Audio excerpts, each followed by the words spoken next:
Alrighty folks, welcome back to another stream. Today we have ourselves the Sony PlayStation version of Hexen.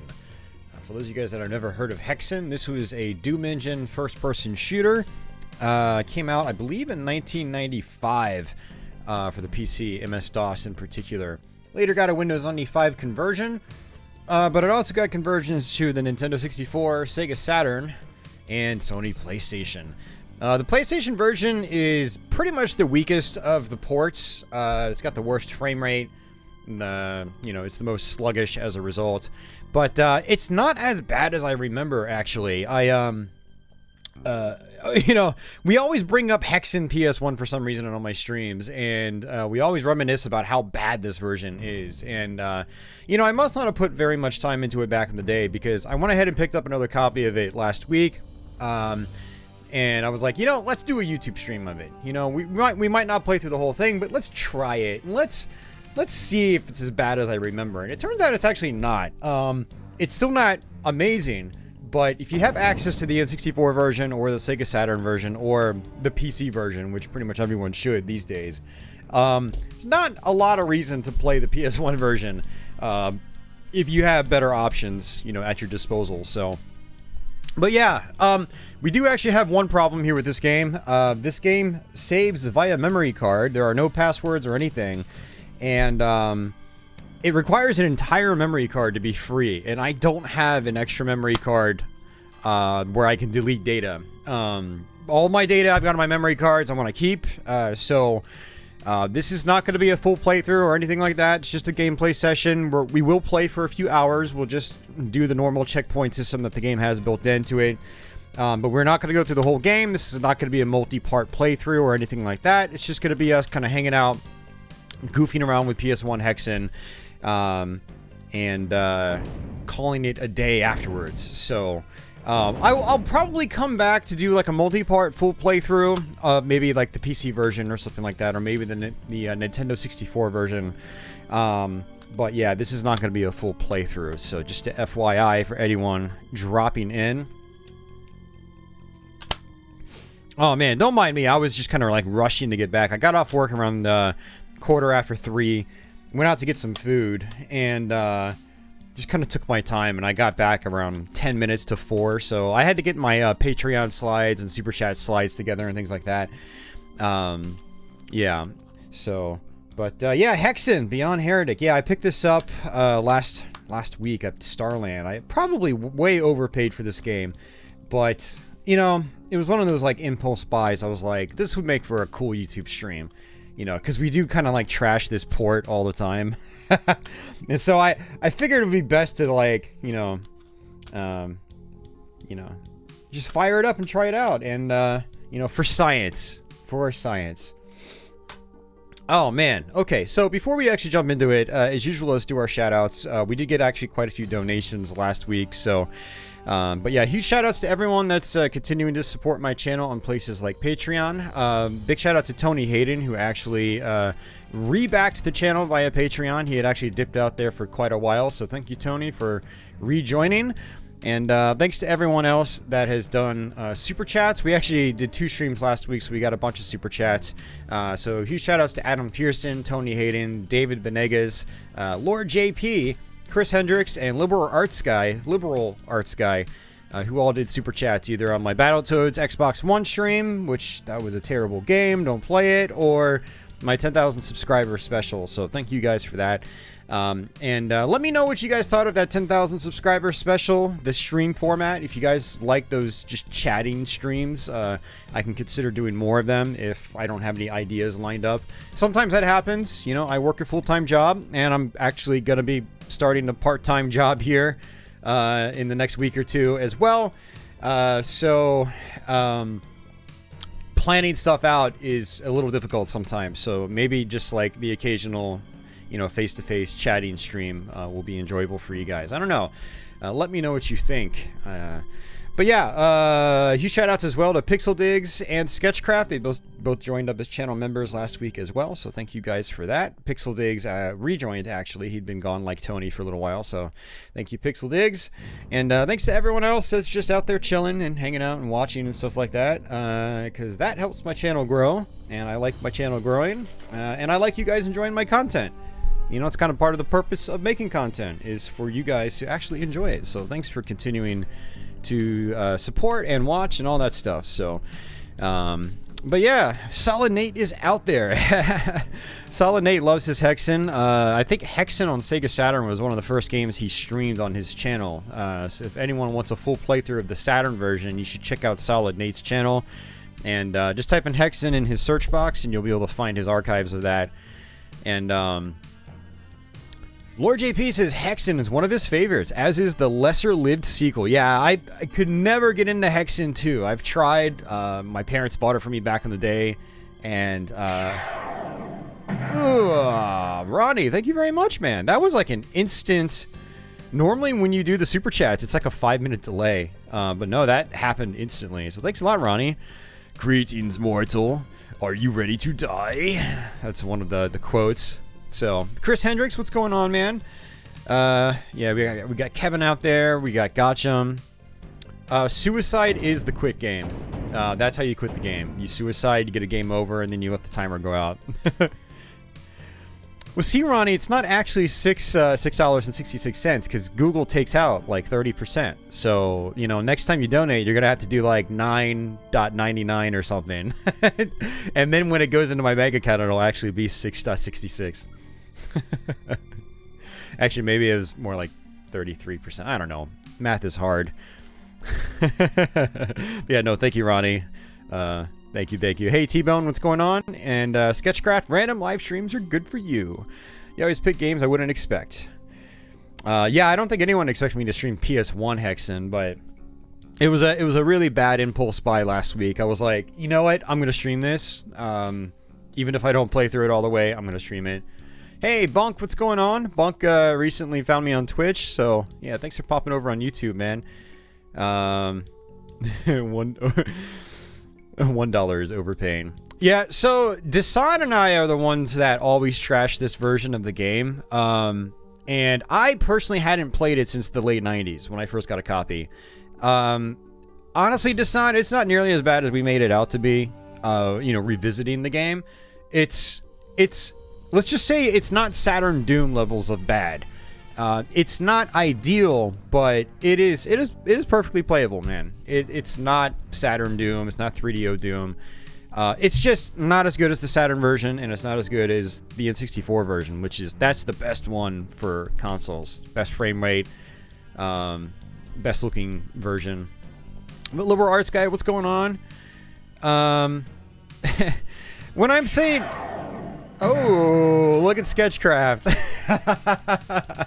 So there we go. That'll balance out to 6.66. You guys are killing me here. Thanks a lot, Sketchcraft. Much appreciated as always, man.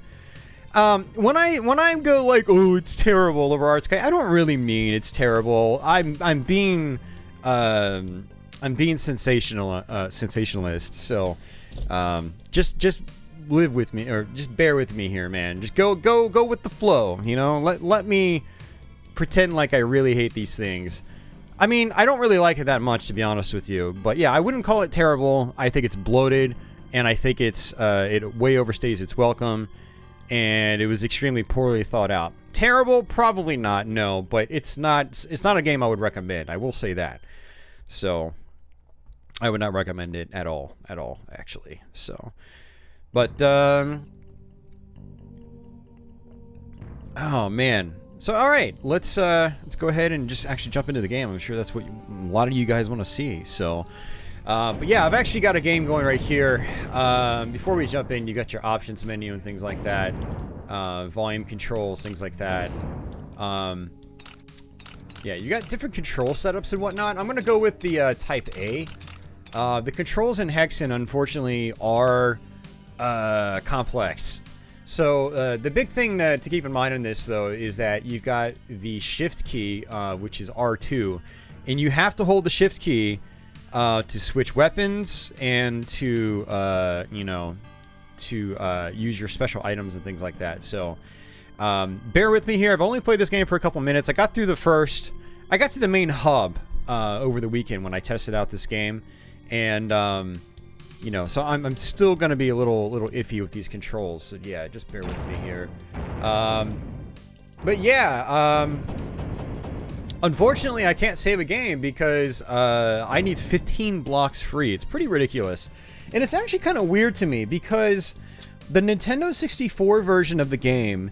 I believe you could use 1 block and just save your most recent checkpoint. Or you can use a ton of blocks and just save anywhere you want, like quick saving, like actual PC style quick saving. And saving in this game is handled via the quick save method, but it takes up an entire freaking memory card. And you know what's funny? I went to East Starland up the street. They're a big video game store, and no PS1 memory cards. Like, I don't know if it's COVID or what, but boom, completely out of memory cards. And I went up to the Second and Charles as well, because they do carry, old consoles and accessories. No memory cards either. I wanted to go out to the used books and movies store that also sells video game stuff the next town over, but I wasn't going to go drive a half an hour trying to, see if they have a memory card. So, yeah, we're doing this with no memory card, unfortunately. What I actually probably should have done is just bought one on eBay and then postponed this stream. But, whatever. We're just going to roll with it. I don't really want to go through this whole game anyway. If I'm going to play through Hexen all the way, I want to do it on the PC version. Keyboard, mouse, high frame rate, high resolution. Much better experience. So, but yeah, for anyone that hasn't played Hexen, let me actually scroll down on the chat so you guys... Okay, no, we're good. Alright, cool. Yeah, so you have 3 different classes to pick from. What I like to do is actually generally play as the mage, because he's the only character with a long-range projectile right from the very beginning of the game. With the fighter and the cleric, the fighter in particular, I think you've got to get a decent way through the game before you get your projectile. The cleric gets a projectile, I think it's like his staff, pretty early, but you still have to go a decent ways with just a melee attack. So I like playing as the mage. I can snipe enemies from a distance. And what we're gonna do here is also... Man, I don't know. What difficulty do you guys want to see me play this on? Do you want to see me play it on the medium, or do you want to see me play it on the 4th difficulty? I won't do the last one because it's got constantly respawning enemies. It's not like the enemies are hard in Hexen, they're just kind of tedious to fight. So I'm not going to do that, but you guys tell me if you want Sorcerer or Warlock. I will do whatever you want, since we're not going through the whole game. There are more enemies on Warlock, and so the frame rate is going to be affected more. While on Sorcerer, you have far less enemies. But you guys let me know, and I'll catch up on chat while we're at it. Serpent Sword, welcome back. You have the N64 version of this game. You're going to ask what the differences are. Is it just the save function? No, N64 version looks better. It runs better. The enemies in the N64 version, I believe, are more accurate to the PC version. I played on Warlock last weekend, and there were some enemy types, like these serpent enemies that were supposed to appear at the beginning of the first hub, and they didn't even show up in this one. So there are some enemy placement differences in this version of the game. I didn't say apprentice, guys. I said sorcerer or warlock. One or the other. We're not doing easier. We're not doing the easiest. Please vote accurately. Oh, man. You guys. Less is more. Or less. Alright, you know what? Screw you guys. I'm doing Warlock. I don't care about your votes. If you can't play my voting game right, then we're not doing voting at all. You guys get no say. You can only see the enemy in front in 2D. Oh yeah, that's right. In the 64 version, you can see all sides of the enemies, right?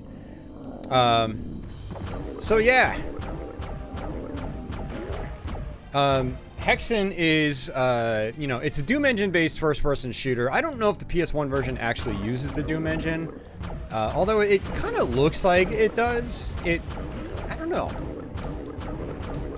It looks very similar to other versions of Hexen, which makes me think it might still be on the Doom engine.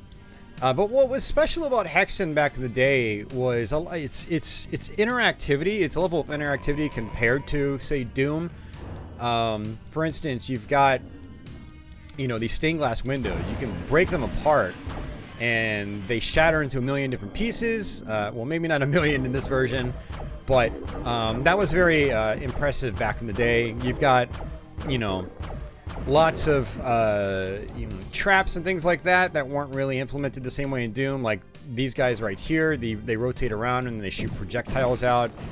Hexen's environment was very foreboding and very dangerous. Traps everywhere, endless pits. You didn't really have endless pits in Doom. You know, if you fell down in Doom, you always landed in fire or something like that, and you could usually get back up in Doom. Usually, not always, but usually. But yeah, Hexen is, you know, much more dangerous than Doom in terms of its environments and whatnot. Hexen is also sort of non-linear. It's got a hub-based system where, you know, you don't see the hub yet. We will get to our first hub shortly after we beat this first level. But the hubs are somewhat non-linear. No, they always start off fairly linear because there's only one way you can go typically. But then the hubs will open up and then allow you to explore around, go back and forth between areas you've already been to, you know, to get keys or flip switches that will affect, you know, other areas of the hub, things like that. So go ahead and flip that switch. These will open up. So you notice that I have this little green potion down there, and that's actually an attack weapon. And you get that for every character in the game. And how this operates is dependent on the character that you're using. So with the Warlock here, he basically drops it and it explodes, and it does, you know, a fairly powerful explosion attack. With the cleric, it'll actually make this green gas appear, which will slowly do damage to enemies. And then with the fighter, he'll actually toss them across the screen as sort of like a grenade, which it's actually the most useful with him. But again, I like using the mage here for my long-range projectile in the very beginning of the game. Hey, Internet Junkie, welcome back. 10-hour VGM? Yeah, I'm playing as the wizard or mage or whatever you want to call them again. I've already forgotten their names. So these pink potions here, these refill your health. And again, you have to actually use them manually. And so for right now, I'm just going to let it sit on this in case I start taking major damage. Alright, so now we're going to come back outside. Man, this is so slow. The reason it's so slow right now is that we are playing on a harder difficulty, which means there are more enemies, and the system has to kind of keep up with that. I did actually try the medium difficulty earlier today just to make sure I could get my crop right and things like that. And I noticed that the game actually did run smoother on that difficulty, probably because it's, you know, it's processing less enemy AI. It's less for the poor old PS1 to handle. Yeah, you'll notice that the game is very sluggish, but I mean, it's totally playable. It's serviceable. It's not amazing, but you can totally play this version of Hexen and get by fine. Like I said, it's not nearly as bad as I have made it out to be in the past. My memory was failing me. Visually speaking, I used to think that the enemies had, you know, they looked like cutouts basically with like weird soft borders around them, but that's not the case. It's actually pretty sharp. I am doing the PS1 in RGB through my FrameMeister upscaler, so, you know, it's a pretty sharp, accurate representation of, you know, what the game is supposed to look like. So, and yeah, no, everything is fairly crisp. The game is a little bit on the dark side of things. I did raise the brightness on my upscaler to help the image, but when I was playing it earlier this week, it was really dark, although I was going through a different capture setup at the time.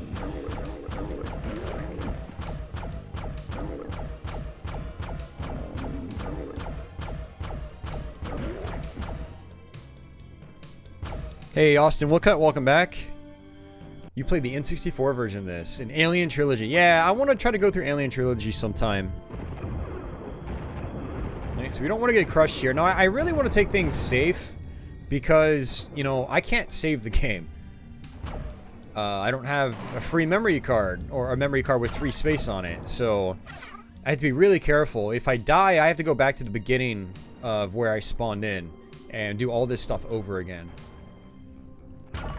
So what we're going to do is hit this bell, and by hitting that bell, it actually opens up the end gate, the end exit, and then we'll go to our first hub area. Let's go ahead and just come on back. Now these blue vials over here, these actually give us about 10 hit points back, so I wanted to go ahead and pick those up. And I don't actually have to kill these guys. That's one of the things about Hexen is, you know, you really don't need to kill all the enemies. It doesn't really matter. So, yeah, we have to go through here. Man, maybe I should have played this on a lower difficulty just for a better frame rate. Actually, what I'm gonna do is come back because I actually saw a green potion there, so I want to go ahead and pick that up. I didn't see it until I teleported. So there we go.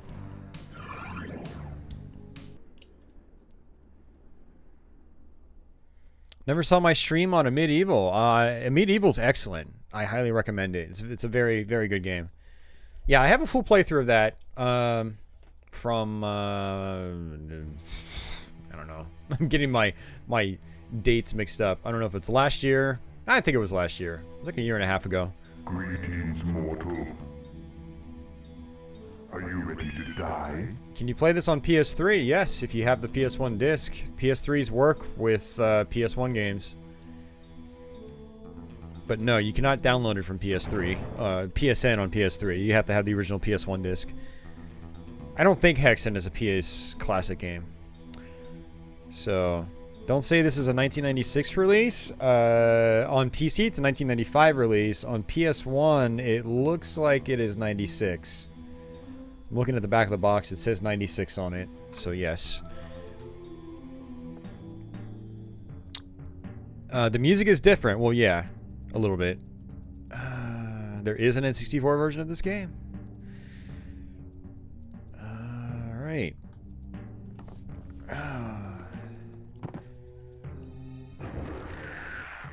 Alright, let's just fall down here.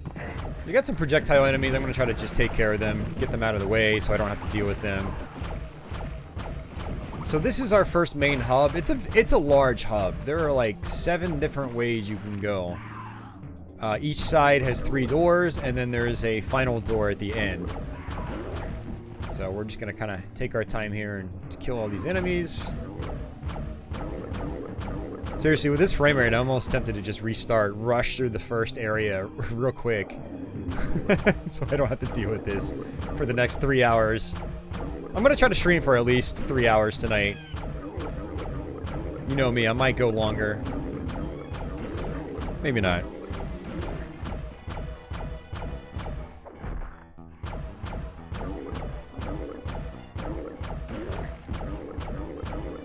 I don't know when the N64 version was released. I would assume 97? You'll have to look it up and tell us. Kevin says this era just tended to have brightness issues. Yeah, some games did, for sure. For sure. Alright, more green potions. Probably not going to use them right now. Although, I don't know. I could. Let's see if I can switch. Yeah, I could switch over just like that.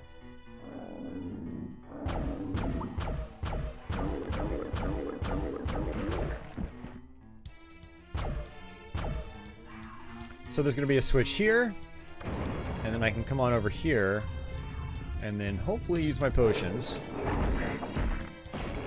That's really difficult to use in this version of the game, because you got to hold Shift, which is R2, and then press, you know, triangle, and then you got to move out of the way, because that will hurt me. And I forget, oh jeez.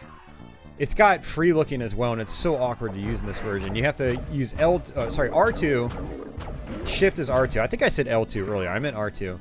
You have to hold down R2 and then hold down X and then move the D-pad around. Very awkward.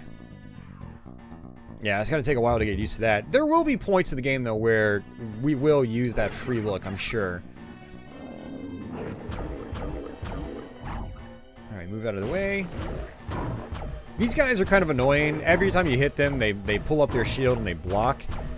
So with the mage in particular, it takes quite a while to kill these guys. So this is an enemy type that's not supposed to appear until a little bit later.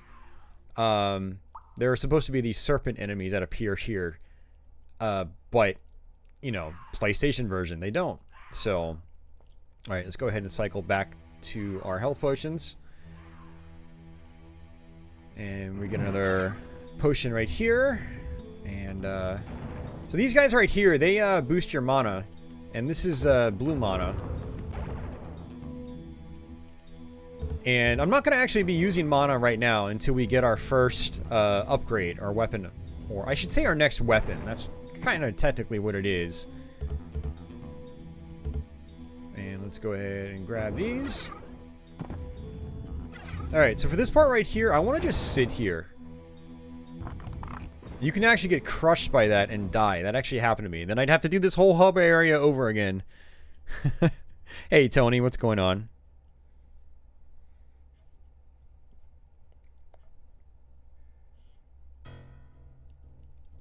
Okay, so I'm going to actually switch back over to my green potions for a moment, because we've got a lot of enemies on this part, and it gets kind of overwhelming. And so the green potion is going to actually help us clear them out faster. So this is an example of the area opening up as we have to come back to it later. These doors are going to eventually open up. So we will have to come back to this area. That's interesting. This, I think, was actually put here to boost the frame rate. I'm pretty sure in the PC version, this is just open. There's no wall right here, so it's kind of interesting. I was like, aren't the stairs supposed to come down? But I was being blocked off. Okay, run out of the way. Run out of the way. Boom, just like that. That helped a little bit.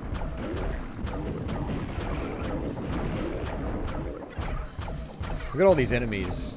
Lots of enemies here.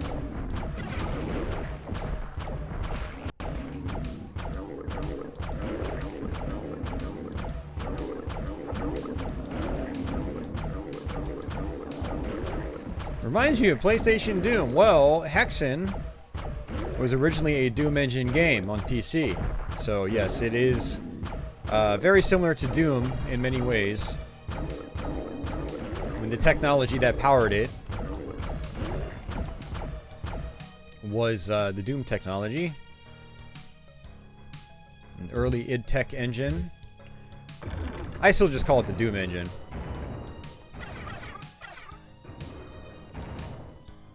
Yeah, one other thing that's different is that these columns here are much larger in this version of the game. In the PC and N64 versions, I believe they're actually much tinier, much smaller. So you want to actually go into the one that's lit up. If you don't go into the one that's lit up, it crushes you. So every time you get to a load screen like this, this is a checkpoint. So if I die, it'll actually take us right back to wherever we spawn into.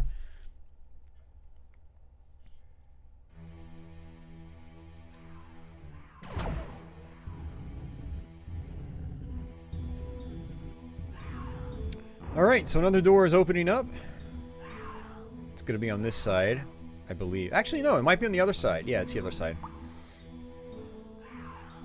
Make sure there aren't any switches here I need to hit. Nope, no switches.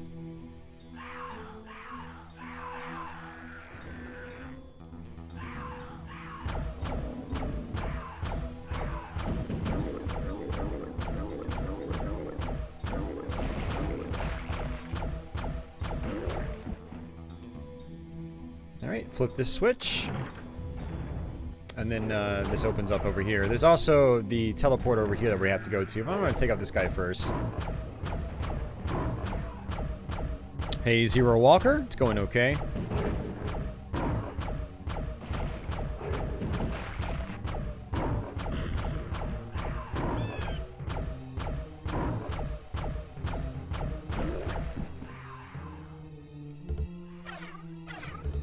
Man, lots of potions. And lots of load screens.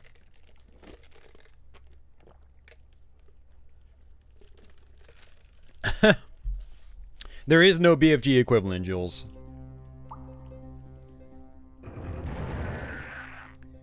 Each character only gets 4 weapons. They get their starting weapon, and then they get 3 other weapons that they get over the course of their journey. Oops! Oh, okay. Alright, come on. I got lucky there.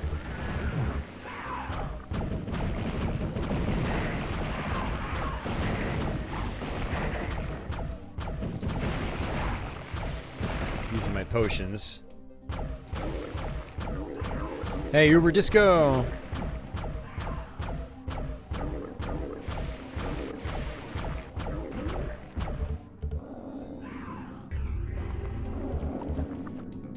Alright, so this is my second weapon. This is a really cool weapon. It actually freezes enemies in place. And then I can switch back to my staff and kill them in one hit. But I'm not going to use it right now. I'm going to actually save the ammo.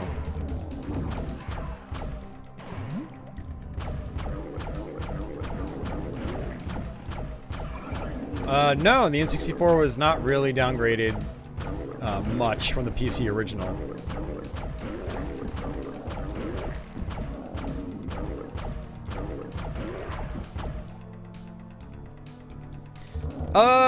Chris, I played Gunner's Heaven probably like 20 years ago. I didn't really think much of it at the time.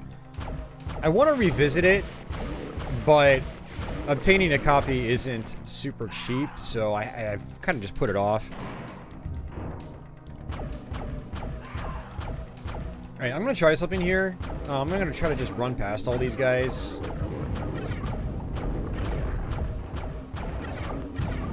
Okay, it worked. Good. Whew. Otherwise, I have to platform across each little section, and that could be frustrating. Well, yeah, I mean, of course it was downgraded. I mean, would you expect otherwise? It's heavily downgraded, but it's still a good version of Quake 2. It's better than the N64 version. Maybe it doesn't run as smooth, but it's definitely more fun. Better thought out. Still has hub areas. Or non-linear design. I'm kind of trying to wait for these guys to fly up. I can hear some more of the flying enemies down below.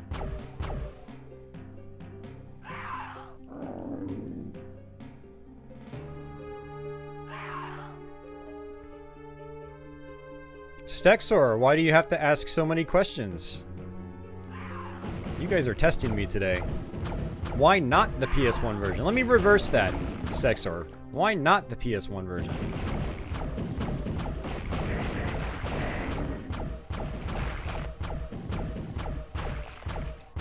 You know, of all the versions to play, this one's actually probably the most interesting because we always say it's a terrible version of the game, and now people actually get to see why we say that. Haha, how about that, Stexor? Stop asking so many questions. We have to jump across here. I don't like answering questions like that when I'm stressed out and about to fall down a pit and have to do the whole area over again. Alright, so now we have to go back.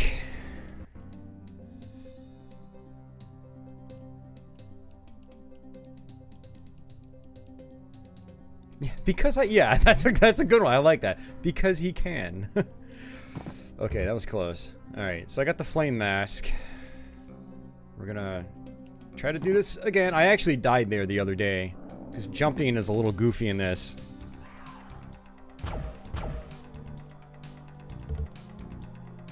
And did I flip this switch? I don't think I did. Nope, I didn't. Alright, it says 1/2 of the puzzle. So that likely had an effect somewhere on our hub. And I don't have the fire key yet. And eventually this is going to open up down there. But it's not open yet. Alright, let's just work our way backwards. And now another part of the hub should be open. Austin, look up a YouTube video. You guys are making my brain hurt today. I am not in a let's analyze Hexen's every little details kind of mood today. I just want to play the damn game and relax. You guys are killing me here. Use those fingers of yours. Go Google it. Let's just say the PC version looks significantly better. As PC versions of these games always do from back in the day.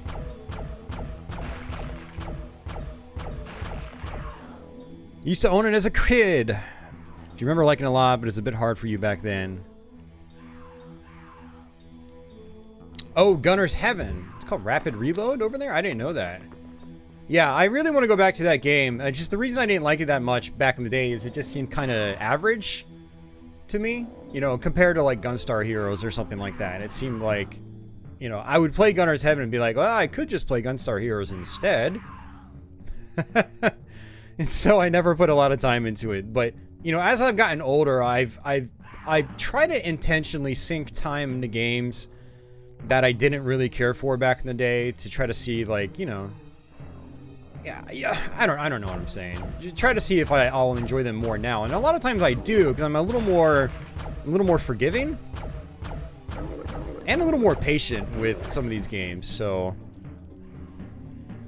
you confuse this game with Heretic. Well, it is the sequel to Heretic.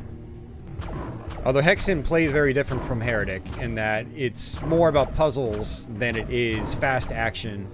There is a lot of action, but the action is a lot more grindy than Heretic. Heretic is more akin to Doom, where it's run and gun.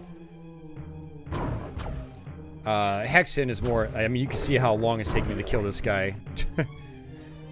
And I actually could have killed him a lot faster if I switched weapons and I tried to freeze him. But I did not do that. So... that's because it's not as hard as Doom. It's a different experience. Like I said, don't compare it to games like Doom. Hexen can stand on its own as its own thing.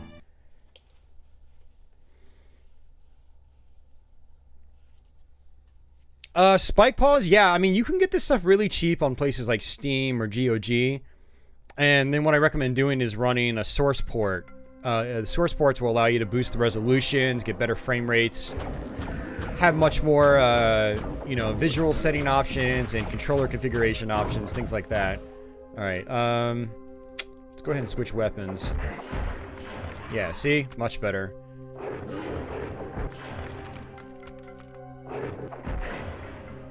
But you gotta get close, and when you get close, you know, they can actually reflect this projectile right here, which is interesting. I think they can reflect this projectile. Let's test that out. Yeah, see, it's reflecting out, and that hurts me.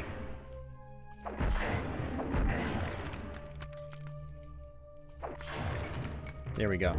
Nice. Alright, there's one of our serpent-like guys, whatever they're called in this game. So let's go ahead and switch back to our wand. And try to just kill this guy. I don't know. No, it's going through. Okay. Try to... screw it. Let's just open this up.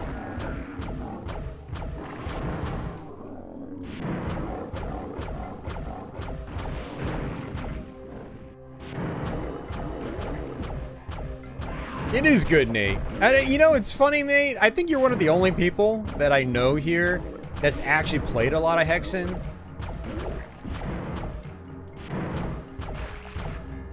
A lot of other people are like, man, I haven't played much of this game, or I've barely seen it. You're the only one I can relate to, Nate.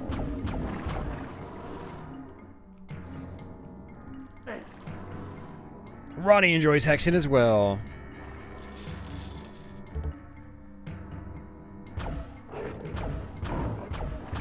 I mean, every character is a good experience in this game, if you ask me. Honestly, the fighter might be the best experience because he's so powerful with his melee attacks, but he gets good projectile attacks as well. Every character has projectile attacks in this game. It's just a matter of when they get them.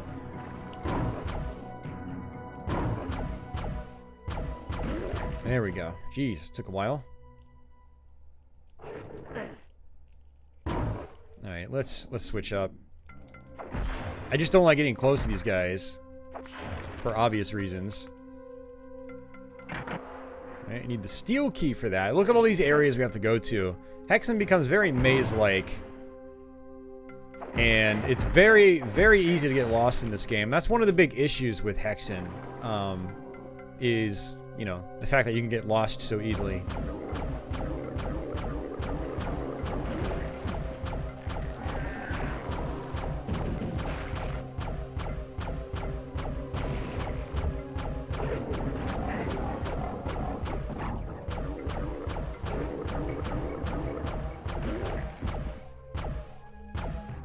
The Saturn version is brighter, yeah. I don't know why, but it is.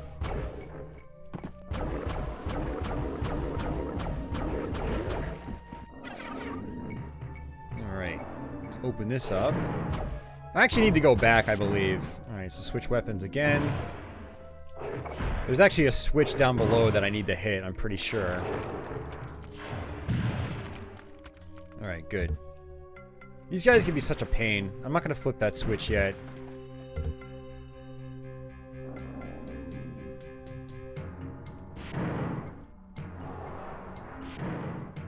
No, you don't want the darker look.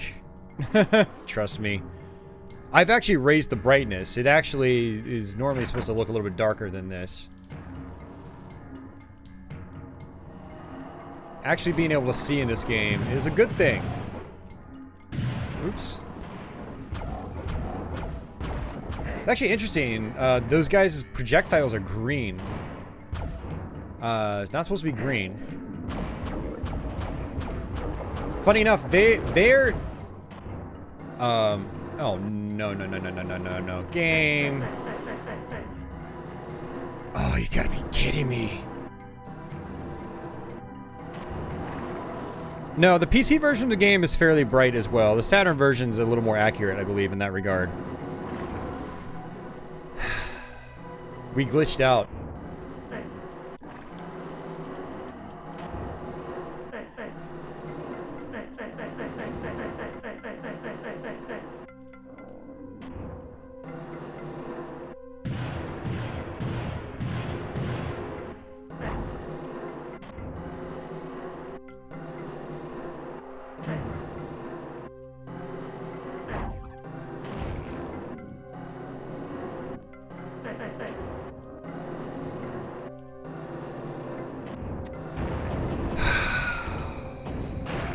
I'm already starting to regret this. And I have to continue in 10 seconds. I don't know why it gives you a timer in a game like this with no memory card. It's like 10 seconds. It's not an arcade game, guys. Come on. Ugh.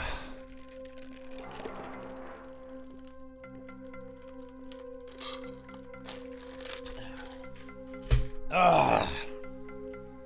It's so jank. Alright. Let's switch my weapon again.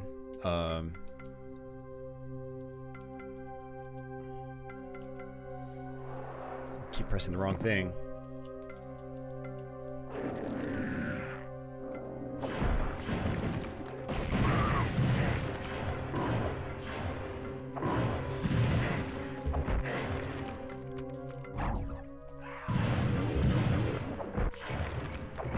I mean, it's not a big deal. It's not like we have to retread a lot of ground, so...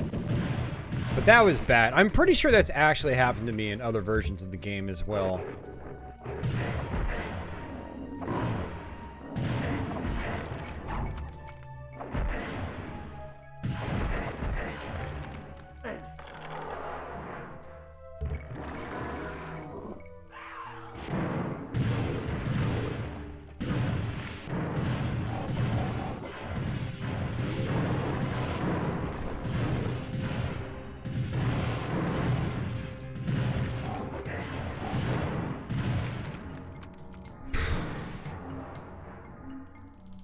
The N64 versions are expensive.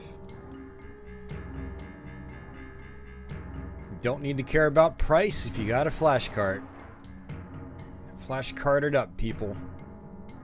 I'm gonna have to check the price of N64 Hexen, because it used to be a really cheap game on the system. I'm kind of curious about that now.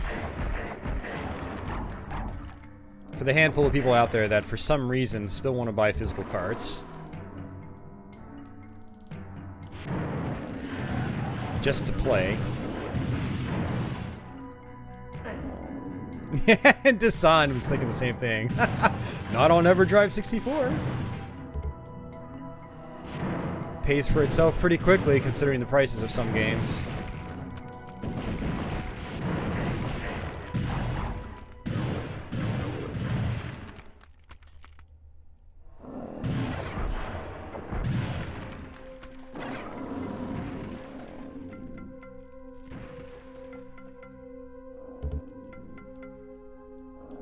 You try to get the physical cards first. That's kind of ass backwards, dude.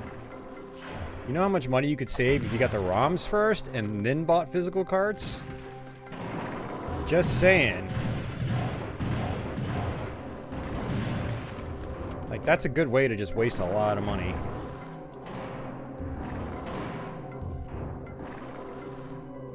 I mean, it's 2020.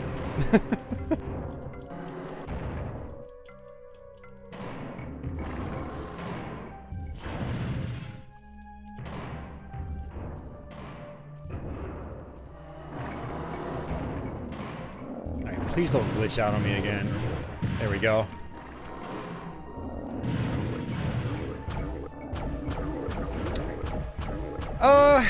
Yeah, I don't really recommend N64 emulation as much because the emulators aren't nearly as solid as other platform emulators are.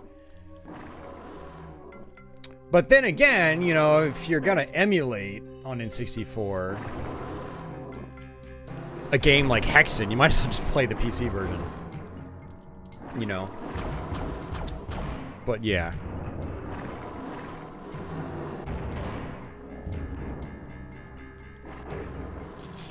Yeah, I mean, like, I'm totally cool with people just, you know, buying cards, whatever. You gotta do you. But, I mean, this is 2020. Again, things are really expensive now across the board. So, like, I just implore people to think a little more responsibly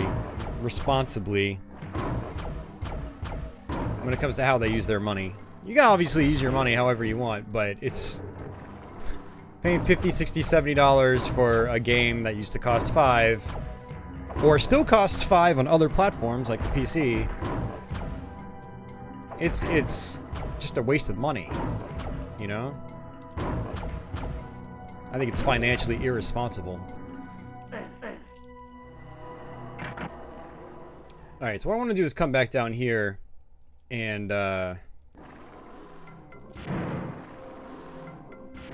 flip this switch. I don't know if that's going to adjust the door down here.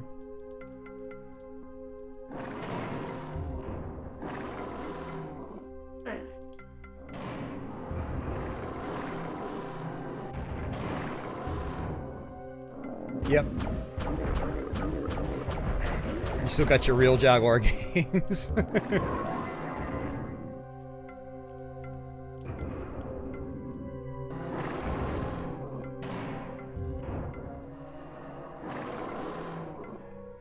No, people do have money to burn, Serpent Sword, yeah.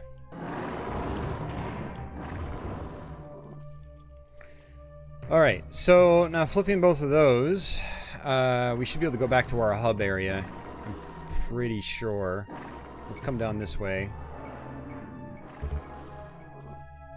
And let me come down here.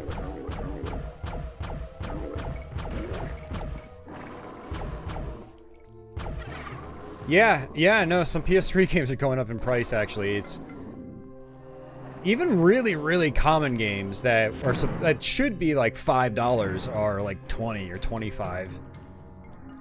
At least when I went to GameStop a couple months ago, I was like, you know what? I want to try to flesh out my PS3 collection because it's a system I didn't put a lot of time into.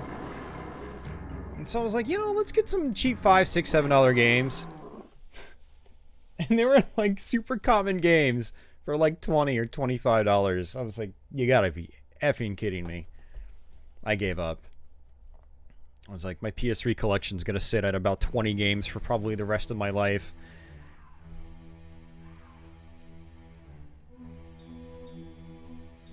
Well, that's fine, Stexor, but what you're not realizing about a flash card is you get to play on original hardware. You know, you buy those physical cards to play on real hardware. That's a huge purpose of a flash card. It's you get the real hardware experience with the benefits of emulation, being able to just load it up with ROMs. It's the best of both worlds, basically. And some people are like, you know what, I don't want to buy a flash card, it's too expensive, and then they go buy a bunch of expensive games when they could have just bought a flash card and still saved money. You know, just got to get over that initial hurdle. And then life is so much better.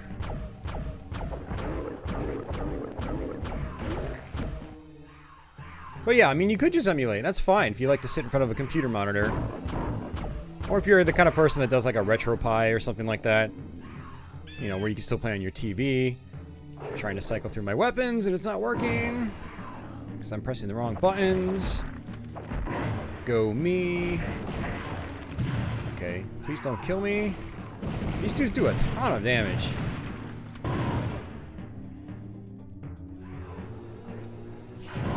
Yeah, Curse of the Moon 2 is really tough. I haven't had the... It's so tough I haven't had the desire to go back to it. I mean, I like a good challenge, but it was... The challenge in Curse of the Moon 2 to me was kind of annoying. I don't really feel like learning the whole game inside and out. There's a lot to learn. So, yeah. It's gonna be a while before I go back to it, I think.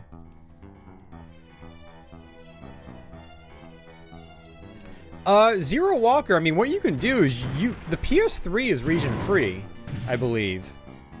You can buy a US copy of Dot Game Heroes, 3D Dot Game Heroes. I think it's like 20 or 25 here. And then just play it on your system. But he's talking in his region, Aquila. He's not talking United States. He's not United States. The prices do vary from region to region.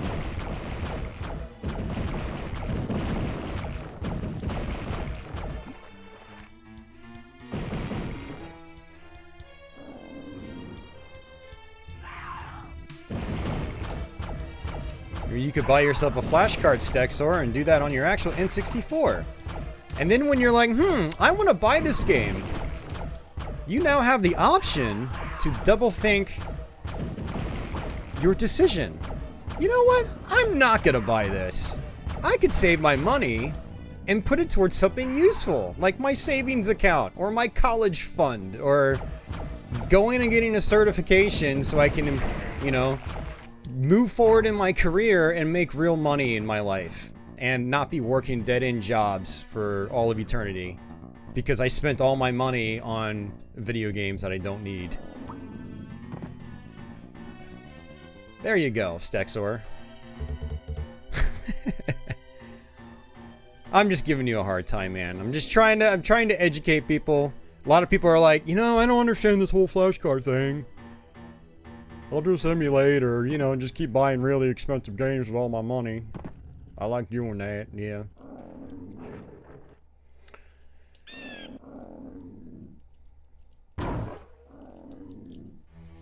I am almost completely out of ammo, so let's just take our time with this guy.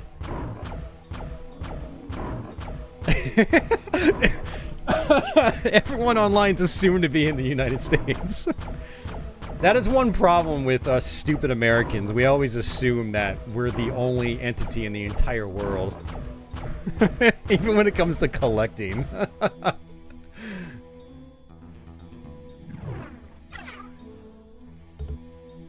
Oh, man.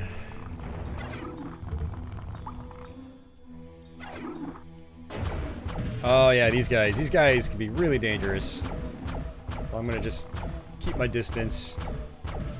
You can't even really see them, it's so dark. So, you've probably noticed already, but this game has an auto-aim system exactly like Doom. Even though you can actually look vertically in this game. Oops. But it's not recommended, so check this out. I have to hold down the shift key to aim while holding X. But if I press circle, I don't fire, because holding shift and pressing circle switches weapons. So this whole functionality is just busted. It's like, you have to aim first, let go, and then shoot. It's, yeah. not good. This game came out before, you know, the analog controllers. So, you know, you've got to use the shoulder keys to strafe. You got to do all sorts of button combinations to aim. So you really kind of just want to, you know, work with this game's auto-aim system. There are going to be some columns here that come up that try to crush me. So I'm going to just try to rush through.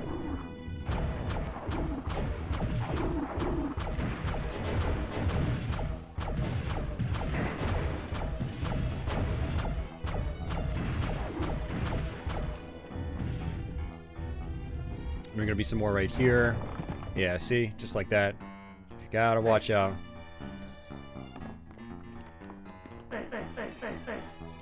No, that's true, Stexar. You do, you know, that is one benefit to holding on to a lot of cartridges, is you can sell them down the road, and, you know, prices seem to only be going up, so in a way it is an investment. And I only recommend that for people that already have cartridges. Don't be buying games thinking they're all going to be going up in price significantly and that they're all investments. That's a bad way to look at it. If you already got a big collection, yeah.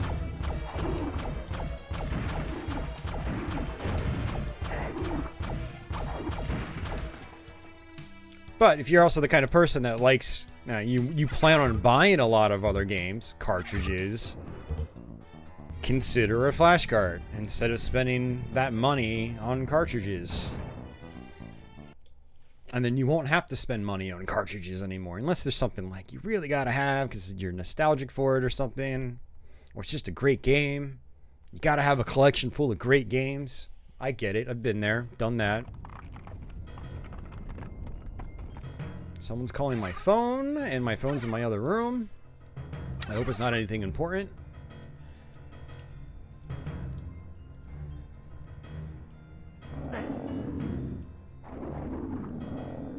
Alright, platforming.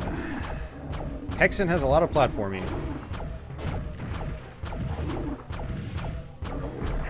Uh-oh. This isn't good.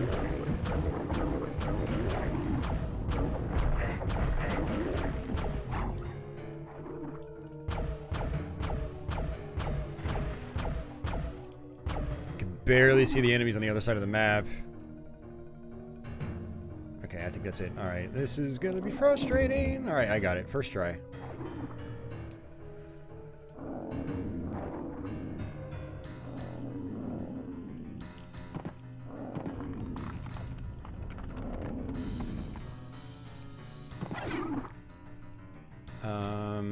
I hear enemies, but I don't see enemies. Alright, let's look down. Alright, we got the torch, which we probably don't really need. Alright, these are going to actually allow us to kind of just run across like that.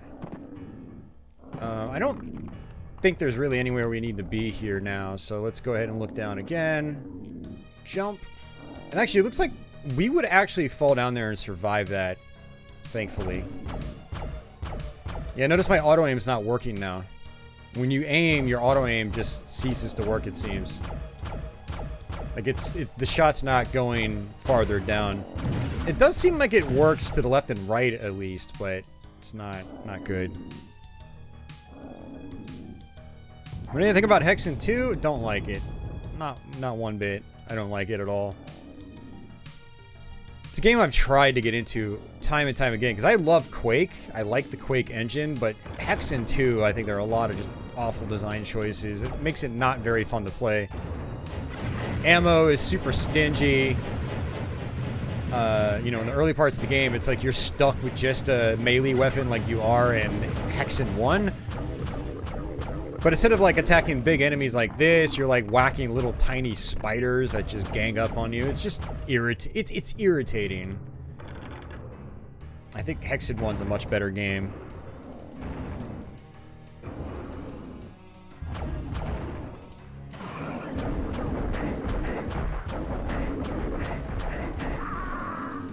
Well, that was garbage. Hey, Firehawk, welcome to the stream. The retro gaming craze will die out eventually. Ooh, that was close. That was close. I forgot that I had a timer. I almost, we almost had to restart the entire game. I gotta be on top of that. Having a timer there is so stupid. That's just, it's ridiculous. Yeah, this isn't a retro gaming craze, by the way, guys. For those of you guys that are a little bit newer to this, prices have been going up for the last, you know, 10 to 15 years. This is not a new phenomenon. I don't foresee prices going down significantly. At least not at a super rapid rate.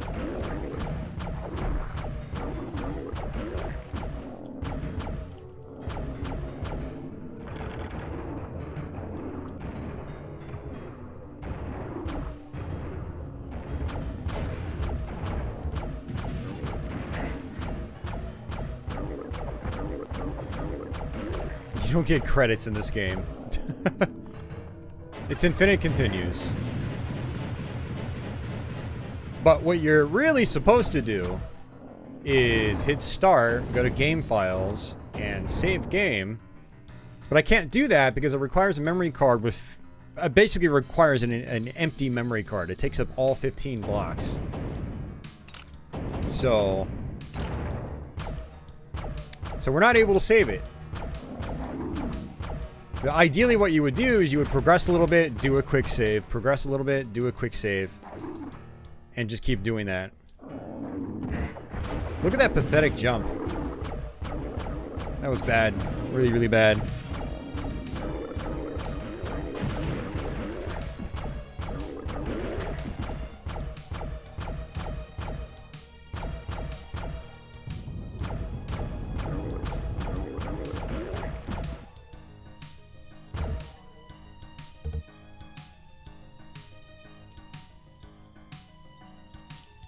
Alright. There might be a switch down here. Oh, elevator.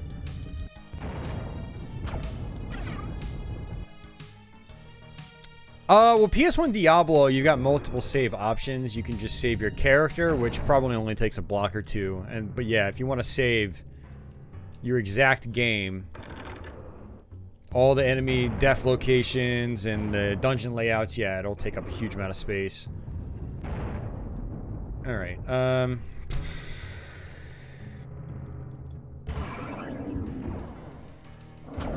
there we go. You'll notice that we're actually back to this beginning area.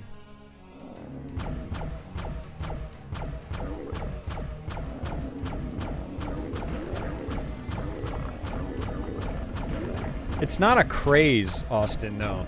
I don't see it as being a craze. There are a lot of people like us that are legitimately into it and always have been. And more people are becoming like that. And that's not something that people just stop doing overnight. What's happening is a lot of people that have always been into video games are now realizing that, oh, you know what? I can actually reobtain these things, and I have disposable income now to actually do so.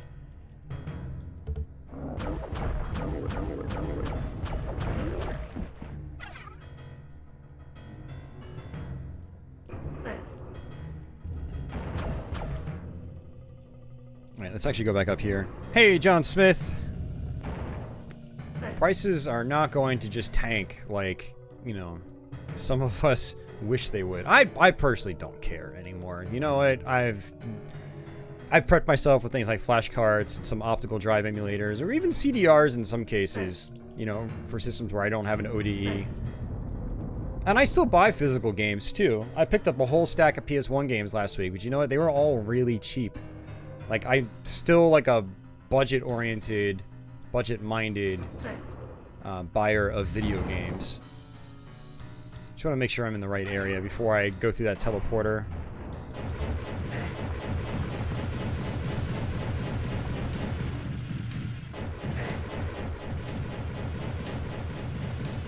Now, they're not in, like, the best condition. Some of them were disc only, but when it comes to actually just playing the games, it doesn't matter if you have a fancy box with it. Or a nice looking manual.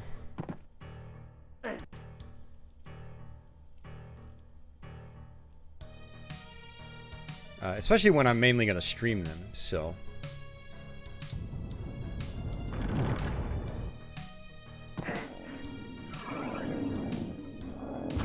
Oh, jeez. Alright, let's go ahead and switch weapons. I've actually got ammo now.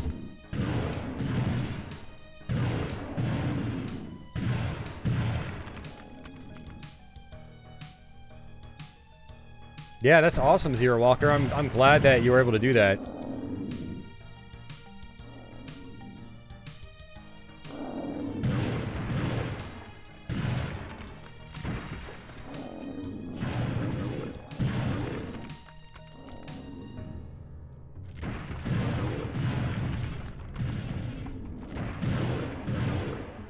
Yeah, Dasan, getting the warm and fuzzy is kind of like how you get into it, or how you like rediscover this stuff. You're like, oh, I remember this game and that game. I feel so warm and fuzzy now.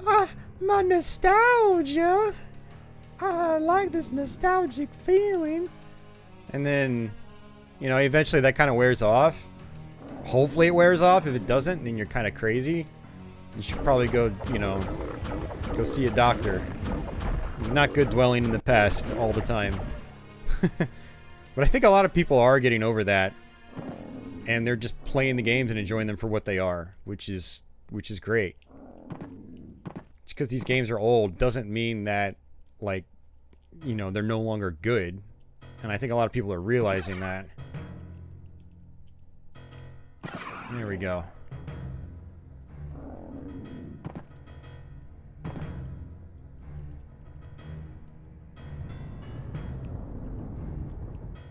I wonder if I can... No, I'm not going to. I was going to say, I could try to fall back down.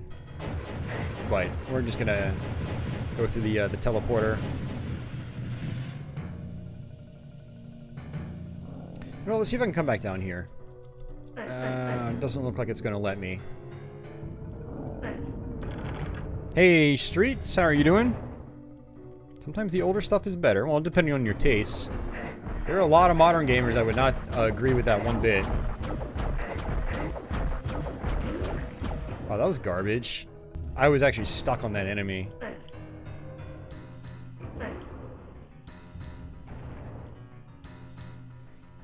Trust me, there are a lot of modern gamers that would not agree with that statement at all.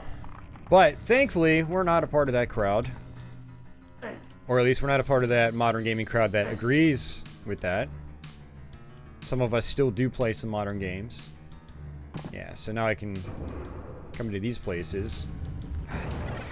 Oh, geez, I remember this area up here. You know what I'm going to do is see if I can go through this teleporter again, just to get myself a checkpoint. And I'm going to try to come back to this area, because I've covered a lot of area, and I don't want to die and have to do it all over again. So let's go ahead and do this again.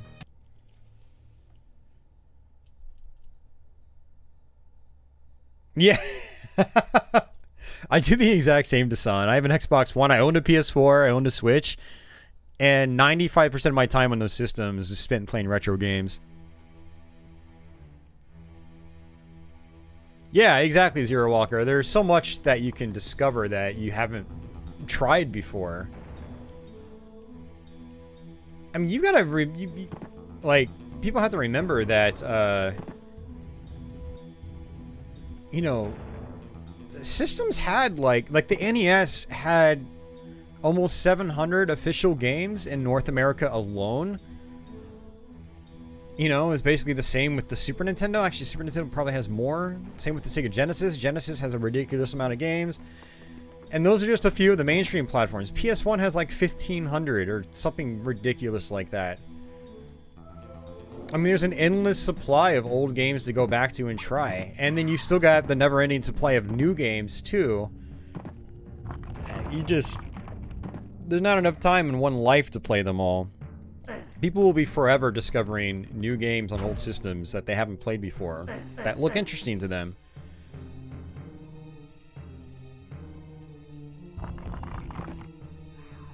Come on, man. I wish this wouldn't take so long. There you go.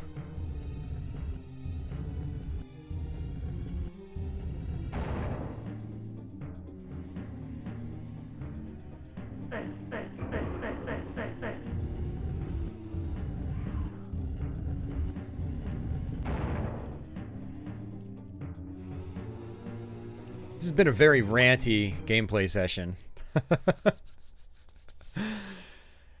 It's good. Gotta get it off my chest. Chris sold most of his retro games for like the 3rd time. Yeah, I've been there too, man. I've sold my retro stuff. Well, I mean, I sold a lot of my stuff at a time when like it wasn't even considered retro yet, but I've sold a lot of my stuff multiple times for multiple reasons. Like one time it was just like the earliest time I had a huge sell-off was when I was in my early 20s and just kind of like going through changes, I guess, and I felt like I had outgrown it all. Honestly, I felt like a loser.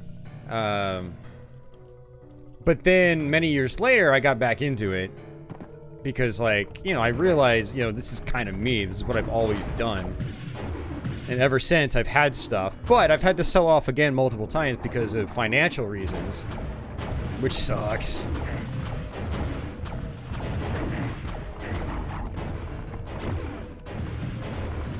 Let me see if I can come over here. It's so slow. At least it's not Saturn Doom Perfect Hatred slow, but it's getting close.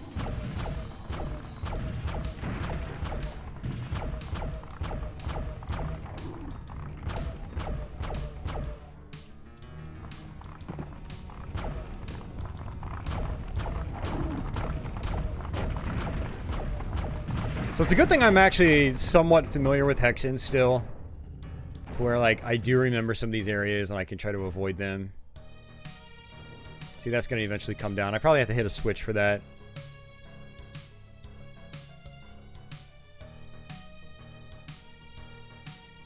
I like how Stexer is like back in the day, and we're all like twice the age of him. But no, it's Stexer. I think that's how it was for a lot of kids growing up. I don't think it really matters the you know, when. Because, you know, when you're a kid, you don't have money to spend on your own. You don't have a job, and you're at the mercy of whatever your parents buy you. But yeah, you get one game at a time. Maybe 2 if you're lucky, or if your parents are budget-minded, maybe they'll find a bargain bin somewhere and give you 3 or 4 games. Granted, they're going to be kind of crappy games compared to your AAA stuff, but playing crappy games breeds and builds character, right? I mean, I sure as hell know I wouldn't be the same if I didn't grow up with Dr. Chaos.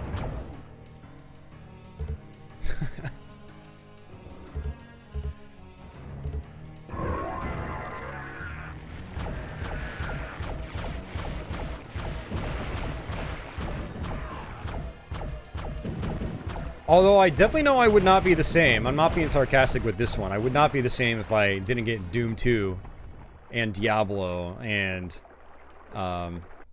Quake. My parents actually bought those. I didn't ask for Doom or Quake or anything like that. They did it. Quake I got as a Christmas gift. Doom 2 my parents bought right when they got their Pentium computer in like 96. Akella goes, hey now. Akella loves Dr. Chaos, man. I still need to go back and learn that game.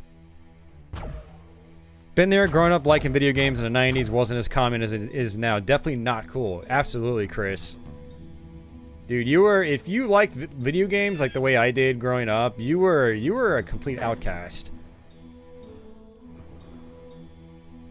The only couple of friends I had growing up were very similar. You know, they loved video games like I did. Although I never grew out of it. They kind of started to grow out of it late in high school in particular. But I never grew out of it. I always kept playing. I also kept buying new systems. Dragon skin bracers. Alright, so we flip that switch. I think I actually got, was it a fire key? I might be able to go back to one of the earlier sections. Let's actually do that. I don't remember if it was in here.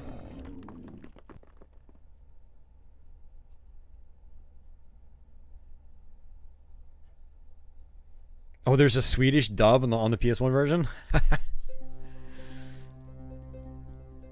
Video games saved your life, like sports for some other people. Yeah. Well, the nice thing about video games, Chris, is that they're interactive.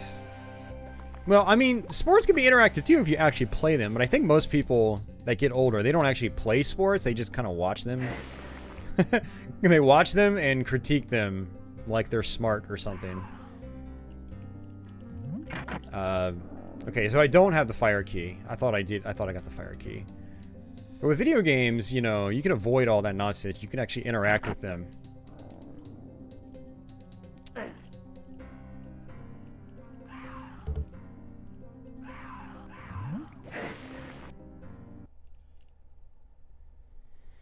When did the public image of gaming only being for nerds disappear? I would say it was PS2, Xbox, and GameCube era kind of like pushed it in that direction, and then Xbox 360, PS3 era is where it went like majorly mainstream.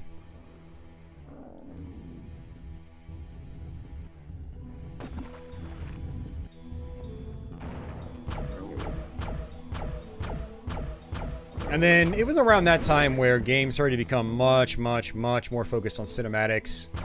You know, just cinematic-like experiences. And I guess technically that kind of started in the PS1 era. Voice acting, CG cutscenes, all that stuff. More story-focused experiences. But those types of experiences started to fully mature around the 360 era, I would say. You still had a lot in the PS2, Xbox era.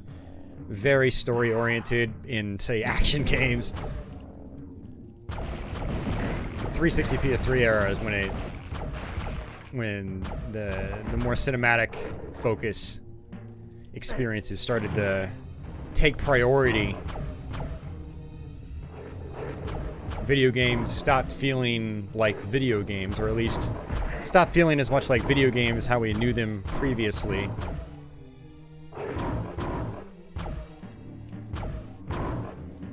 Where eye-hand coordination was a necessity.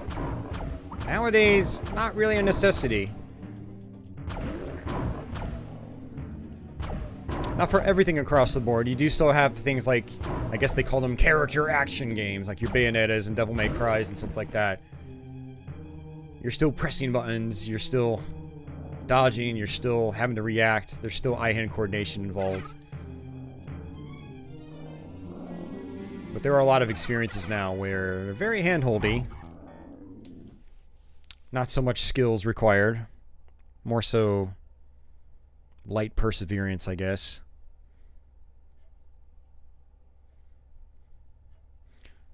Been 43, you've been playing since the early 80s on Atari. Hell yeah.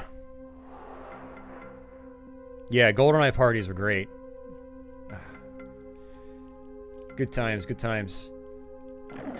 Alright, so now we're on the other side of this level. So it's more the same. We're gonna do the same thing as before. Let's turn around.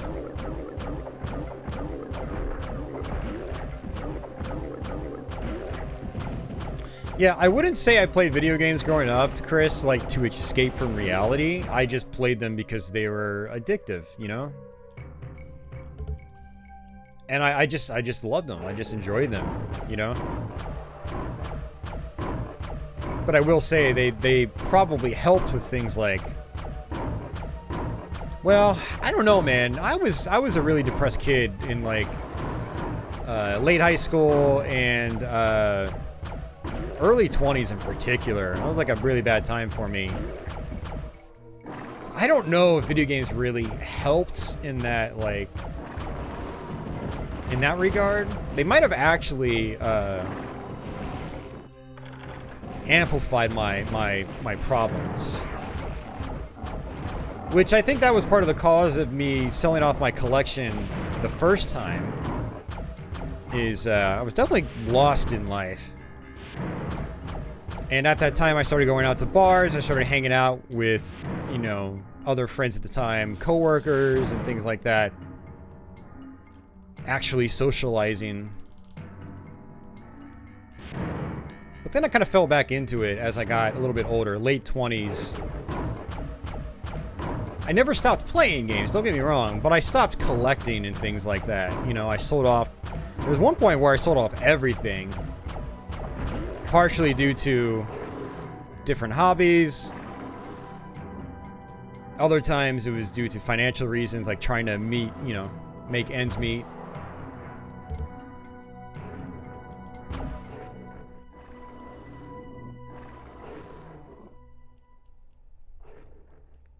So I think I might have gotten a silver key. Yep, I did.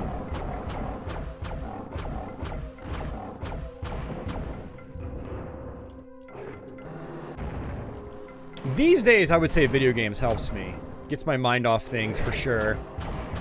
All the streaming and stuff like that helps. Gives me, like...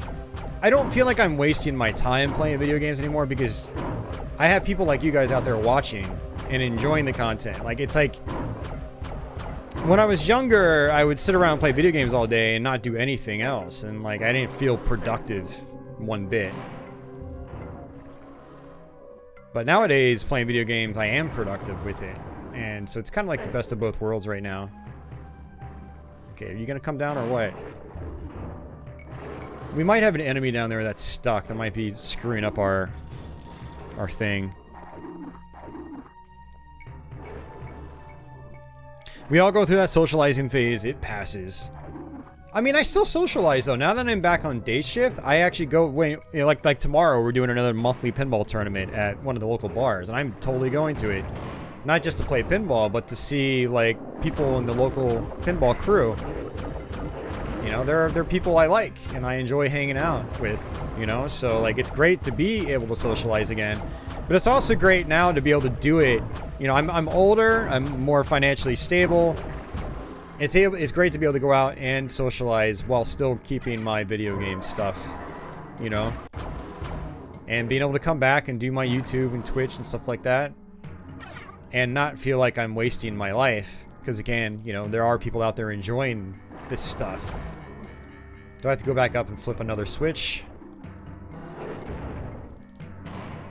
Yeah, a lot of people play video games just to relax, for sure.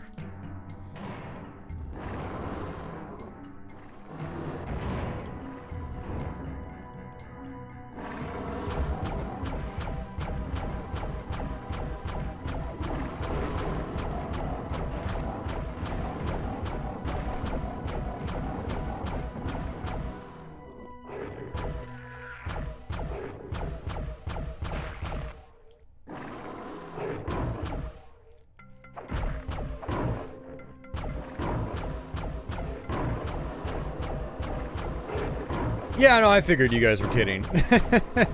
We are humans. Most of us, I'd say most of us, there are outliers out there that'll be like, no, no, no.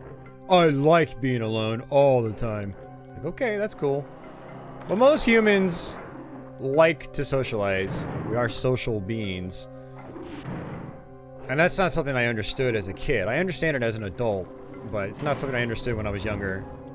I always thought I liked and preferred being alone. I prefer a mix, you know, a balance. And I didn't have a good balance when I was younger. And for the last 5 or 6 years when I was working overnight shift, I didn't have a good balance either because, you know, I was kind of like forced into isolation with my work schedule. You know, when I'm sleeping, everyone's up, and when everyone's up, I'm sleeping. I mean, sorry, let me rephrase that. When I'm up, everyone's asleep. When I'm sleeping, everyone's awake. So... But now that I've been back on day shift for 4 months now, actually. A little over 4 months. You know, being able to mix things up, socially speaking, has been nice. Even with restrictions in place because of COVID. Okay. I have to figure out where to go next. I think something probably opened up in the main hub. I'm saving my mana, I'm just taking my time.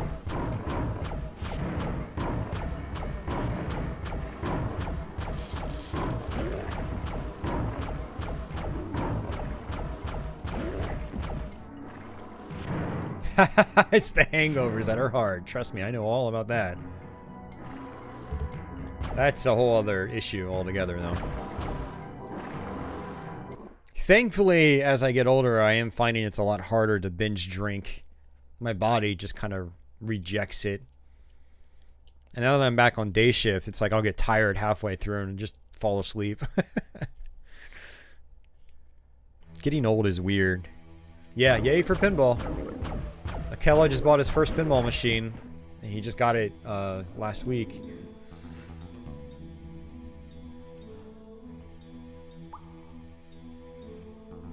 Alright, let's see if any of these staircases rose. Yep, here's one. A door opened. This first hub area is huge, by the way. I think this is probably a big roadblock for new players, because it's so... There's so much to it.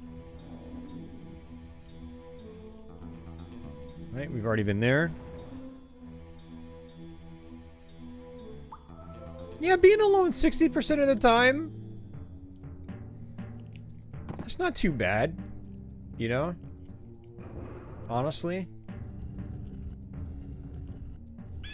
And yeah, like, I'm not the kind of person where I want to be around people all the time, but I do need social interaction. I need to speak to, like, real people in person, face to face.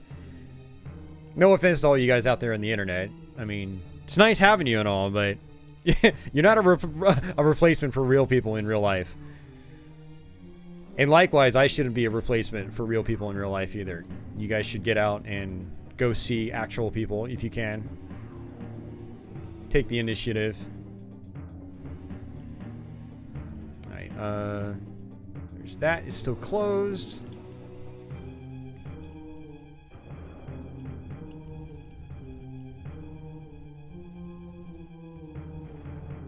Yeah, we've already been to all these places.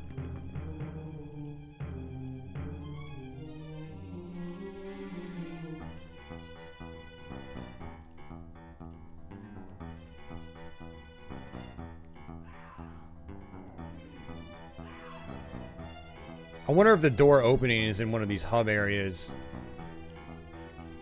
Or not hub areas, but one of these side areas, I mean. Going through a teleporter. That hasn't opened. Dude, I don't... See, this is what I hate about Hexen. I'm like, okay, where do I go next? I have no idea.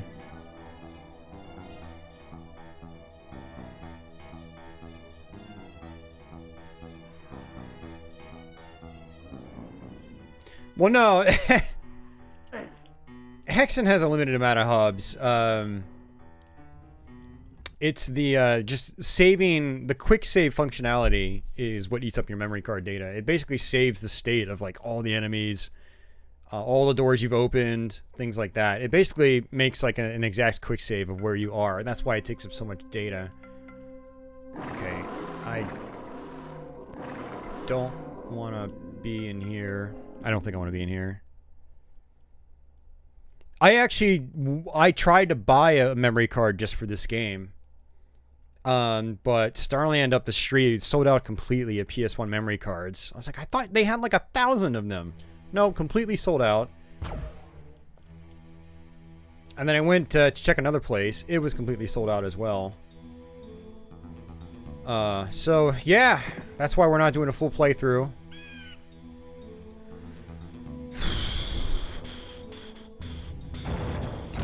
Yeah, one of the issues is that, like, I don't know how many keys I have. I have no clue.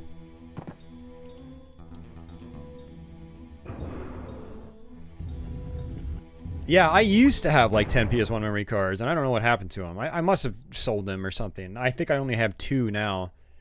Maybe 3. And they're all... I've got a lot of PS1 games, so, like, it's all data I don't want to get rid of. I don't have... I can't make room for 15 blocks of data. Oh, there we go. Okay, good. So, that sucks. I actually did want to save my data and potentially continue this playthrough. But I was like, you know what? Whatever. We'll play for a little bit. Have some fun. Have some chat. And then sometime down the road, I'll just play through the PC version. And then I'll just... yeah. Alright, Switch. Not the Nintendo Switch, but a Switch in the game.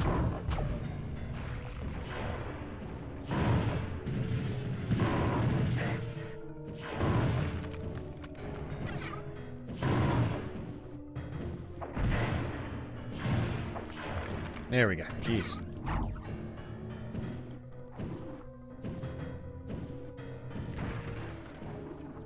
There are third-party memory cards with more data, yeah. I don't know how reliable they are in PS1. I've always avoided them because official memory cards have just been cheaper.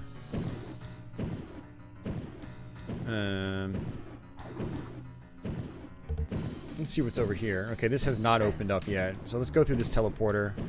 It's clearly what they want me to do. It's kind of obvious. It's just right there. No, I don't like playing PS1 games on PS3 because there's a lot of input lag. Don't like it at all. It's convenient, but I play a lot of fast-paced games. Don't like the input lag one bit. It's actually kind of surprising that this does damage to these guys. You know, assuming you can actually hit them. Castlevania games. I want to do Curse of Darkness. I want to do another Game Boy Advance Metroidvania. I might try to do the Commodore Amiga port of Castlevania 1.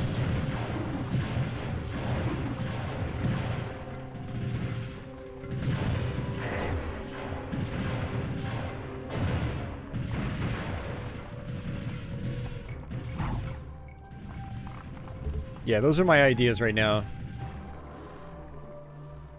I was gonna do Doom 3 on Xbox, but my Xbox took a dump. So, change of plans on that one. Uh-oh. Please don't corner me. Thank you.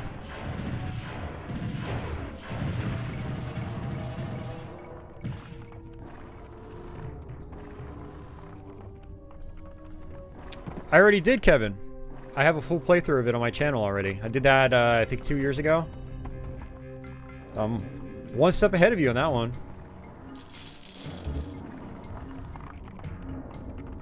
Yeah, it's a decent mod. It's a little janky. It's not the most... Like, it's cool, but it's not... I don't know. Not the most enjoyable thing to play. But yeah, I do have a full playthrough of that. Okay, could you not spawn in, please? That would be nice.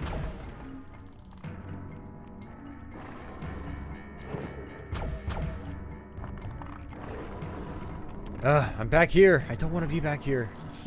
Maybe I do want to be back here. I don't know. So this song, what happened is I had a soft mod on it. I wanted to remove it because I don't have a need for it anymore. And it basically bricked my Xbox in the process. Or soft locked it. It just gets stuck at a trying to connect to Xbox Live screen when I don't have Xbox Live. Xbox Live is offline. And apparently the only way to fix it is to like reflash the firmware or something like that. And it requires doing some kind of hot swap on, I think, on a hard drive or something. I don't remember. There are a couple places online that talk about it, but it's done. I just need to buy another system. I mean, I could try to look into the hot swap method to fix it, but I'm lazy because I have so many other things to do here on my channels. I don't know. I might look into it more.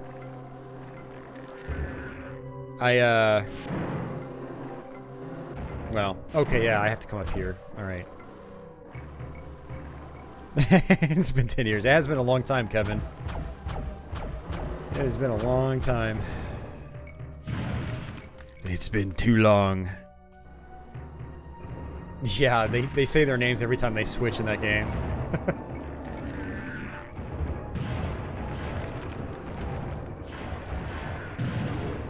Portrait of Ruin is probably going to be one of the last games, Castlevania games I cover on my channel, because it's one of my least favorites. Same with Harmony of Dissonance. But this October, I'd like to do Dawn of Sorrow.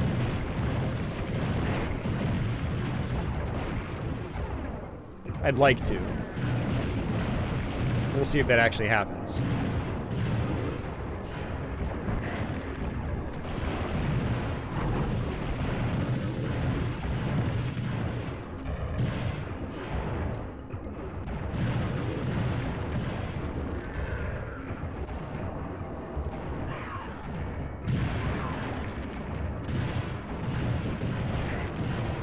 So these urns right here, I'm pretty sure they give you back all your health when you use them. Alright, I need to see if there's a switch I missed.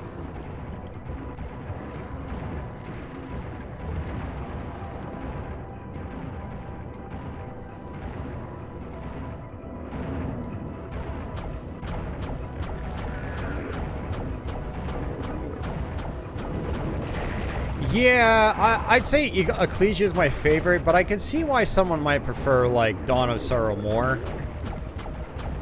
Dawn of Sorrow and Ecclesia are almost tied for me, but Ecclesia gets the edge because of...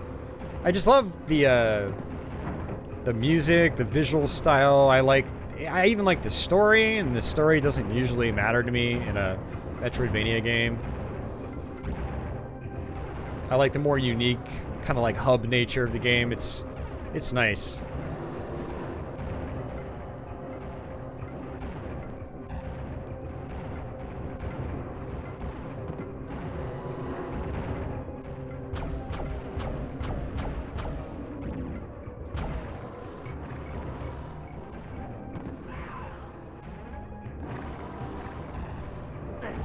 Well, yeah, Stexer, I mean, you gotta remember, you were like a baby at this point. Doom 3, could barely run on, like, any machine back in the day when it first came out. So, like, that's probably one reason why the alpha looked better, is they realized, you know what, we're gonna have to tone down things if we actually want people to, you know, if people are gonna be able to play the game. Or if we want people to actually be able to play the game. Doom 3 was a monster of a game to run. It's kind of like the Crisis of its time, in a way. Maybe not quite there, but it was... yeah. Required a beastly machine to run. My poor Pentium 4 just could not keep up with the game. Yeah, Area of Sorrow, I go back to that one quite a bit too. I love that game. Eh, still a baby.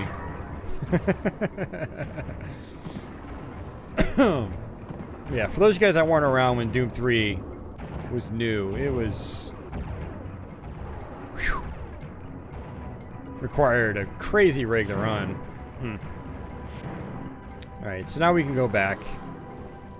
Thankfully, there was a message that I almost missed.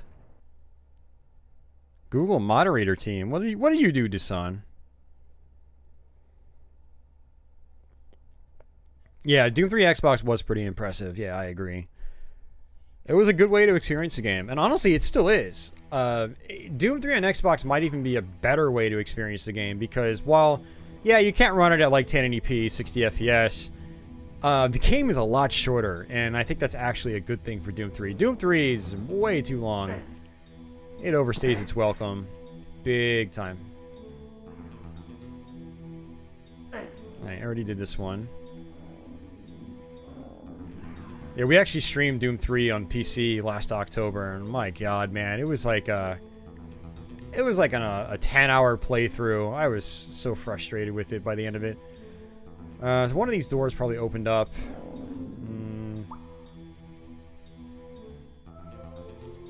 Or not.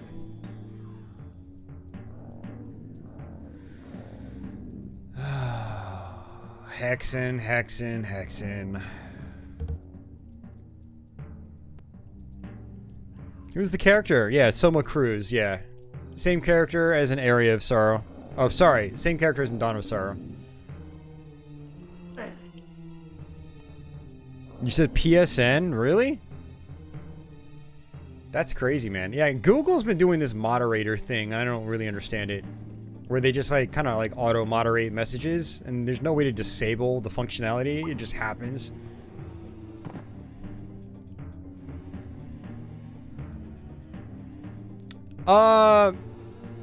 On Mare, I think for the mage, I don't get the green mono weapon for a while. If I was the cleric, I would get the green mono weapon here in this hub. But for the mage, it might not show up till later in the game.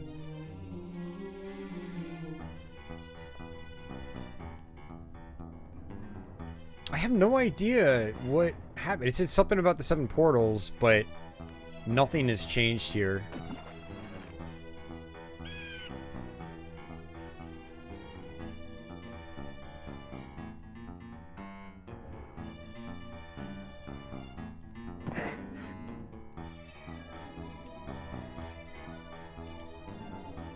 I don't have the flight yet. You can actually get this power-up that lets you fly in the air. Let's come back here.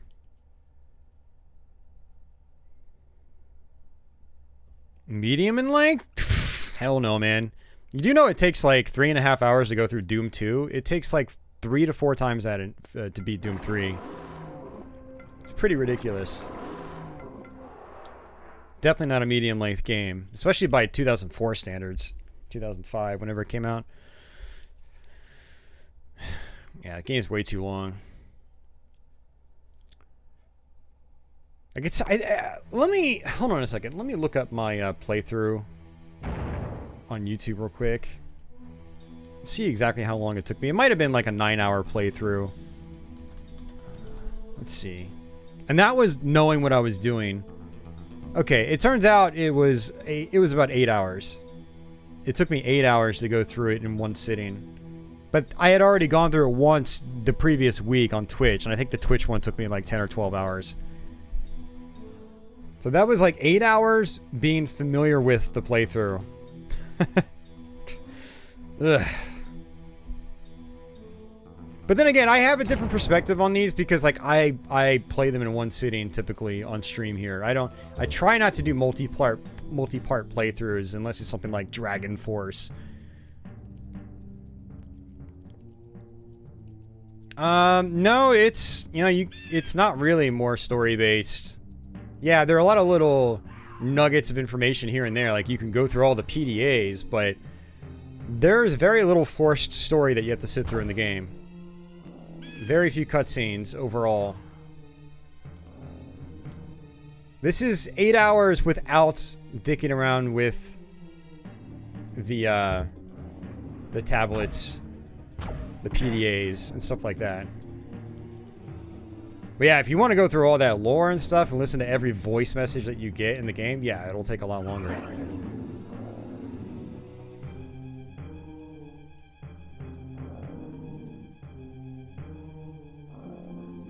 And I don't mind the game being 8 hours long, it's just the game is so tedious and boring and frustrating with some of its gameplay design choices, like the stamina bar, which basically forces you to walk for at least half of your playthrough. The playthrough would probably be shortened by 2 hours if you could just run for the entire thing. I don't want to bitch about Doom 3. We bitch about Doom 3 all the time. Every time Doom 3 is mentioned, I am obligated to bitch about it, so I'm done bitching. Your Lords of Shadow 2 is still sealed. I still need to beat that game, man. Still need to do it. I wonder if one of those... I'm trying to think of, like, locked doors that I couldn't get into earlier.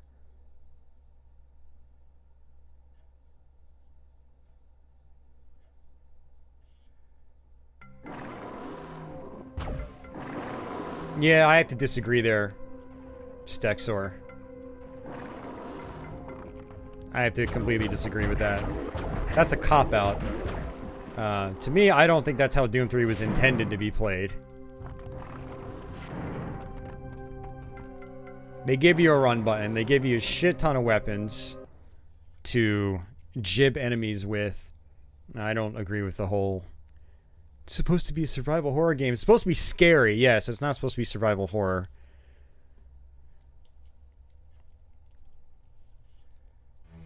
And when you're able to just run constantly, like when you're in the hell scenarios and you no longer have a stamina bar, or your stamina bar is just permanently maxed out, the game is so much more fun. You're just constantly running around, running and gunning. You're not forced to slow down and walk.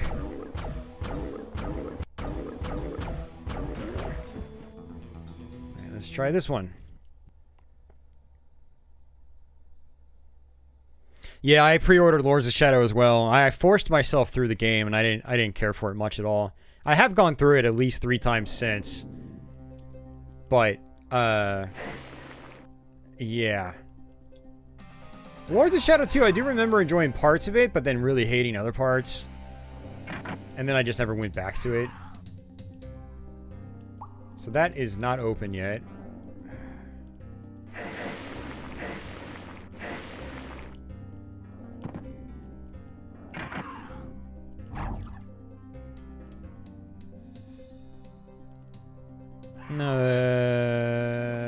Never mind. Keep quiet, Austin. Don't say anything.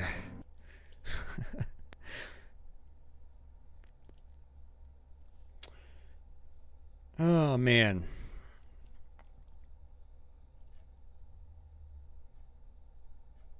Ritual of the Night is more Castlevania than Lords of Shadow. Yeah, it totally is. Totally is. So it's not that one I want to go through. I want to try to go through this one. Wait.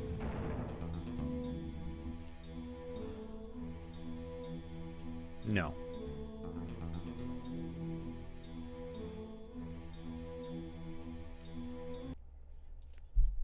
Hexen is confusing.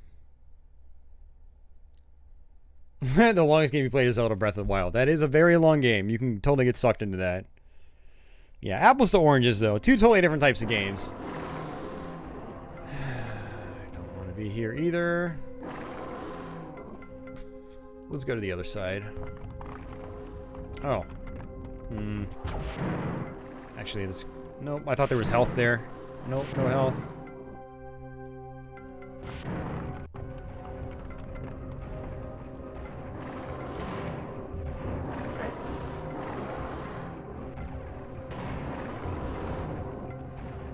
Damn, 84 hours? I think it took me about 80 hours to beat Xenoblade Chronicles.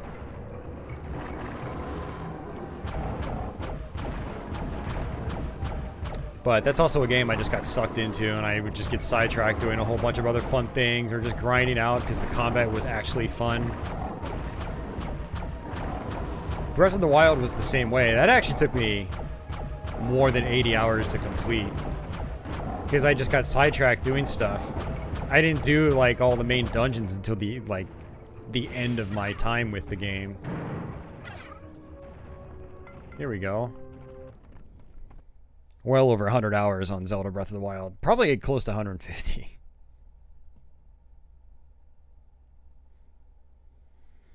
And I don't really play games like that very often. But, man, when I get sucked into those games, I get sucked into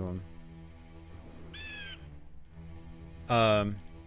Please tell me you raised some stairs here for me. Nope. Nope, nope, nope, nope. Why, game? Why? Why did you send me back to the hub? If nothing was going to change. This is what I hate about Hexen, man. It's so irritating.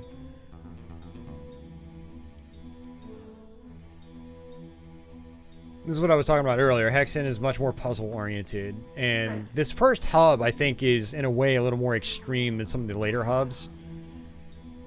Although I do remember wandering around in circles endlessly on some of the later hubs, too.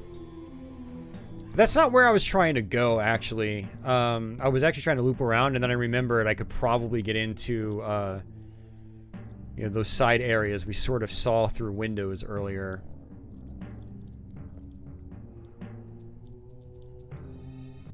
Let me go back and try that again.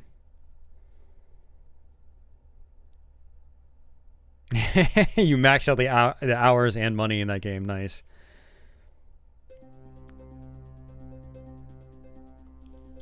Yep, wrong place.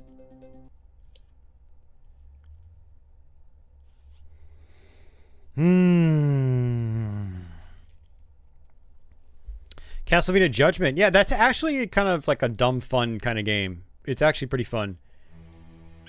I played it really late. I got it and it sat on my shelf for a very long time. But yeah, I ended up enjoying it quite a bit, actually. My brother and I had played it together. It was fun. Alright, this should kind of put me where I want to be. Hopefully something's opened up.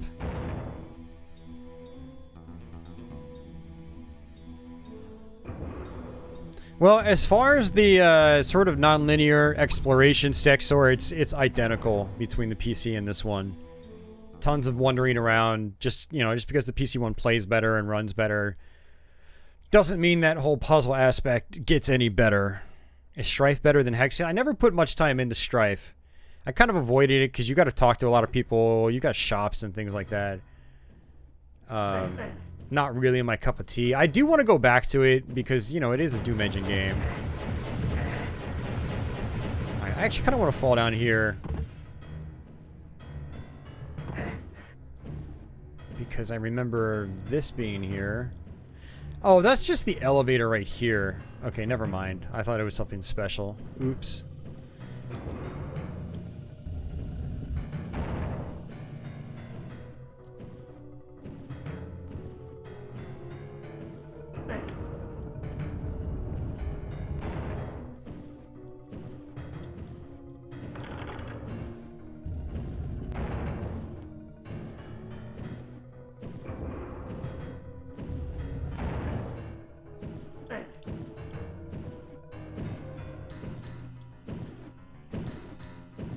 I have to come around here.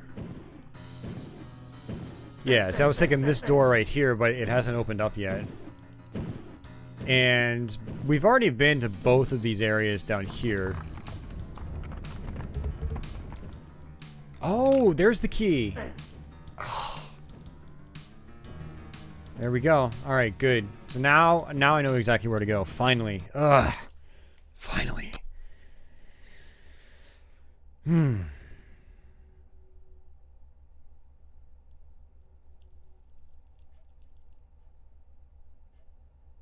Almost 2 hours in and we're still on the first hub.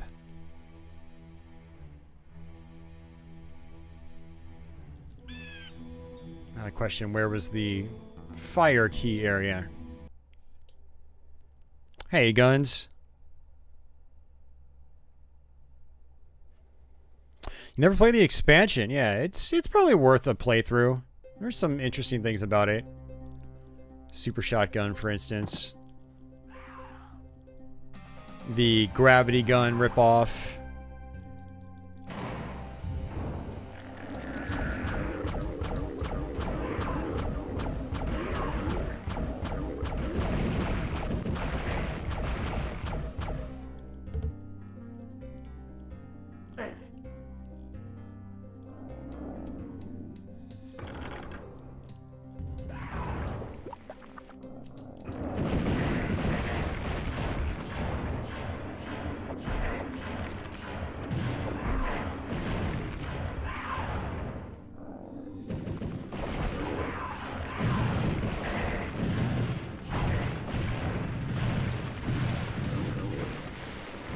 Trying to squeeze my way through these guys.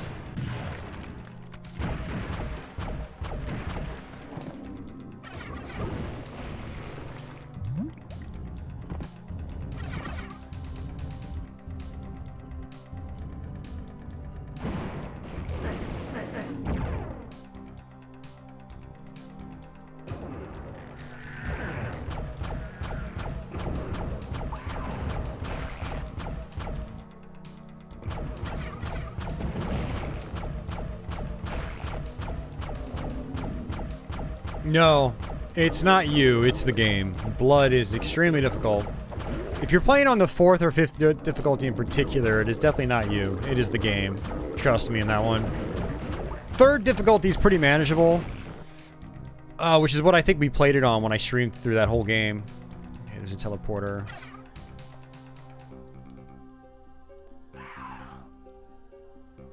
I'm gonna go into every cubby, make sure I'm not missing anything before I go through that teleporter.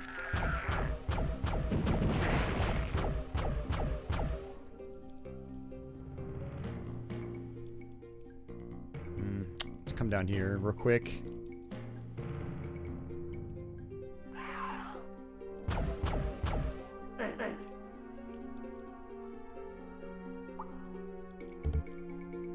Okay. Switch weapons just in case the game trolls us, and it kind of did.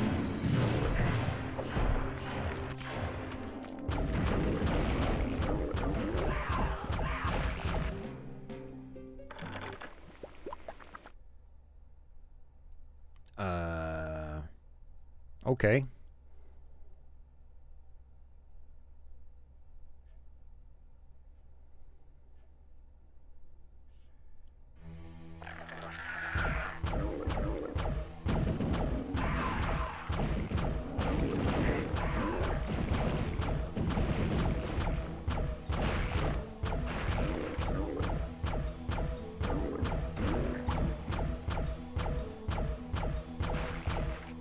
You're a person that finds Dark Souls to be easy?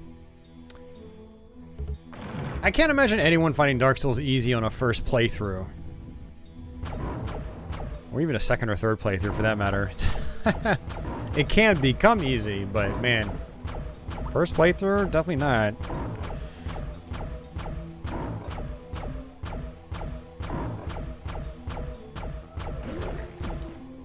Serious Sam is a tough game, but I mean, it's got difficulty settings. If you put it on the easier settings, it's not that bad.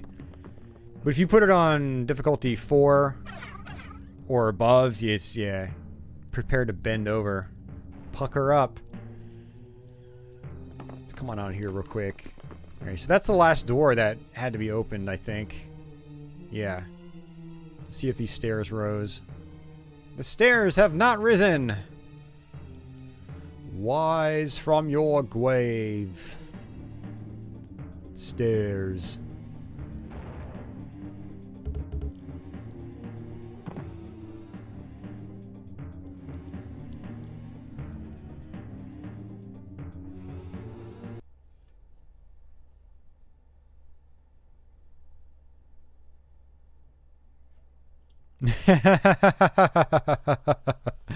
Oh, I love having you out there chatting, Chris. Alright. I think each of these takes you to the same place, but I'm going to double check.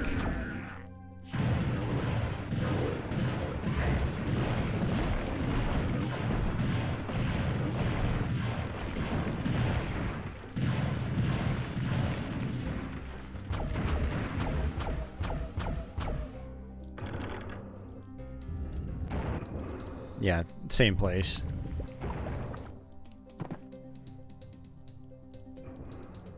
Yeah, and it looks like I can come back up here, but there's no point.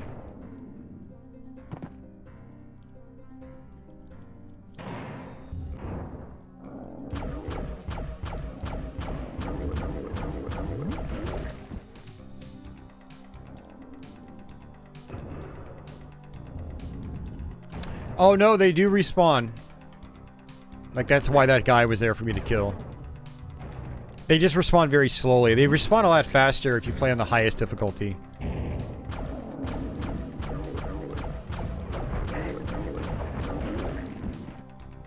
Activision never had the rights, Ronnie.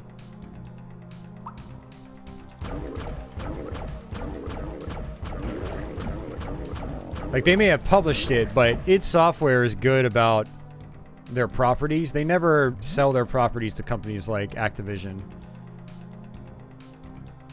Yeah, it's a limited time publishing deal. Of course, PS1 version wasn't even published by Activision. There we go. PS1 version was published by GT Interactive. So, I mean, id Software still owns the rights to Hexen. Pretty sure.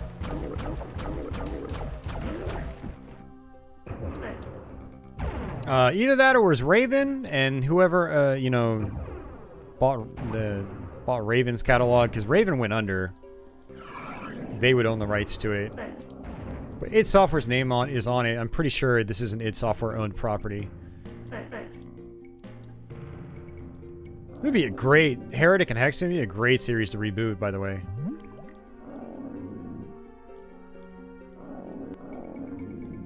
I'll have to look into it later, Ronnie. Because it is interesting, because... Hold on a second. Let me go check my... This is actually a good time to take a quick break, too. Let me go use the bathroom, and I'm gonna check my big box copy of Hexen on PC while I'm at it, and just to clear that up. But yeah, let me go do that, and I'm gonna grab a drink too while I'm at it. So I will be right back, guys.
And actually, I'm going to feed my cat while I'm at it. Ronnie, it was actually published by GT Interactive on PC as well. I think you're thinking Heretic 2. I believe that was published by Activision. Yeah, so either id Software owns the rights to Hexen, or it was, you know, or it was a Raven thing. But I think id Software owned the rights. Yeah, I think it's still an id Software thing. I'm not sure about Heretic 2. Yeah. All right.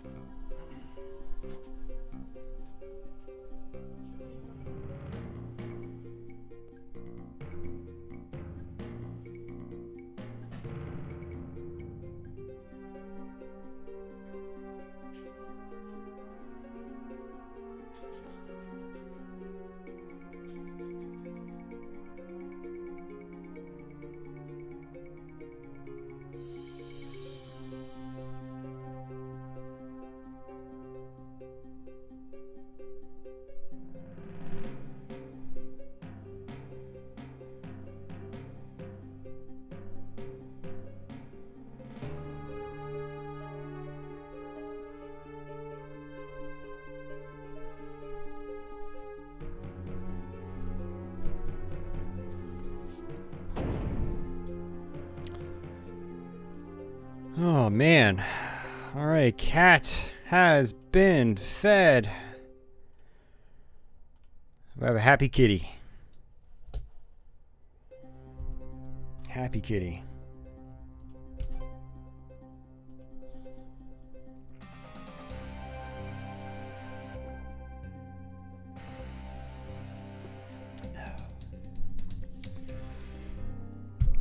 All right, see you, Spike Pauls. Thanks for hanging out.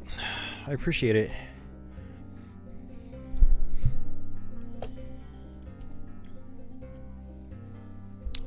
The rights to the series have been disputed between both id and Raven Software, Raven's parent company.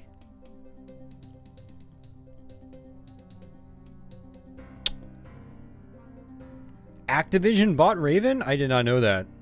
I thought Raven was completely on their own. Maybe Activision bought them when they went under. Or maybe Activision bought them a long time ago and then disbanded them. That's crazy. Okay, I'm actually going the wrong way.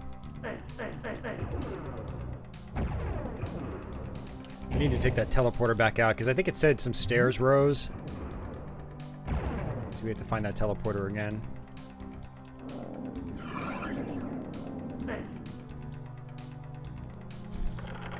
There we go.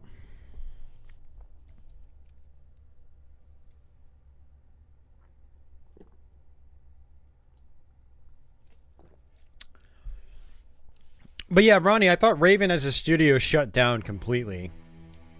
Like, I understand that, yes, some of its older employees might still be working for Activision, making Call of Duty under a different studio, but I thought Raven itself is no longer a thing.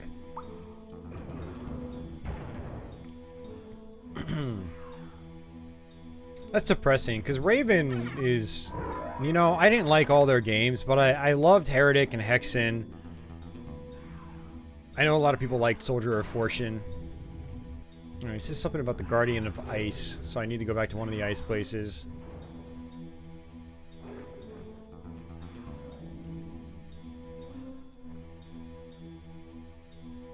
They never shut down. I thought Raven was done. Raven is still around? Okay. Wow. Interesting. Yeah, I thought they were completely shuttered. Wow. Okay. Well, the more you know.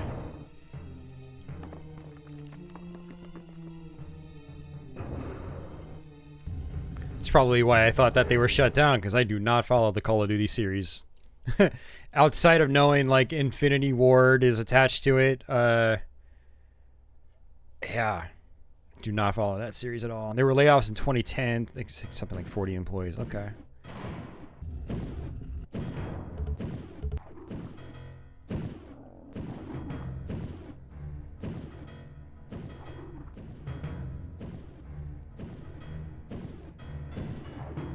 I do hear some enemies. And yep, this opened up. All right.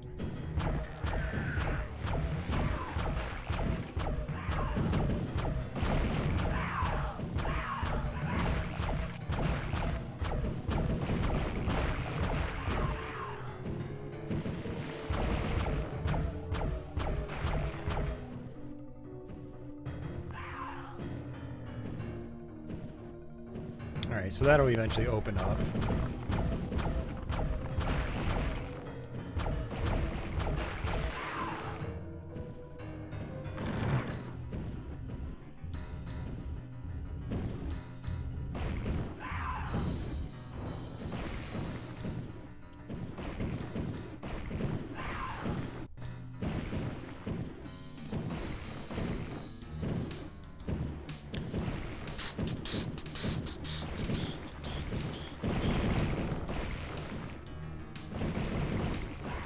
Open up from here? Nope.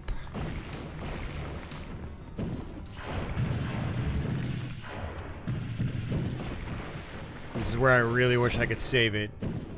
Look at that. And I still don't have any... I don't have a flying option. I don't think I can make that jump. I really don't think I can.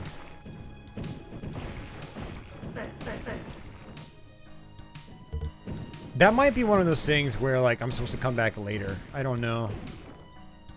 But I'm trying to think of other doors that I missed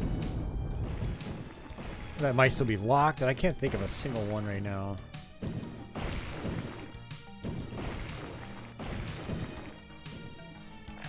Oops. Shit.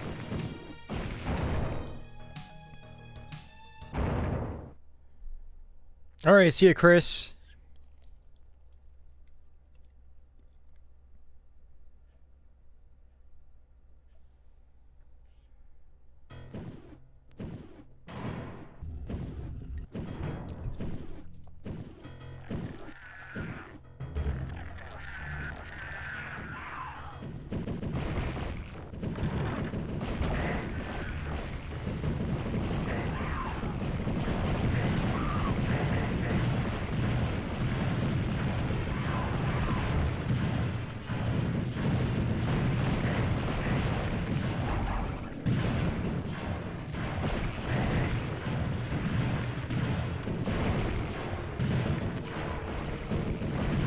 Yeah, see, this is one of the problems of not having memory card support.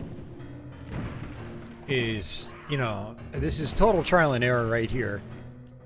Ideally, what you would do is have a free memory card, do a quick save, and then try to do what I'm doing here.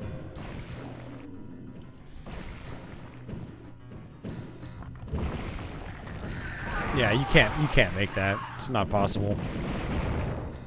So I'm gonna have to kill all these enemies, flip that switch again, leave, try to figure out what I'm missing, and then come back later. Yeah, dude, I almost forgot to hit start earlier. It went down to like 1 second and then I continued. We would have had to redo our entire session. Yeah, it's a terrible design choice. I don't know why they put a timer on the continue screen.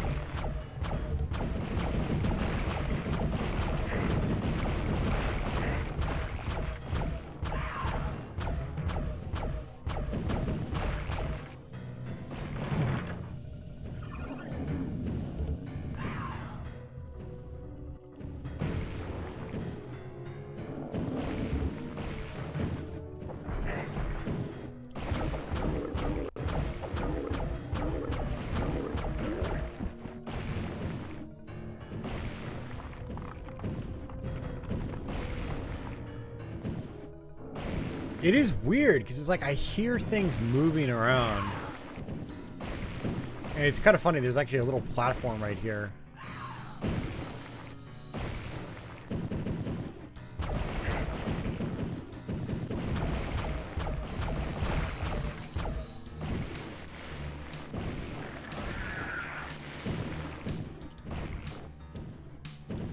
Yeah, there's no way I'm getting that.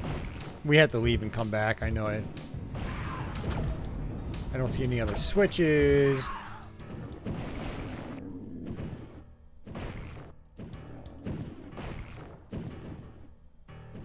Yeah, I feel like maybe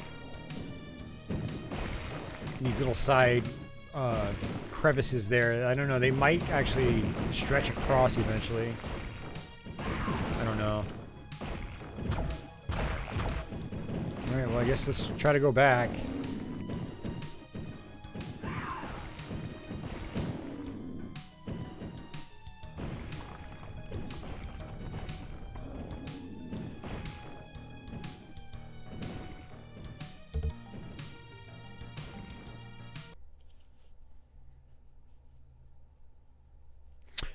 I don't think it would have been the end of the stream, Stexer. I think I would have just switched characters just to show you guys, you know, like the fighter or something like that. So.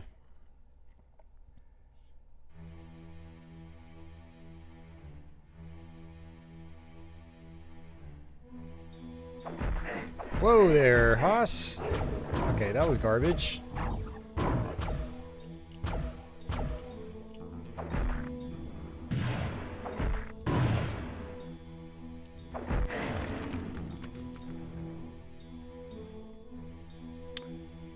Oh, man. Oh, it opened up. What's the other switch for then? Alright, this is good. This means we're actually pretty much done with this hub. Just about. Thankfully. It's weird that there was that one switch left. I wonder what it does.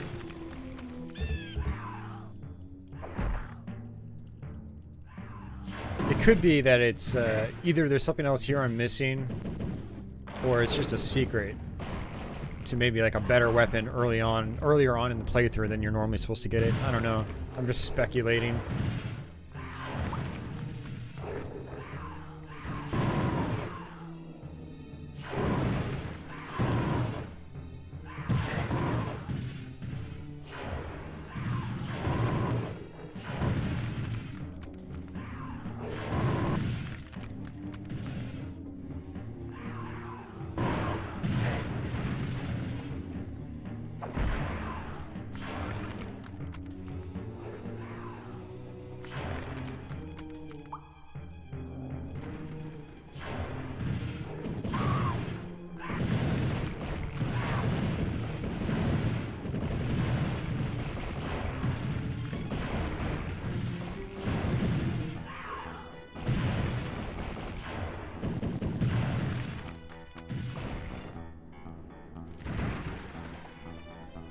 Yeah, it's a real shame about the frame rate in this game, but, you know, something you got to keep in mind is that when this game came out, it was 1996, and first-person shooters were still pretty new for a lot of people, so this frame rate was probably seen as quite tolerable back in the day.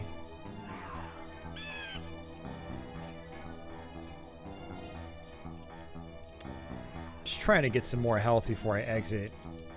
I think I can exit now. So glad this hub's over with. It's such a confusing start to the game.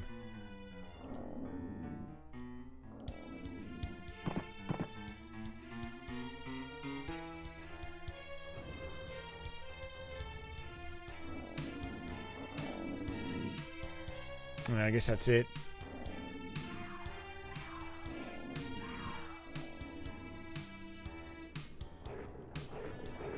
Yeah, the lightning bolt's a great spell. Very satisfying. It goes most of the way across the screen. It's powerful. Yeah, it's nice. I always forget, what's the last spell for the mage or the wizard or warlock, whatever it is. I'm getting all these character names wrong.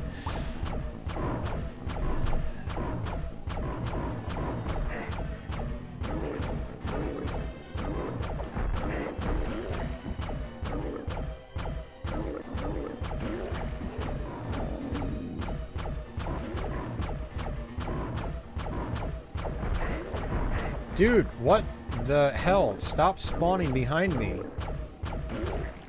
God, that's irritating as all hell. It's like I can't hear the enemies walking up behind me. Ugh.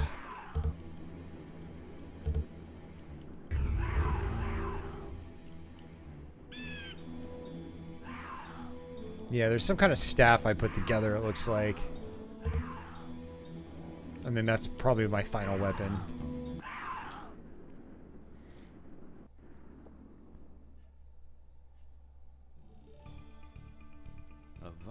Alright, let me skip through that. I didn't even show you guys the introduction cutscene.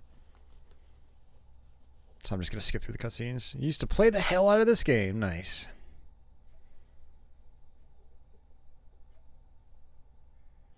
Well, we're at a little over 2 hours. 2 hours and 20 minutes.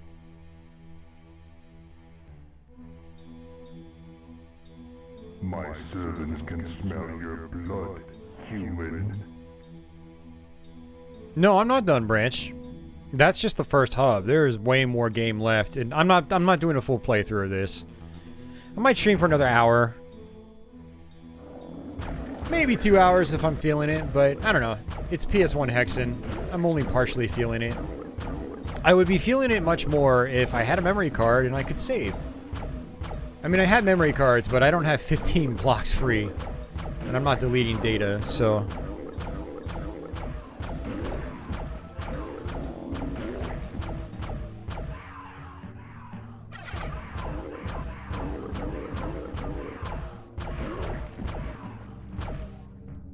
Hexen? I don't know if Hexen's on GOG.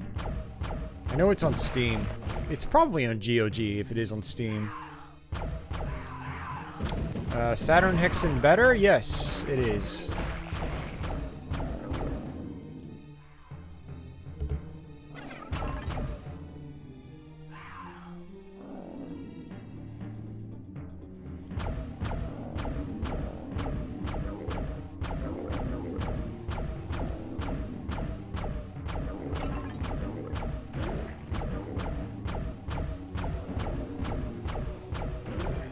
What's going on, Mark? Grinch! You can't go to work. I seem to be streaming. Well, Wednesday afternoons is when I usually do my streams now. I will not be doing an extra stream this week. We're gonna go back to just doing once a week for a while. October, I might double up on streams again. I'm not sure. We'll see. We'll see how I feel.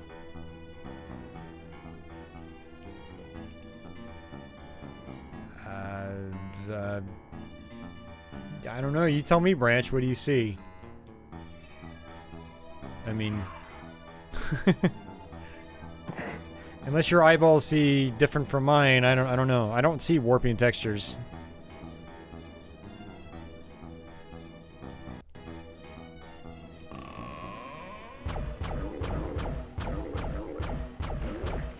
They're not on GOG? Well, that's a shame. Well, you can get them on Steam.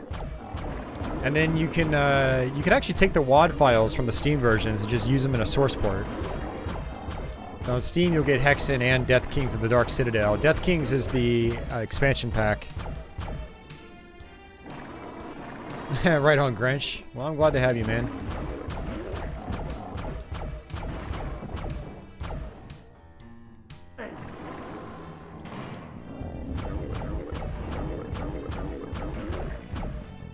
I like it when things that don't look like doors open like doors. I mean, I actually don't like it that much, but, you know, you kind of get the point, I think.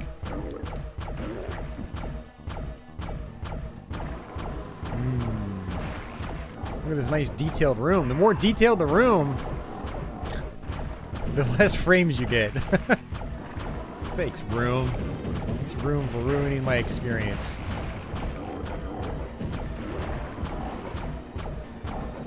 I'm surprised they didn't tone down the architecture in this game to make things run smoother. Like, get rid of these columns. Get rid of all these hanging objects.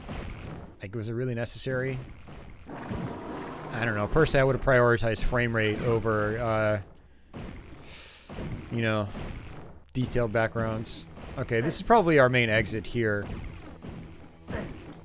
Jesus, do I need 6 keys? No, I think I just need 3 keys. There's the same objects on both sides. Yeah.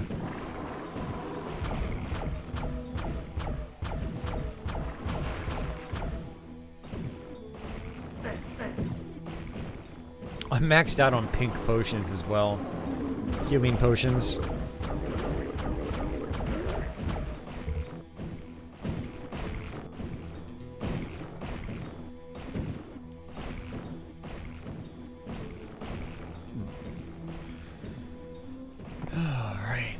I have to go a different way.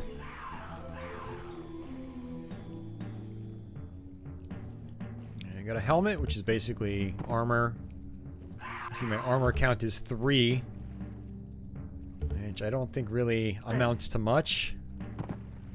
We're getting green mana, but we don't actually have a weapon that uses that yet. But we'll get one. It'll happen. Alright, that's the start. Let's go to the right.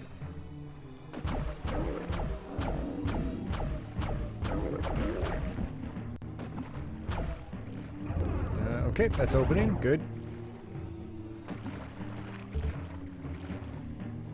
Lots of swampy areas on this hub, if I remember correctly.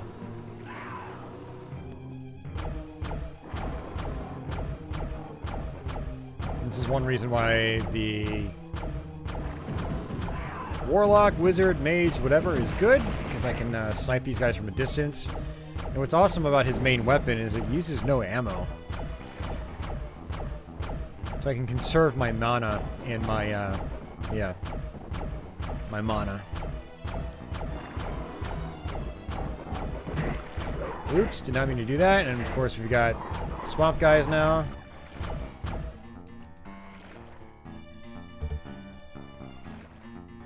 Creature from the Black Lagoon. These guys will troll you pretty badly.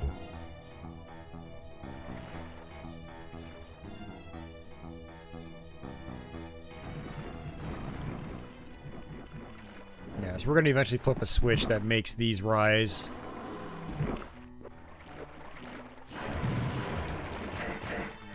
Okay, that's dick move, man. I don't like how they spawn behind me. You're way too slow in this. Like in the PC version, it's one thing. You can just like flick your wrist and do a 180.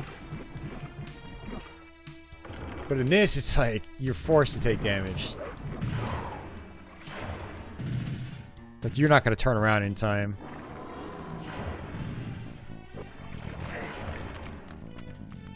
Games made of cardboard. Welcome.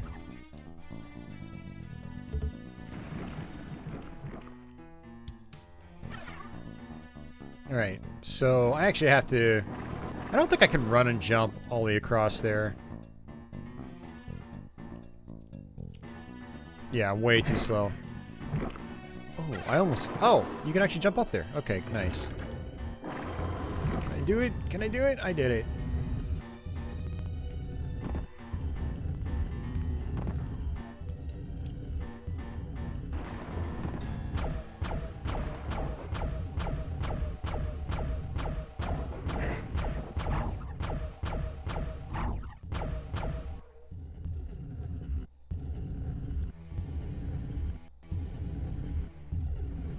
Hey, Bill. I take it you know that person, Mark? Oh my god, come on. Don't do that to me. Alright, let's come back up. Actually, I'm gonna come back real quick because we got a lot of health potions I can pick back up. Oh, you watch his channel. Nice. Very cool.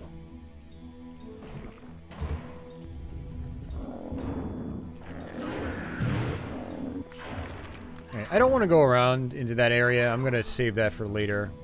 I need to try to hit the next teleporter to get the next checkpoint, because we've done a lot.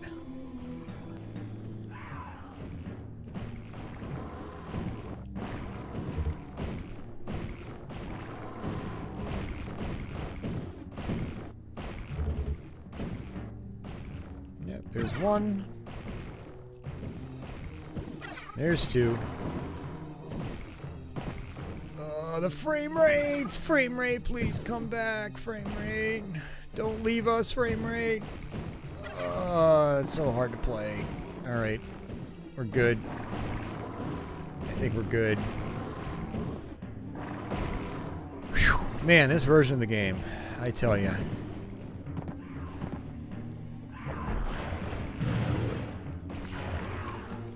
More like Hexen sound effects in Duke Nukem 3D, because this came out before Duke 3D. This was pre-Duke 3D.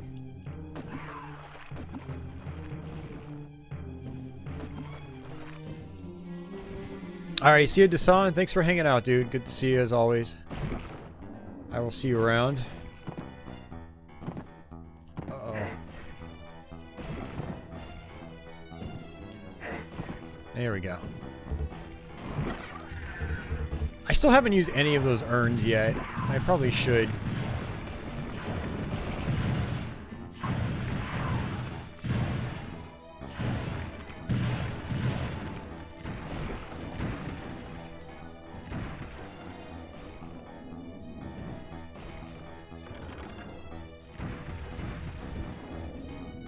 I don't know what that did. I'm gonna have to fall down, I'm sure. Probably have to come down here. Yes, the N64 version's great, Guns. If you're gonna play one console version, that's the console version to play. Period.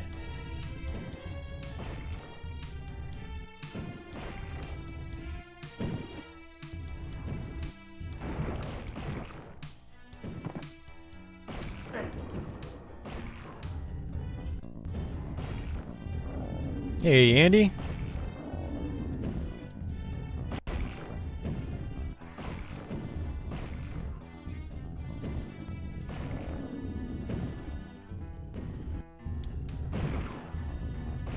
The Saturn version skips frames? I mean, I'd rather have slowdown like in this version than frame skipping. I mean, this one's still... It's not great. Frame skipping makes it much harder to aim. I will fire up the Saturn version sometime. I ordered the Satiator yesterday, so it should hopefully be here soon. So I'll load up Hexen onto it and try it out.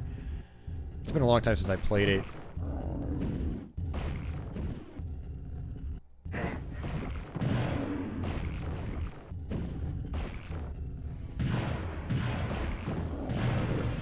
I mean, this version does skip frames too, but it also gets really slow in the process.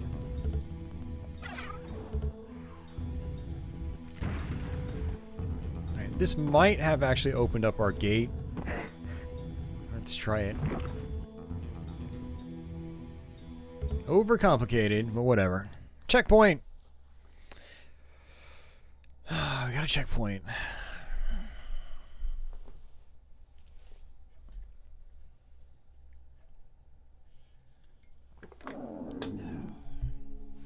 Alright, yeah, I remember this area. A couple years ago, I did actually try going through the PC version on Twitch to do a YouTube stream. You guys know I like to play through the games. When I intend on doing a full playthrough of some of these games, I like to practice them beforehand. That way we have a relatively smooth run. Because I think that's more entertaining. Or at least it provides more value to the viewer, because there are a lot of people that watch my videos because they want to know how to get through the game. You know, they don't want to just see me fail over and over. But I got to this hub and then I just... I never went back to it. So... never went back to it.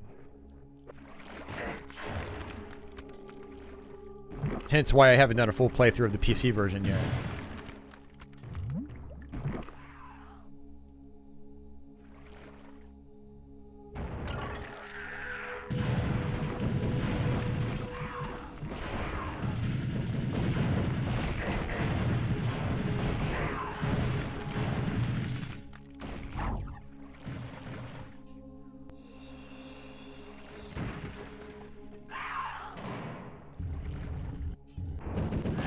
John Romero's Dune 2 discs. Jeez, how much did that cost you? That's really cool. He responded to a tweet earlier today saying I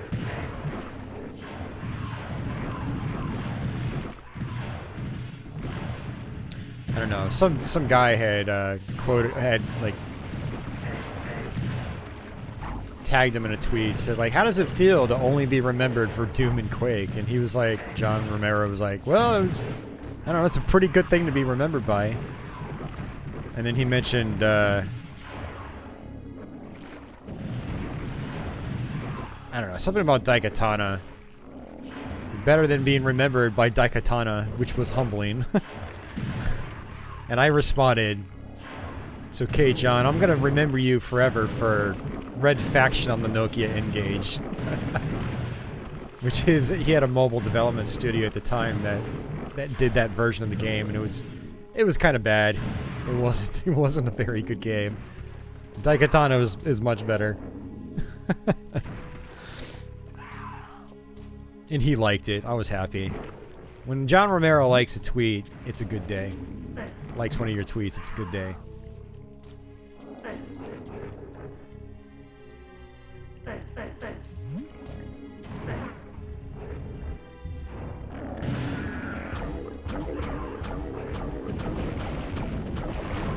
He shared your cardboard Doom video? Nice. My cat's in here meowing at me. What, Patchouli? What's going on?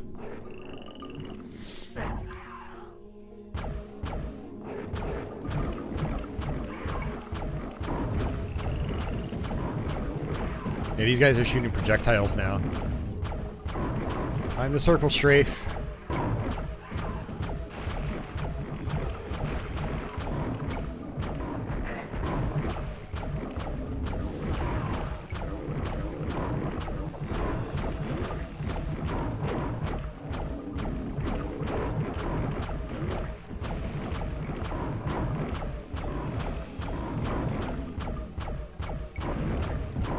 Yeah, right?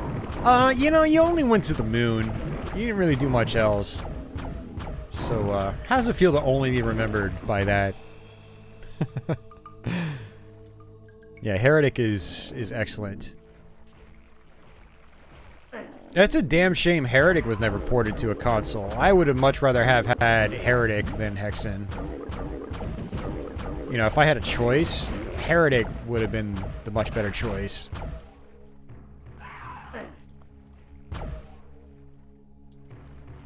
And then port Hexen. You know, why not have both?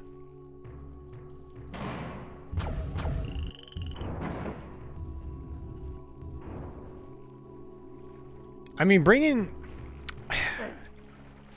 So, we actually had talked about, just probably less than an hour ago, like, who owns the rights to Hexen. And apparently, it's a mix between id Software and Activision. And so, it's not likely that we'll ever see a modern conversion like we have with, like, Doom and Wolfenstein. And the same goes for Heretic, and it's a damn shame. Not to say it can't be done. I mean, ZeniMax and Activision could work out a deal. It's happened before. I mean...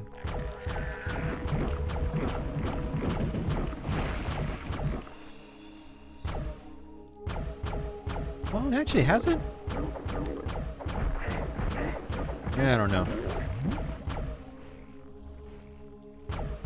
No, I'm just talking like a port, like Bethesda did the updated ports of Doom and Doom 2 and Final Doom and whatnot last year. It's like, I'm just talking something like that, like a cheap $5-10 download game. You know, just port the PC version like they did with Doom and Doom 2 and whatnot. They did it with Wolfenstein 3D as well. You can still buy Wolfenstein 3D on Xbox Live Arcade or Xbox One as well. It's, the 360 version's backwards compatible. Yeah. Picked up a Windows 98 computer. Nice. Oh, Witch Haven. Witch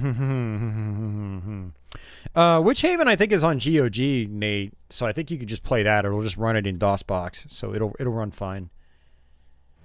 It won't be ideal because DOSBox, but let me go back in here. I just want to make sure I didn't miss anything. I think it's on GOG. Yeah, I thought it was. If anyone wants to double check.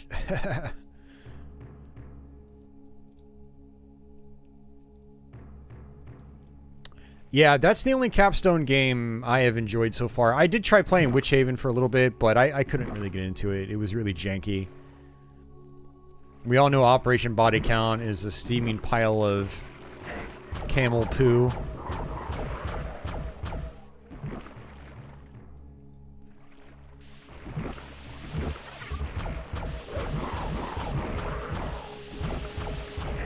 course, Tech War.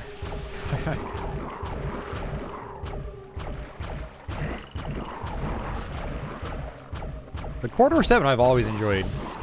And the level design is not as good as Wolfenstein 3D, even though it does have more variety, technically, with its textures and stuff like that. But I like the weapons, I like the enemies. It moves just like Wolfenstein does, so it feels good to play. I don't personally understand why a lot of people are so hard on Corridor 7. But a lot of people just, they really don't like it. Yet they still love Wolfenstein 3D. I digress. Yeah, I do enjoy me some Corridor 7. We're going to eventually try to go through that on stream.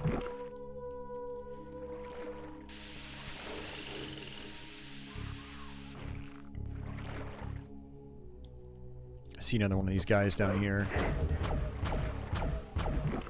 Really hate how they spawn behind me. There we go. No back spawning for you.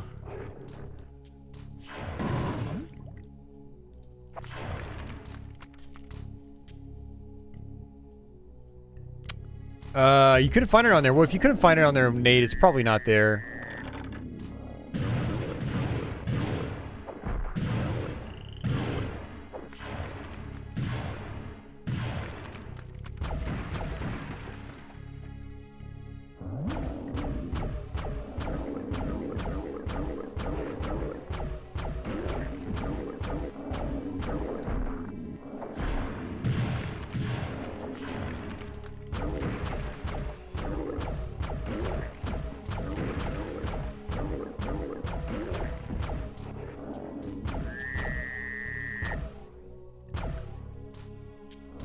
Well, I mean, you could play any game for free, Nate, if you look hard enough.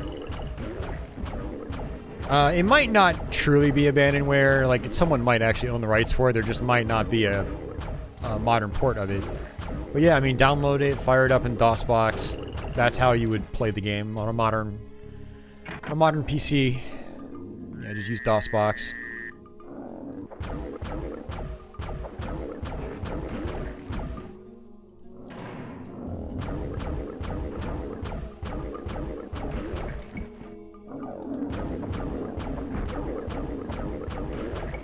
It's honestly faster to kill these guys with the wand than it is...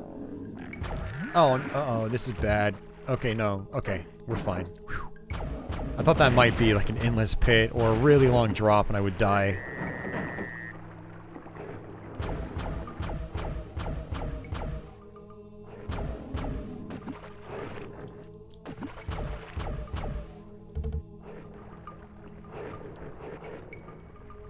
I actually really wanted to play Witch Haven, and then I watched...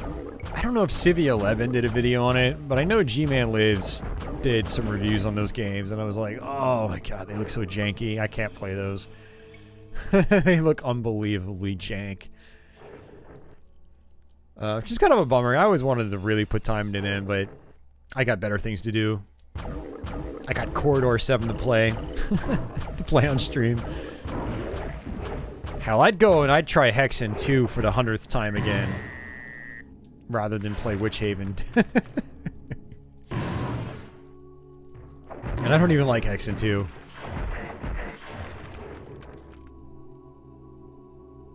That's how janky they looked.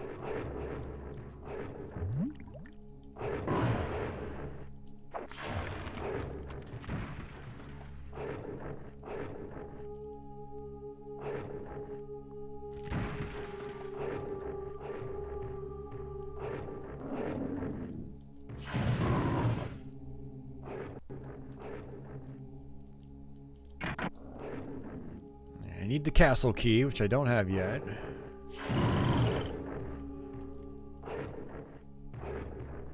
Yeah, Nate, Hexen 2 just feels very different from the first game.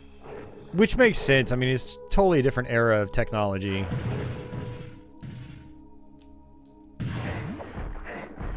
But just the way it plays, it just doesn't feel that good to me.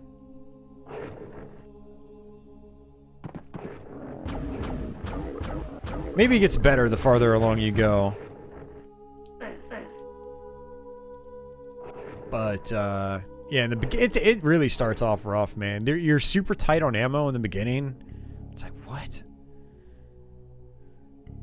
It's just, yeah, it's a very rough start, and I have a hard time just getting past that first hour or two. I just give up.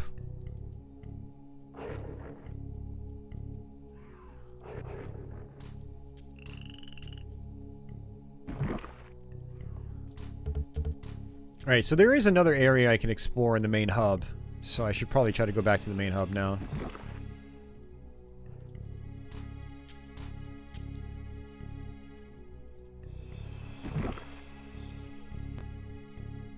Or even the expansion to this. I heard the expansion to Hexen 1 was really tough. Do you have any comments on that?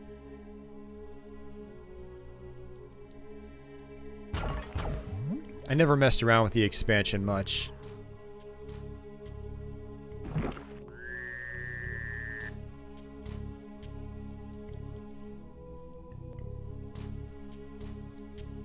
Alright, where was the teleporter? Was it in here?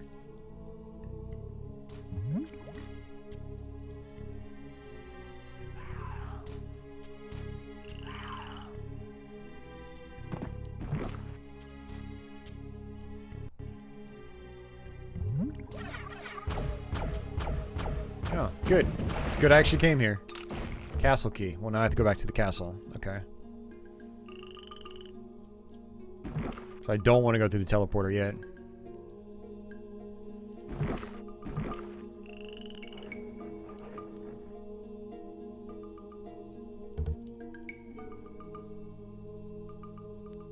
And he's back with food. Word. Alright. Come on up here. There we go.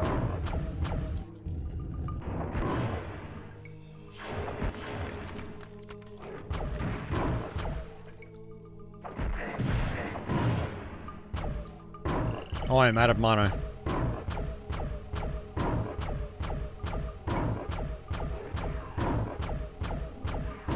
You don't remember much about it? Yeah, okay. You probably played it a long time ago then.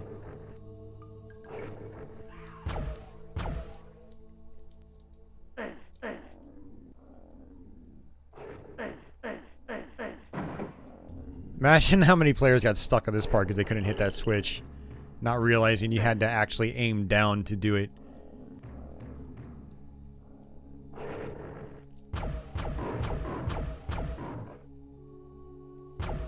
Let's go ahead and just snipe these guys from a distance.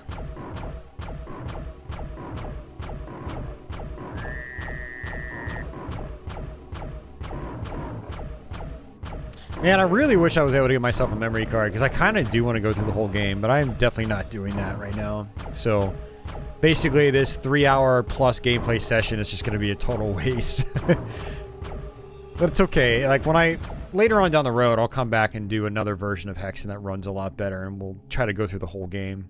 It'll be the PC version. If I do a full playthrough, it's definitely going to be PC, because, I mean, just look at how sluggish this is. I don't want to do this for 10 hours, you know? I don't want to deal with this for 10 hours. Playing the PC version will go a lot smoother. So that switch I hit opened up something. Looks like it was this. Porculator! And I don't know what the porculator does. Is it an item to use? It is an item to use. Oh, this might turn enemies into pigs or something. I don't know. Let's try it. Yeah, it's like the chicken egg. Yep, it's like the chicken eggs, or not chicken eggs. Yeah, it's an egg. You kind of throw it as an egg, and it turns enemies into chickens in Heretic. This golden power up here, I think, one of these will teleport us back towards the beginning.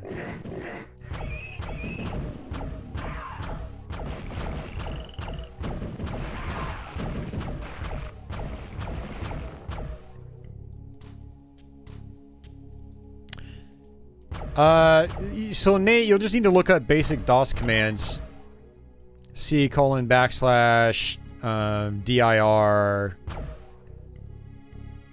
things like that.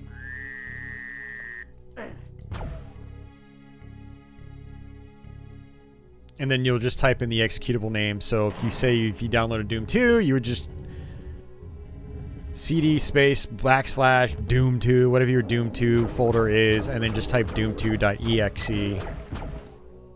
Not even .exe, just type Doom 2. It'll automatically point to either a batch file or executable.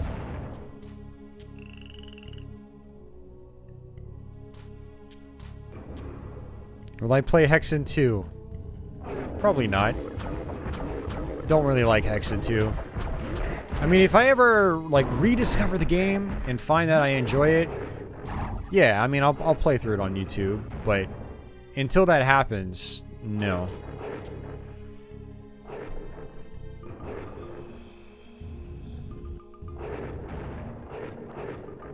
Yeah, that might actually work. You might be able to drag and drop into DOSBox. I've never tried that myself.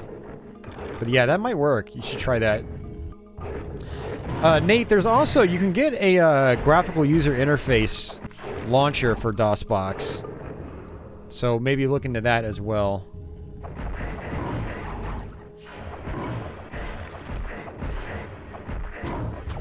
Great, out of mana. And when this elevator goes down, it, like, I fall too far and I take damage. Dude, how many of you are there? Seriously, dude. God damn.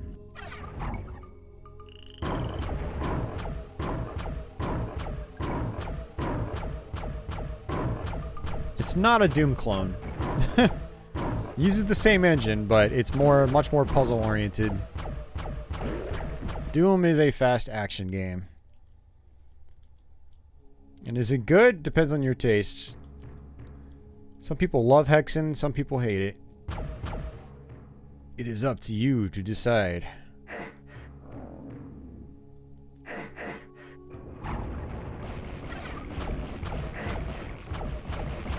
I'd say it's good, though.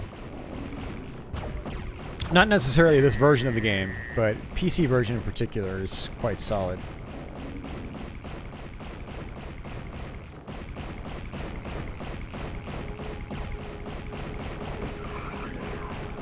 Ah! Teleporter, okay. What am I doing wrong? Seriously, game? You're gonna do this to me?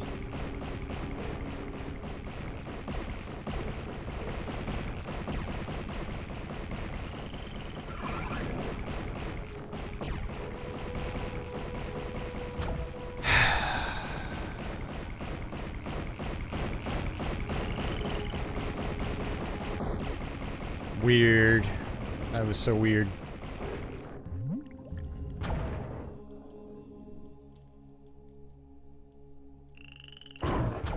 Look at all this green mana, too.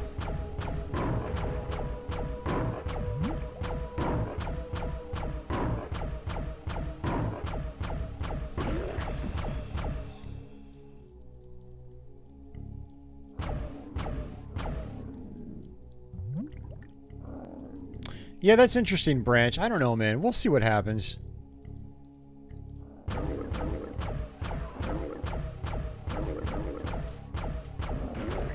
Alright, so I got a green key of some kind. I think that is going to be for something else. And it doesn't look like anything's risen up here.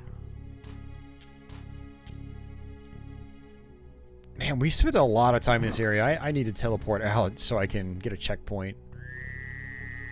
So let's do that. There we go. Soft locked, yeah. That would have sucked. We spent like 20 plus minutes on that one section. Actually, it might have been longer. It might have been like a half hour.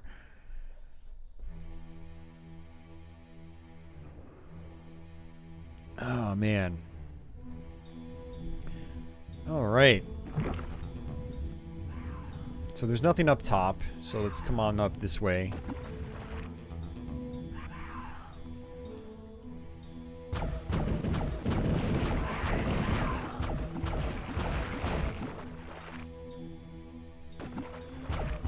So that's not going to open up. Alright, so this area over here.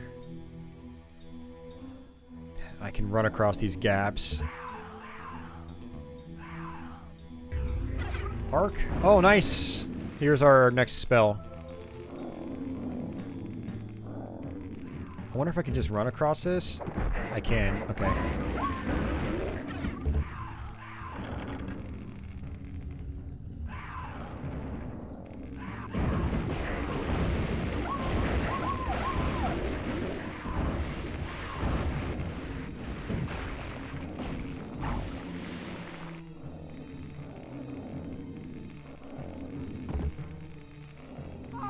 Dead. Dead, dead, dead. That sucks. I was able to run across it, but going back is going to be a little bit harder.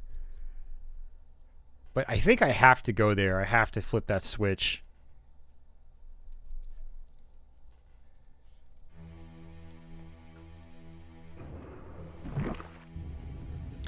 No, it's pretty tolerable, Branch. It's not nearly as bad as I remembered it. It's still not great. But, you know, if I had this game in '96, I would have been fine with it. I would have loved this game.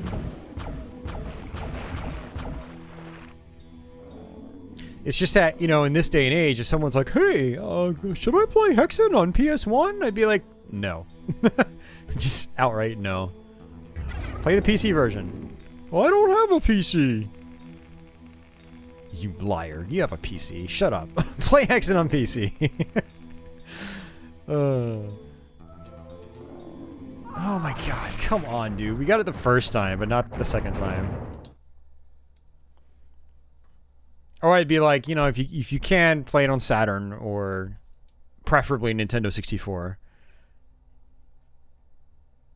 I play Hexen on a Mac. It actually got a port to the Mac. But yeah, you could just get the Hexen WAD file and then run it in a source port. GZ Doom supports it. That's my recommended way to play Hexen. You know, buy yourself the $5 copy on Steam or whatever. Get the WAD file from that copy and then just run it in a source port on a modern computer. Or not even a modern computer. I mean, you can run it on a 15-year-old potato computer if you want. It'll still be great.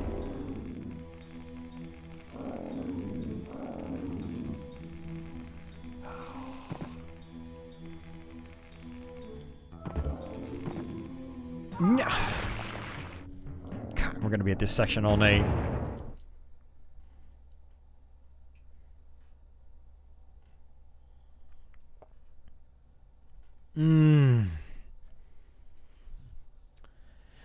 I can't save, Gabriel. Otherwise, I would have.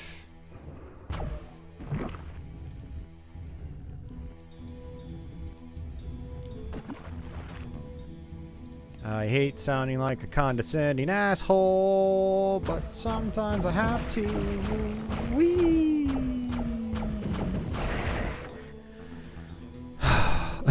Loading, yes.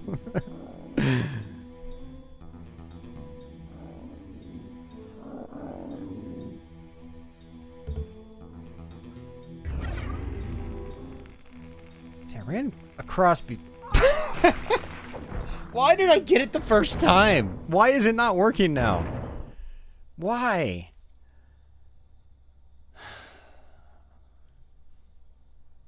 You know, we are nearing the 3-hour mark, and I told myself I would probably only stream this game for about 3 hours.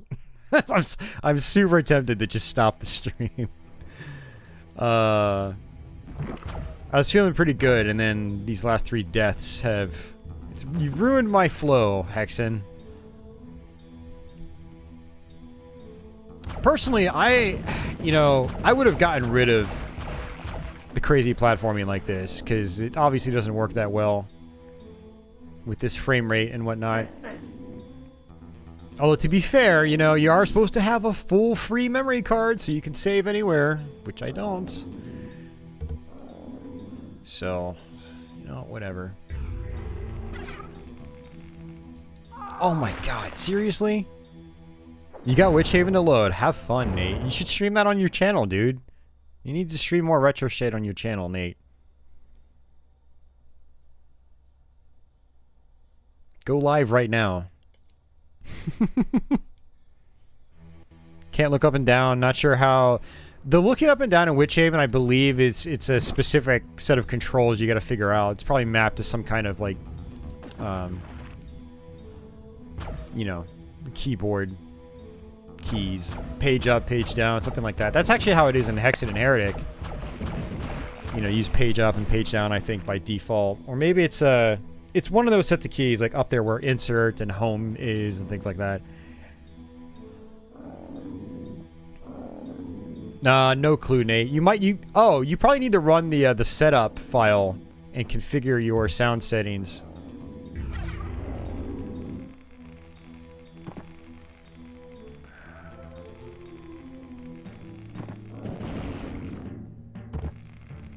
Oh, that was close.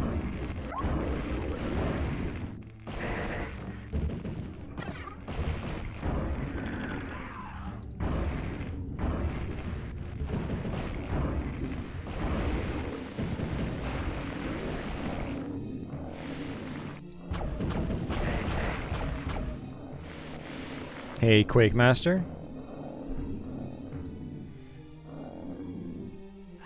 Oh, he's playing Witch Haven Bridge, not Hexen.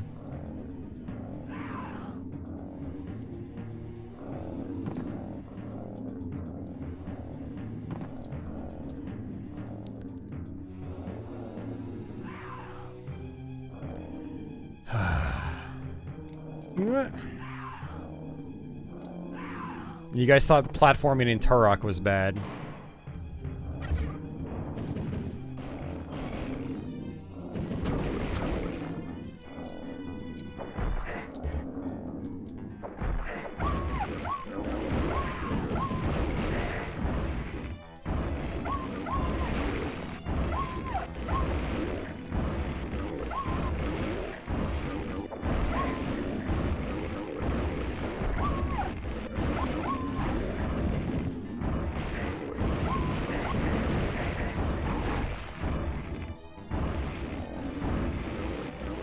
And then it's not as powerful as I want it to be.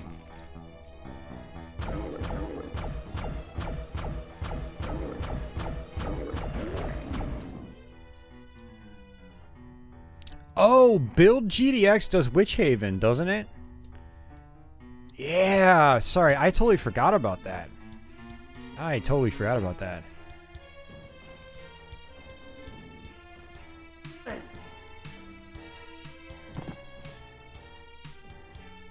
I do need to explore around here because there is, I think there's leftover green mana.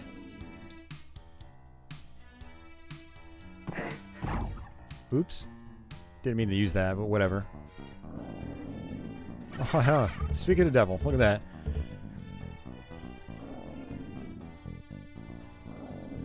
Alright, let's go ahead and go through here.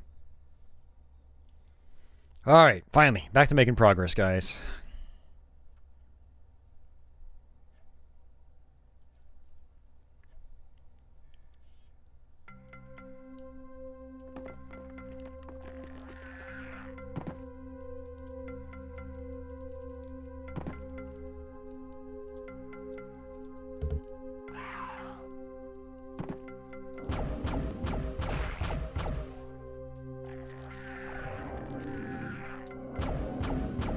I wonder if this is the area I'm thinking of. I remember there was a place that looked like this I just got super lost at back in the day.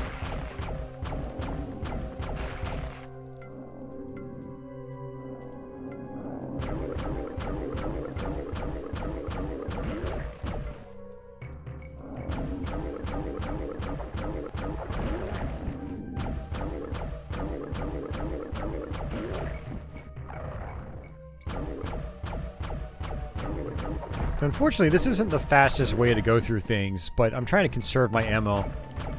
You can see how overwhelming things can get at certain points in the game, and I don't want to be empty-handed at that point, or at those points.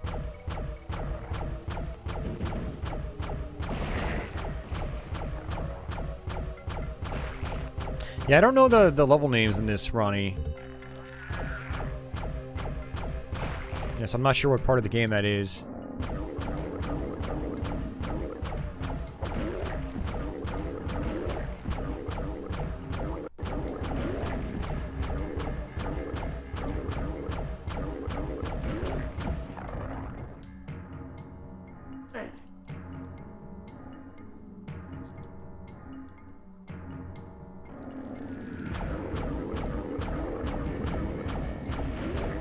Oh, this has secret levels? Oh, wow. Okay. Yeah, I have no idea how to access that.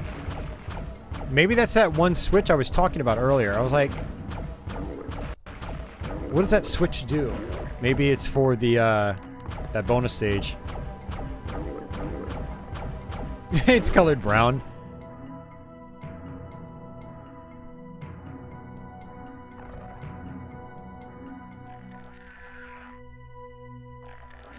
I mean, it's kind of hard to avoid that color, though, Branch. I mean, I am in, like, a, you know, a mine type of area, so the color makes sense.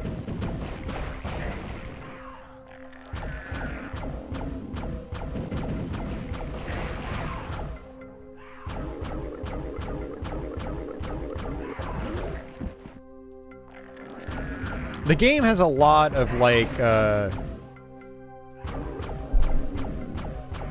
it's got a lot of brown, but it's also got a lot of, you know, gray, rocky colors. Lots of things that are supposed to look like steel. But it does have some nice glowy orange fire.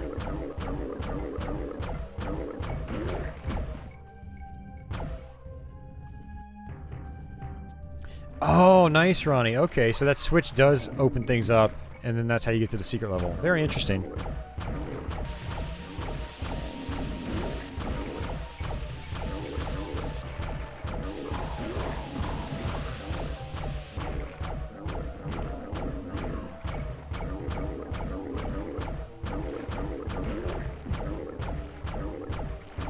Yeah, some glowy lights could have been pretty cool.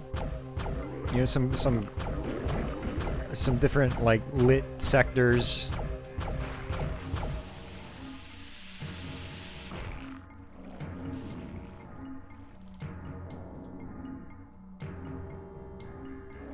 Although, I don't know if this is running basically the same kind of, or like the exact same engine that PS1 Doom is. I almost feel like it's not. Because it definitely moves differently than PS1 Doom. It feels different. So it makes me wonder if they're using an iteration of id's, you know, PS1 Doom engine, or if it's something else that Raven did completely on their own.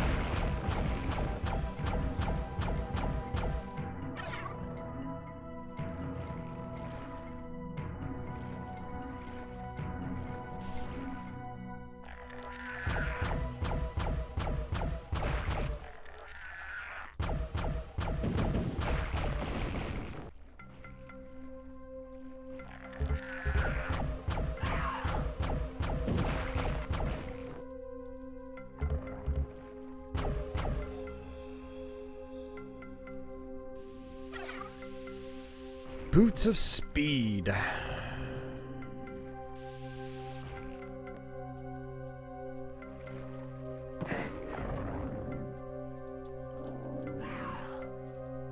don't know if there's a way to zoom in or zoom out. Well, you can press X and scroll around, but that doesn't really help me that much. Oh, there we go. Yes, you do have an auto map in this game.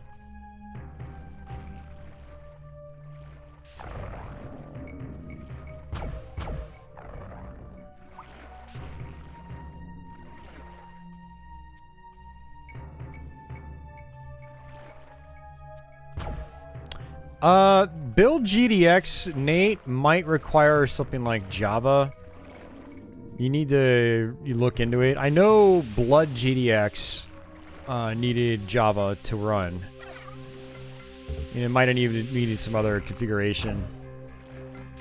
But read the documentation that comes with it.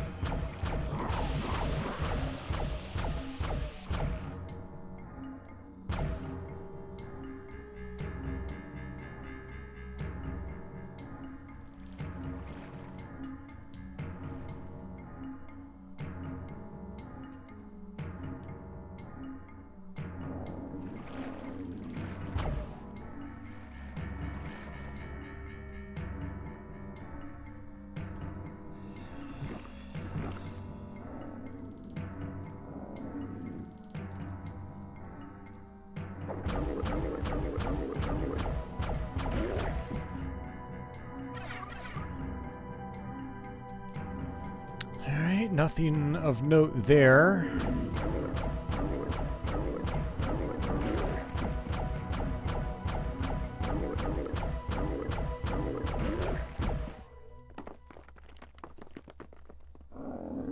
Witch Haven was moderately popular back in the day. I knew a lot of people that had played it.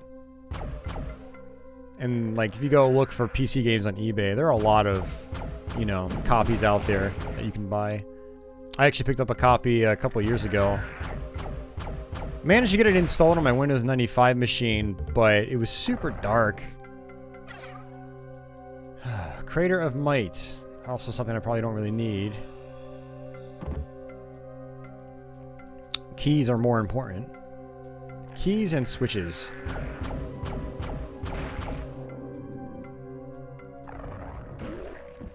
Something just got crushed.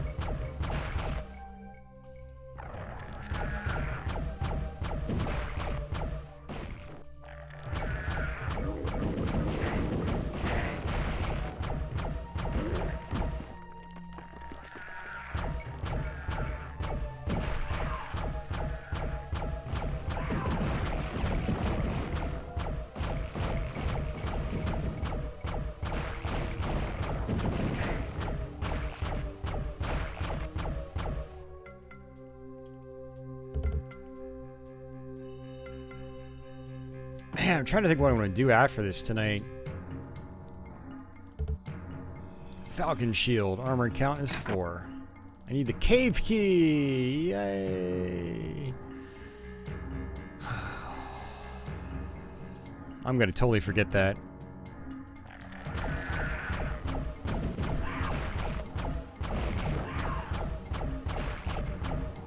Well, no, Branch, when I was playing Witch Haven, I was playing on my CRT PC monitor.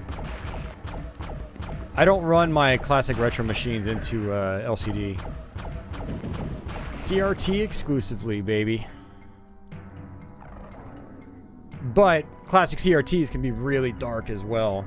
And if a game doesn't have gamma controls in it, then you could just be stuck, you know, with a dark image.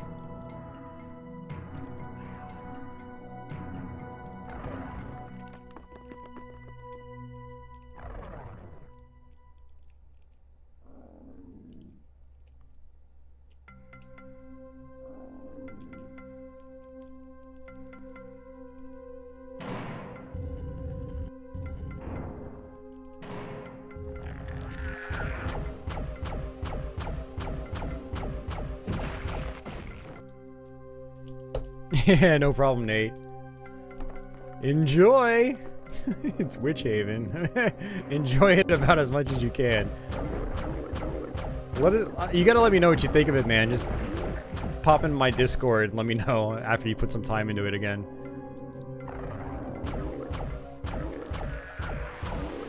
Oh, yeah.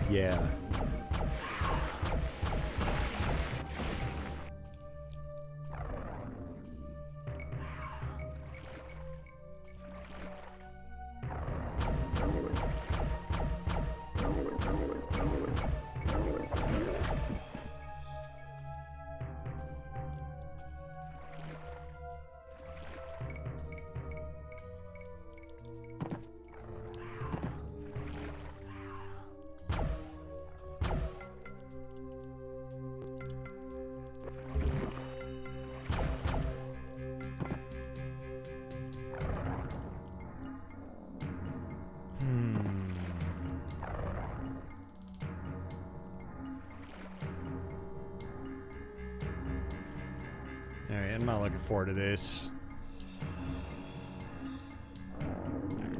Okay, it's fine. I thought something was gonna happen here. Every time I switch weapons, I keep forgetting what my attack button is. There's so many damn button combinations in this game. My head is still having a hard time wrapping itself around all these combinations.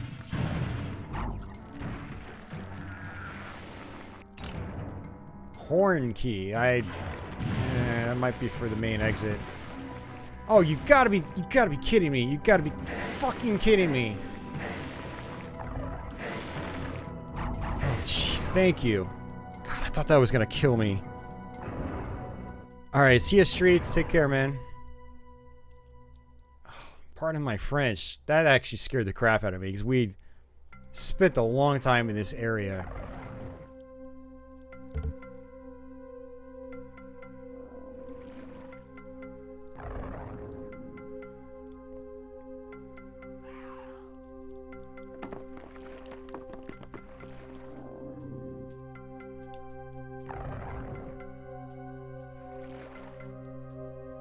Alright, so where did I come from? Not down there.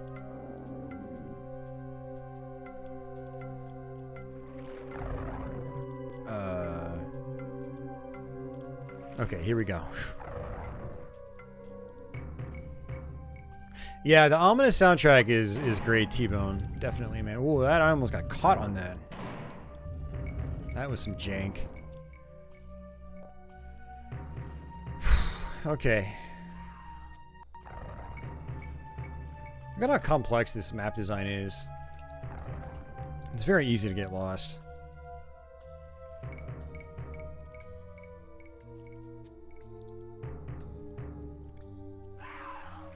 I mean, Hexen is definitely more complex than Doom. Now, whether it's actually more fun than Doom, that's another story altogether.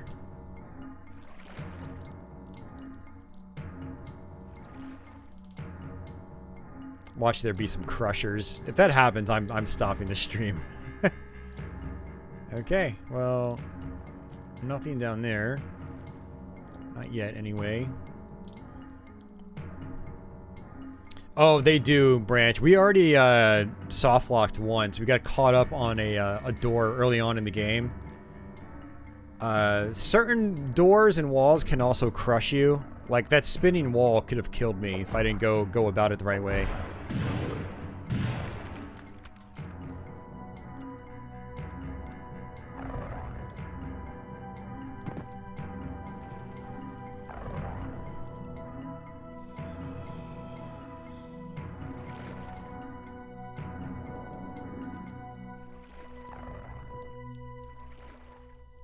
I see a green door somewhere, but I'm not really sure.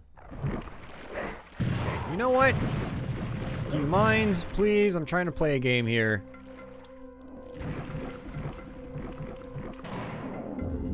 That must have been the key I got. It's for that door.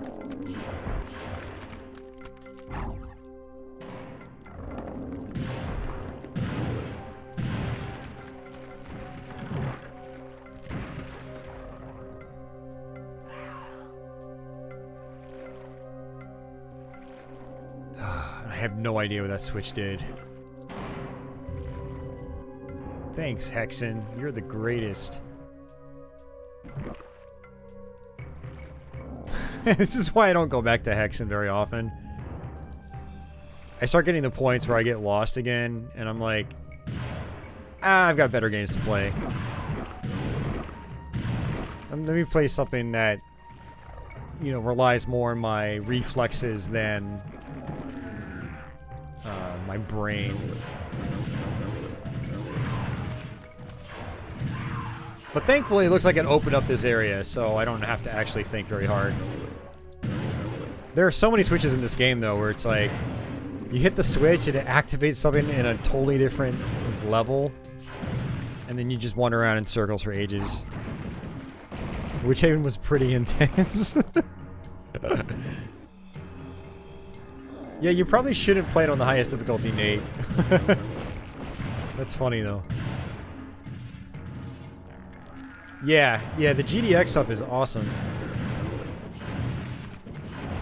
When I did my full playthrough of Blood on my channel, I used Blood GDX.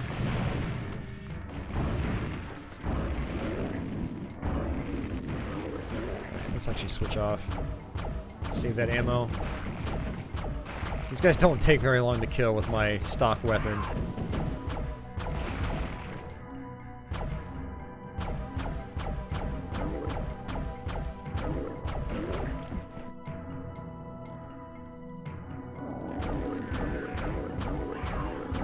Hey, Greg. Pew, pew.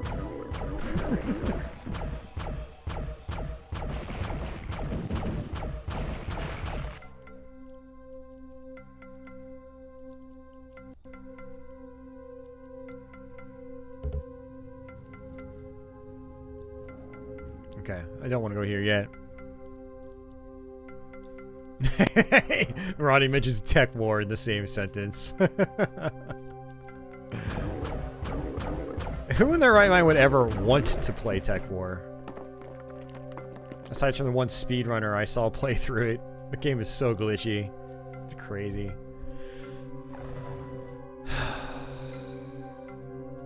Oh, I just realized you could see your keys on the auto map. I didn't realize that.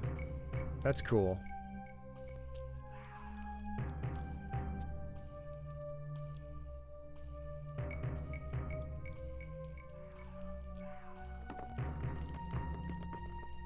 I mean other people, Ronnie. I know your brain's messed up, just like mine. Like, I would probably play Tech War. Come to think about it, I should fire that up soon. That would make for an entertaining stream. Maybe I'll do a blind stream on YouTube.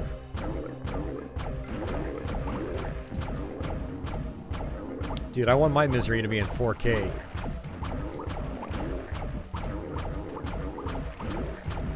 .4K, 120 FPS plus.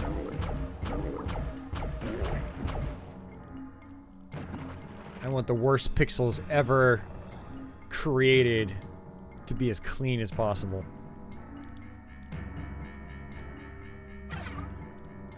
Clean and sharp.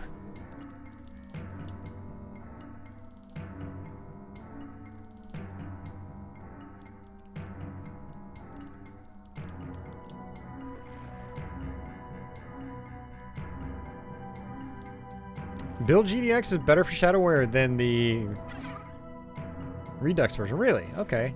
I'll have to keep that in mind because I do have the Redux version.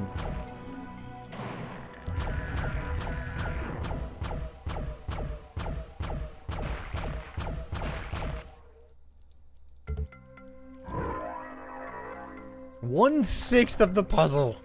1/6.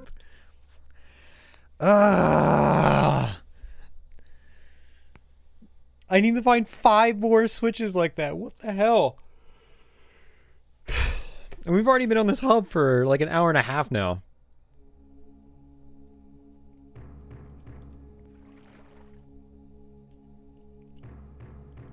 Unfortunately, I can't like highlight the keys I have, so I don't actually know what they are. Do I play any first-person shooters on PC? I play a lot of first-person shooters on PC. I mean, when you were watching me play Doom a few weeks back, Valiant, that was on PC.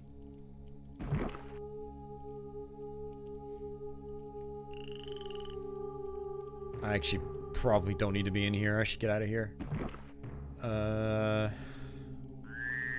mean, the teleporter crapped me back out here, so I feel like I probably need to be here. Oops, not there.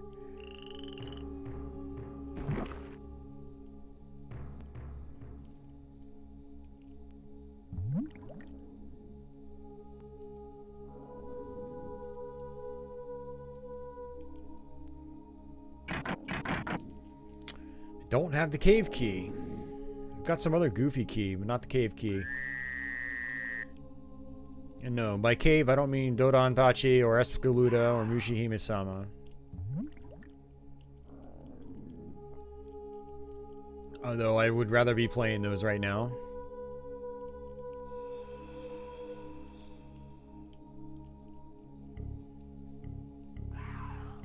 Yeah, I feel like something's going to eventually rise up here and I'm going to be able to get to that other side.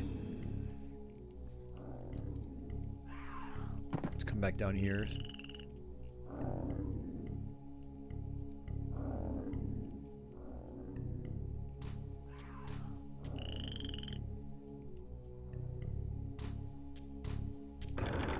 Oh, I remember this. No, we don't need to be here.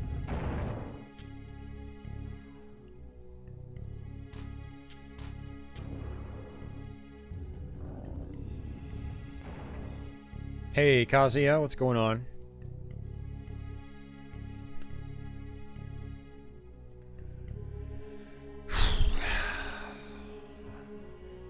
Take a breath.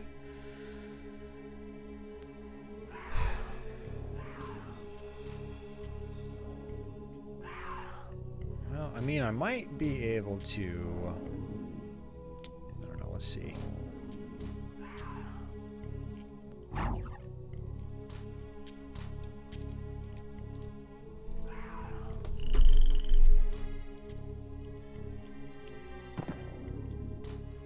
Yeah.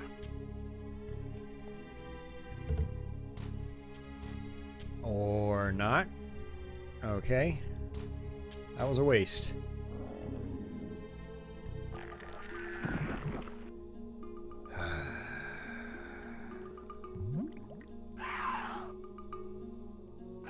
Yep, that was a waste. God damn it.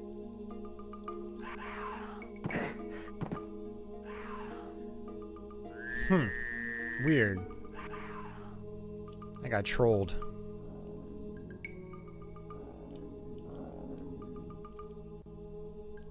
Hey, Society. No, it has been fun. It's been a good stream. Thanks to everyone that's been hanging out. I don't think I'm going to be going much longer, though. I think I'm probably going to end this stream here shortly. Because we've got no way of saving the game. And I certainly do not want to be sitting here all night trying to beat the game. Considering how lost I've been getting.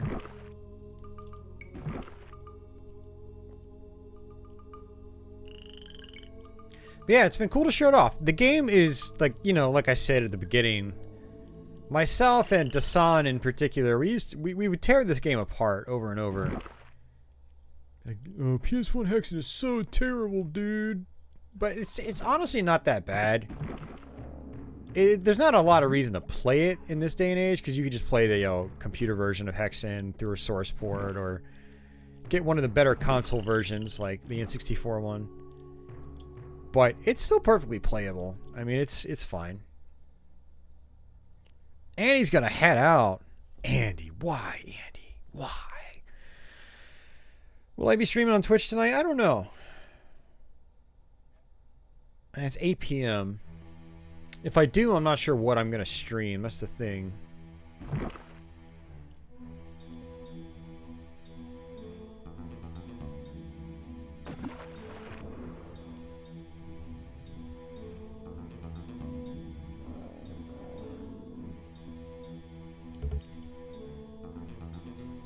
Oh, the N64 version's great, man.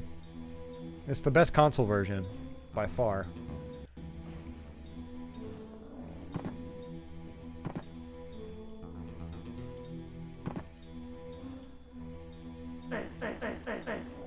Like, this definitely looks like it should open up.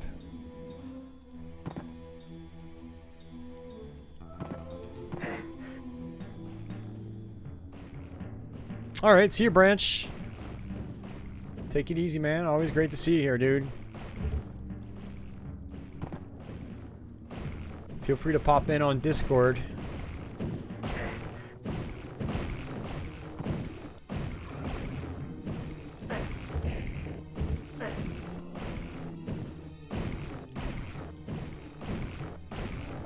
Mr. Stream? I mean, I could.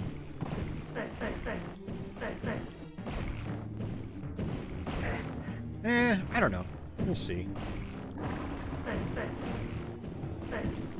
Yeah, look. Oh my god, it's not keys I need. Each switch is one of these. You gotta be freaking kidding me, Hexen.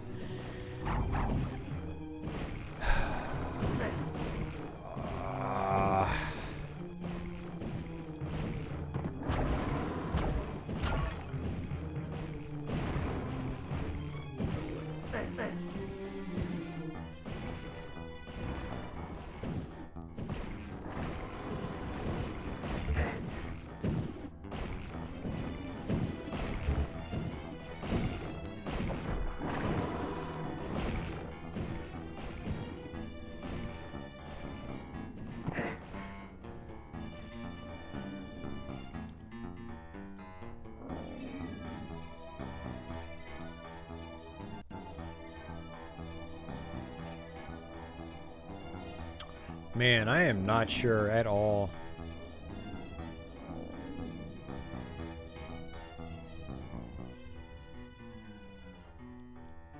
The Dark Souls 2 of Doom. Well, thematically, it's much closer to Dark Souls than Doom ever will, you know, could be.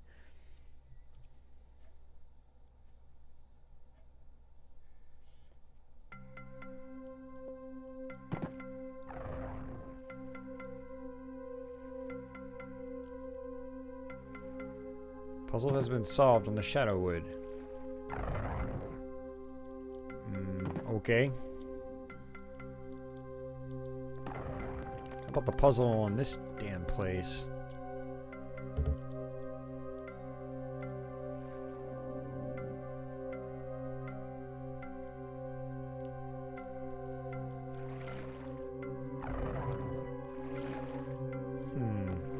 Whoa, this loops...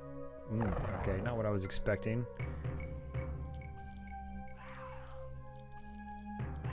So this loops around. What about any... okay, oh,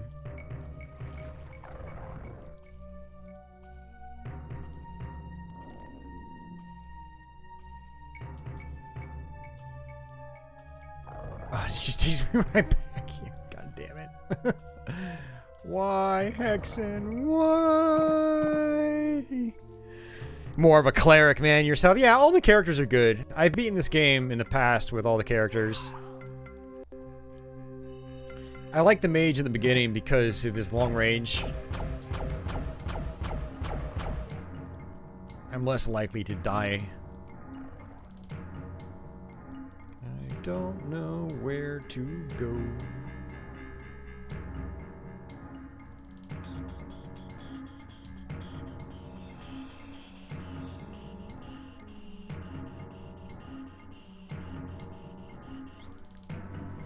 I feel like those green doors are for something else.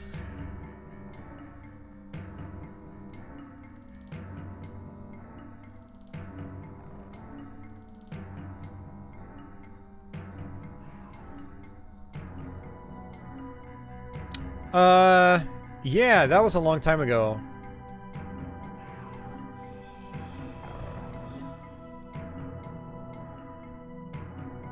But I didn't get very far in the game, if I remember correctly. I think I just played like an episode of Heretic, and then I switched over to Hexen on PC.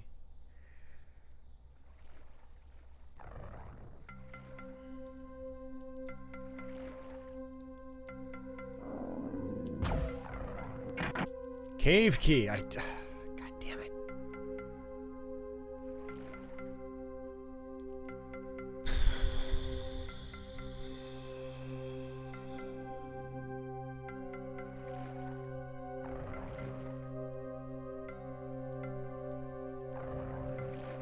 This is probably a good time to stop. I don't feel like wandering around in circles for ages.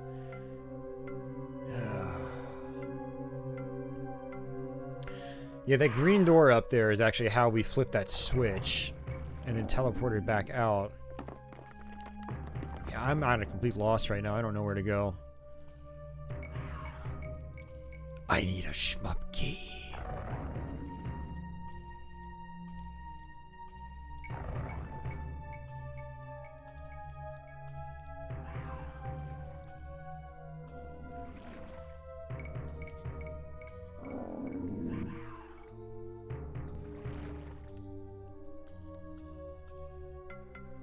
Oh, you're playing you're gonna play Oblivion. Nice. Well, that's gonna eat up a lot of time. That's a big game.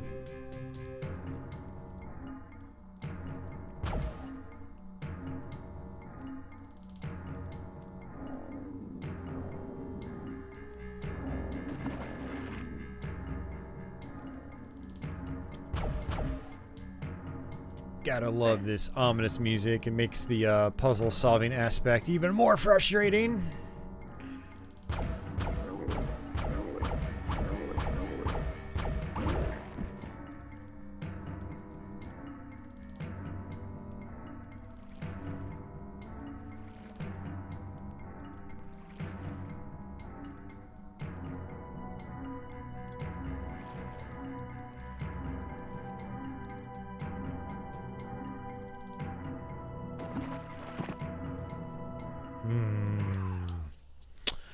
Alright, let's wander around for a little bit longer, and if I don't do anything special, then I'm gonna go ahead and just stop the stream. No, I mean, we've gone actually longer than I expected to. I was planning on playing for about 3 hours. We've gone about a half an hour over that, so... Alright, I'm stretching out, kicking back and relaxing. Alright. Oh, man. Alright.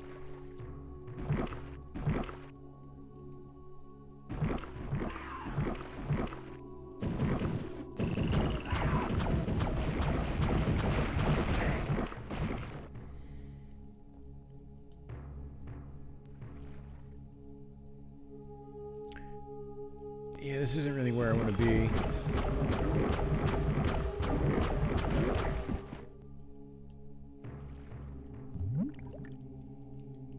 I kind of want to go back to the main hub area. Which I think this will take me to. I think it will. That map looks confusing. Yeah, that's one of dozens of maps in the game.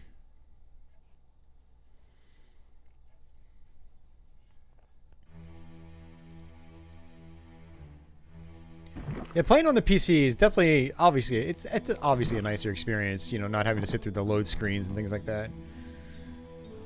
I'm not complaining. You know, it just is what it is. I think I might try to go back up top, but I don't think there's anything up there. I don't remember there being a door. And I don't see a door on the map. I see 2 portals.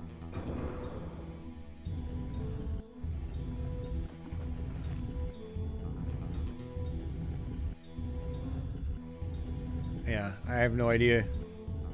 I have no clue.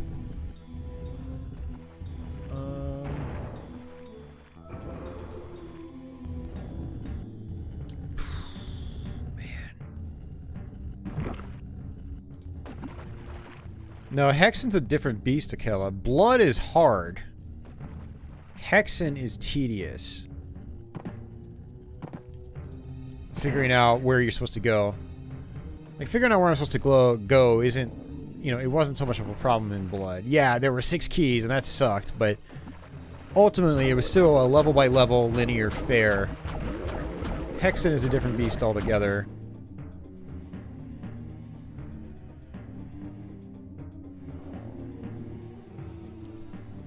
I already got both. I already got the castle key. I don't have the cave key. That's the problem. Is I don't have the cave key. And I don't know where it is, either. But yeah, the cave key I absolutely need. I know where the doors are for the cave key, at the very least. Like, once I have the cave key, I know where the doors are, but where the cave key is itself, I have no freaking clue. And it's like, I'm right back in this area again. It's like...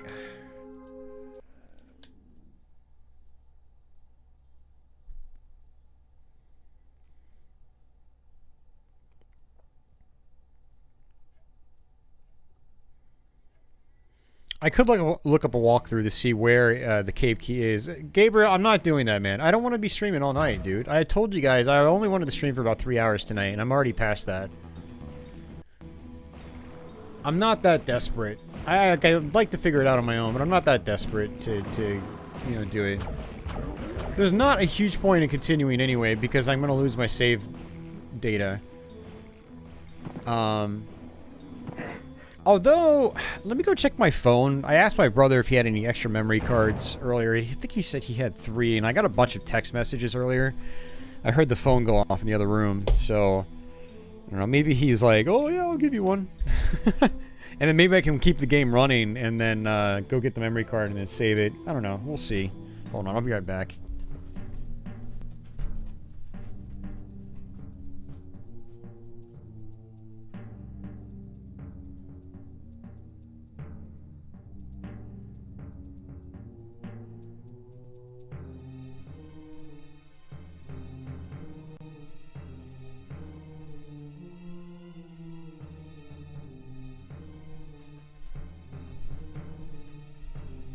Ugh.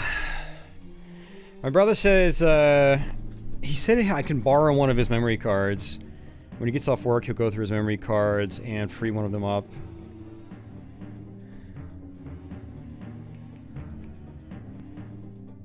Okay.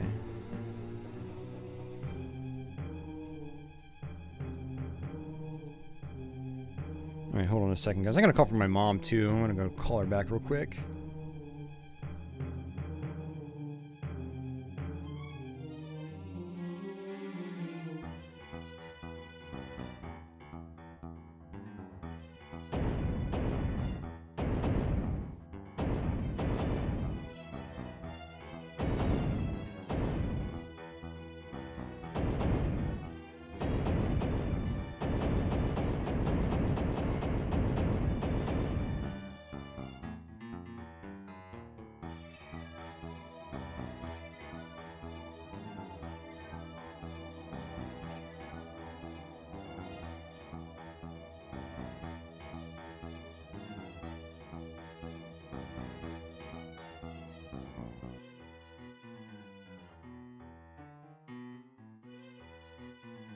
Alright. Huge problem with Witch Haven is each weapon has different attacks, and each takes a different amount of time to execute each attack. As far as you can tell, there's no way to tell how to tell which will be used and when. Pretty awful gameplay mechanic. Yeah.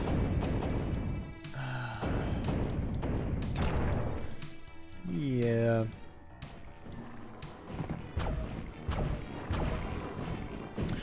Man, I don't know if I want to have, if I even want to. Oh, maybe I can go up there. I don't know if I even want to save this game, come to think of it. Because, like, my brother will let me borrow a memory card. I kind of want to buy one. I don't want to borrow a memory card. I need extra memory cards anyway. I have a bunch of PS1 games, and, yeah.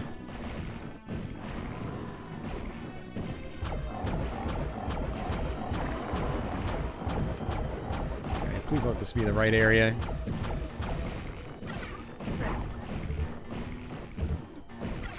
This looks familiar to me.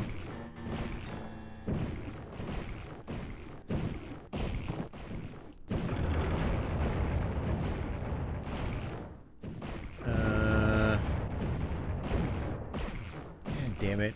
I don't think this is gonna do anything special.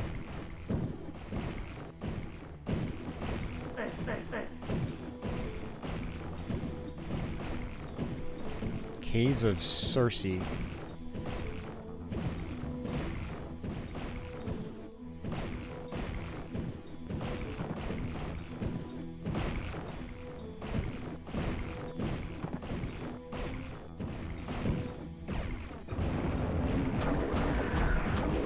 Looks like this might actually take us there.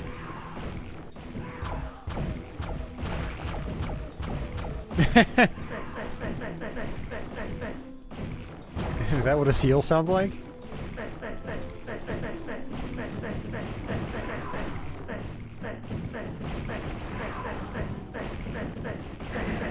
Oh. Too busy making seal noises. What's going on, Super Golemio? How you doing?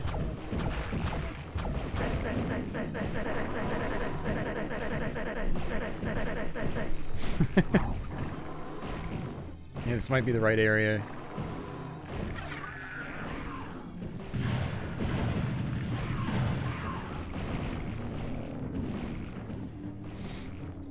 Okay, switch weapons.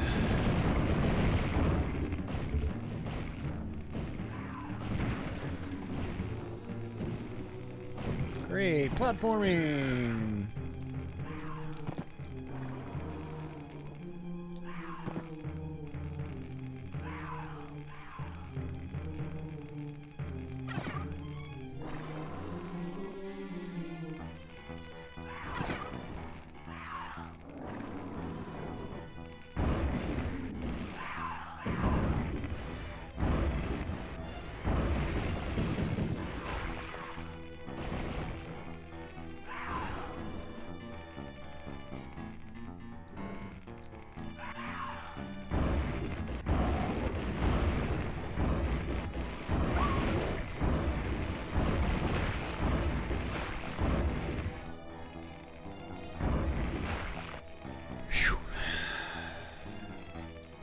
Make sure there are no holes to fall into.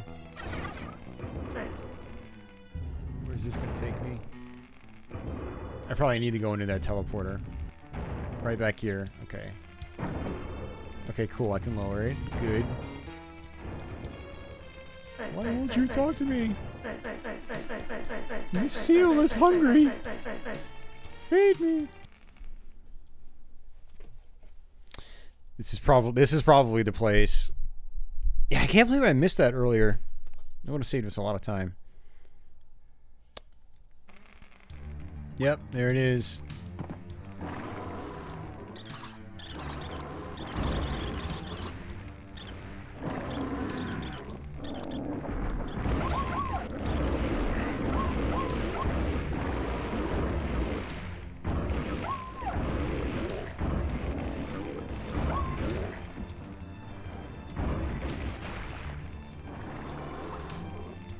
Yeah, it really sucks that, you can't just make like a quick like one-note save just at the start of the hub. Because then I could do a full playthrough in, you know, 1 or 2 hubs at a time. And then save my game and come back later.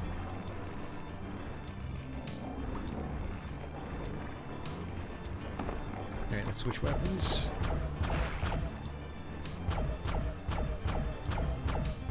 Hey, Velcro.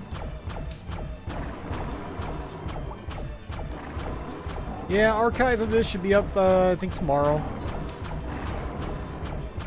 Not gonna bother time coding this one, thanks to its non-linear-ish nature.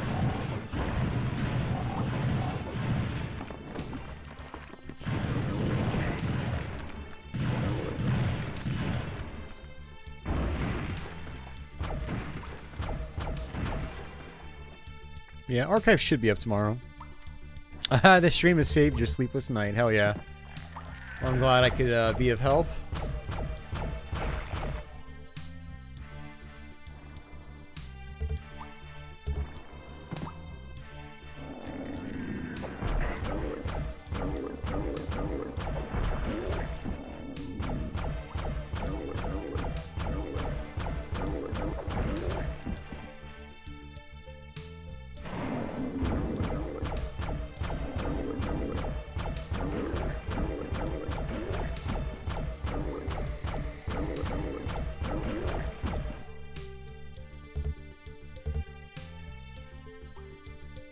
Yeah, I don't think I want to go through there yet. I need to get that key first.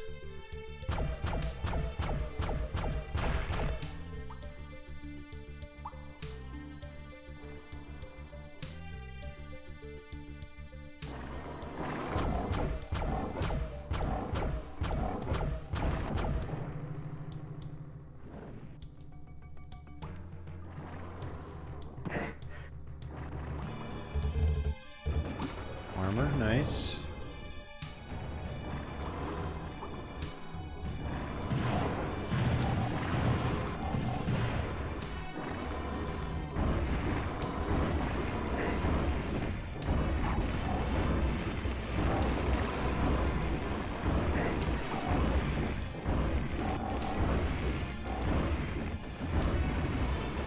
There it is. Yep, got it.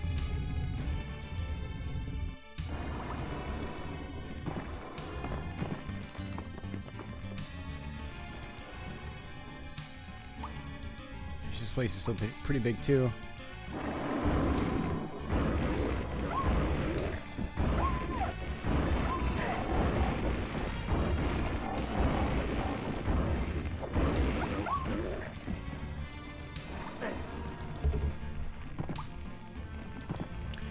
Yeah, exactly. No password system, and there's no way to just like, you know, do a quick save at the start of the hub. In 64 version, I'm pretty sure you can do like a smaller save file just at the start of a hub. I don't know why they didn't implement that in this version. Granted, this version came out at least a year before the N64 one, so there is a time difference between the two versions.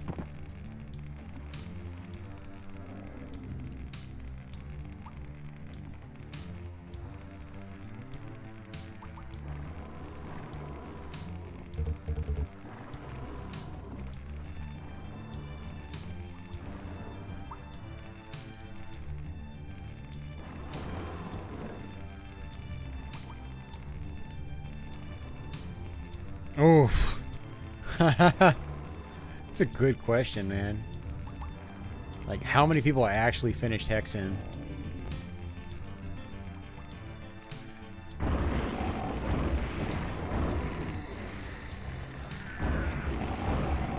I finished it many times back in the day. I finished the PC version multiple times and the N64 version multiple times. It was a personal favorite for a while, actually, believe it or not.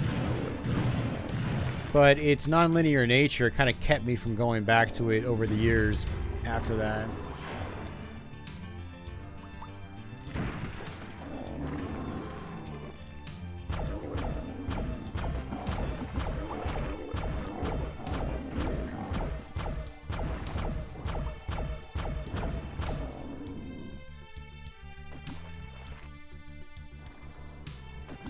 Definitely don't want to be down there.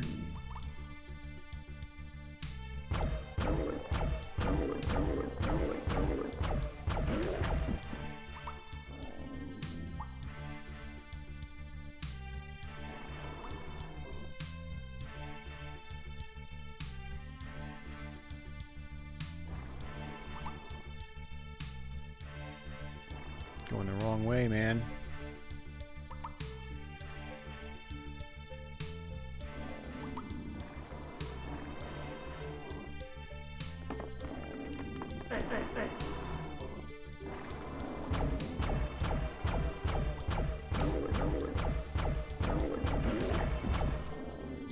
Yeah, everyone's told me that Death Kings is really tough. Now I kind of want to play it because of that. Dude, maybe I should do that later tonight on Twitch. Fire it up in GZ Doom and just play it that way.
An unsung hero series? What do you mean?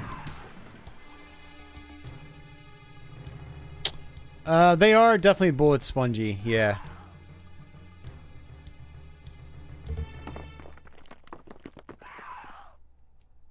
I mean, I think it's better depending on the character that you play as. The mage is the weakest. But he's got the benefit of pretty much everything being long-range projectiles. Whereas the fighter, you mow through enemies a lot faster, but you've got to run the risk of getting up close in the early parts of the game.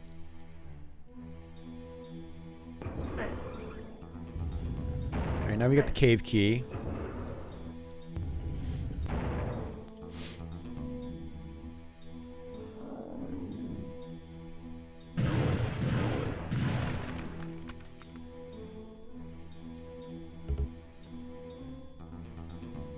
Nice that those projectiles have stopped.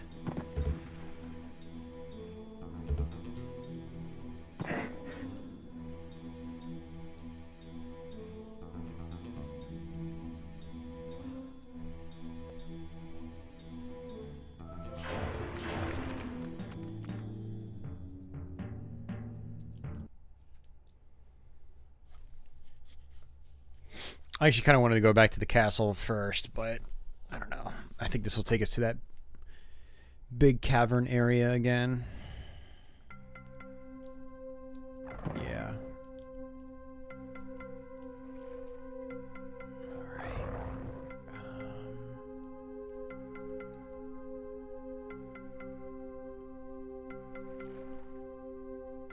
Shoot, I had to loop all the way around.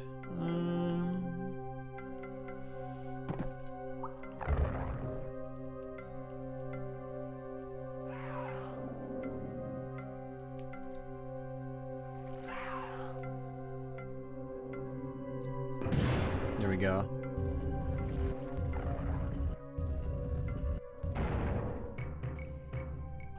Hey, Necromination? Yeah, Nate, exactly.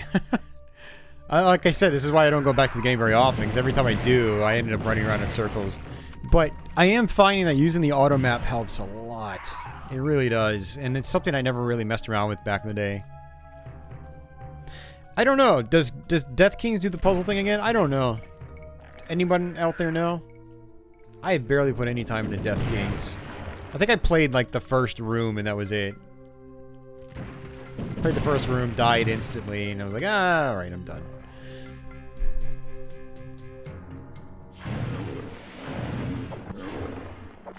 I would assume it probably does the puzzle thing again. Hexen doesn't work as well as a run and gun, you know? With its combat.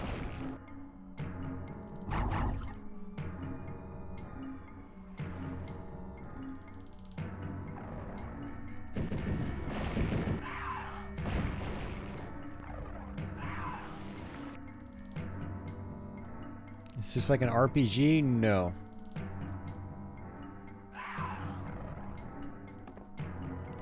It's an action game with puzzle elements. That's it. No RPG elements here. Okay, what did I miss?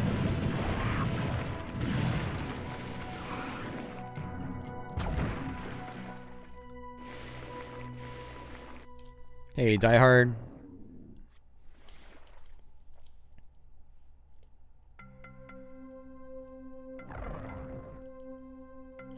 Oh, almost fell off.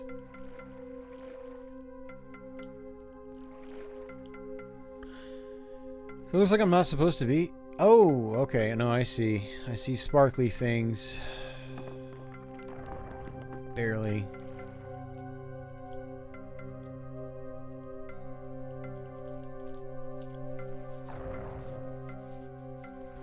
It is a cool game. It's a bit of an acquired taste, but 1/6 of the puzzle, so I have 4 more switches.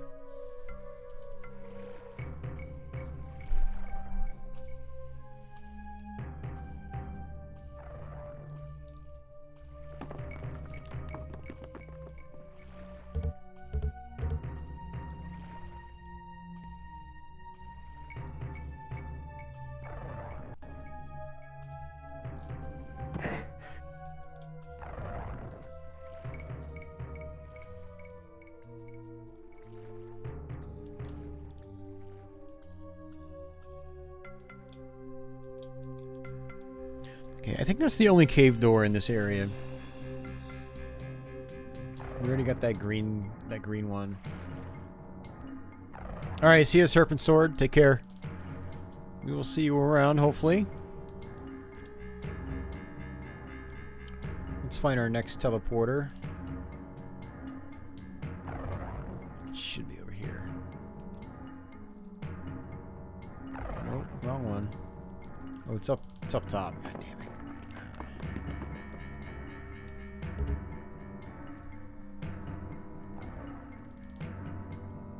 Well, let's just do this one. It's facing the wrong direction.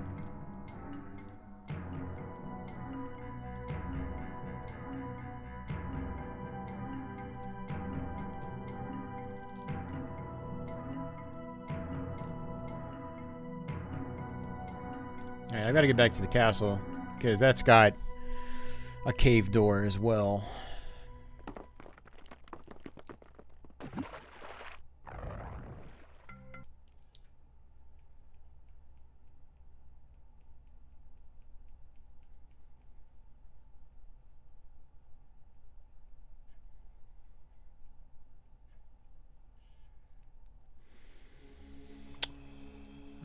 Okay.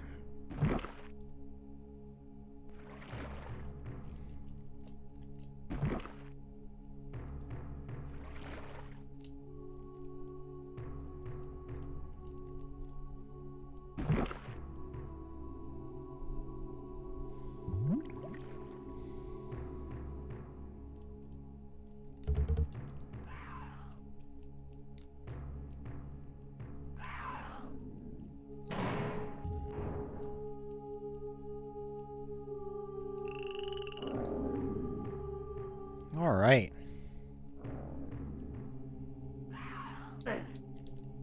It does have good atmosphere, yeah, for sure.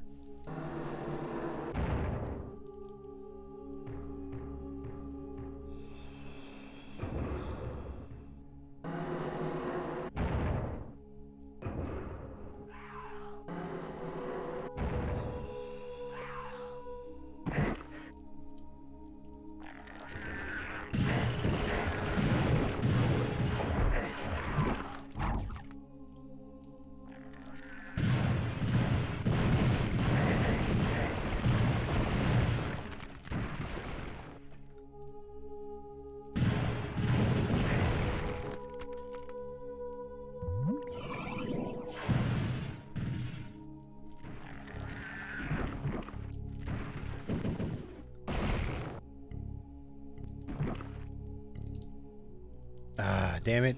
Wonder if I can walk my way back.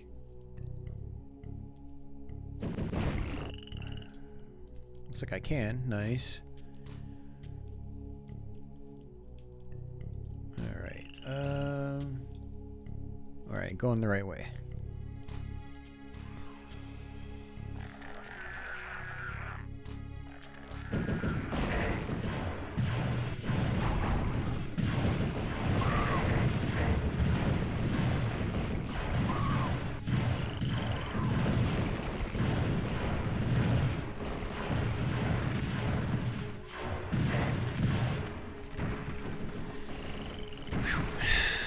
Alright. Alright, another one. I remember this switch right here in that statue.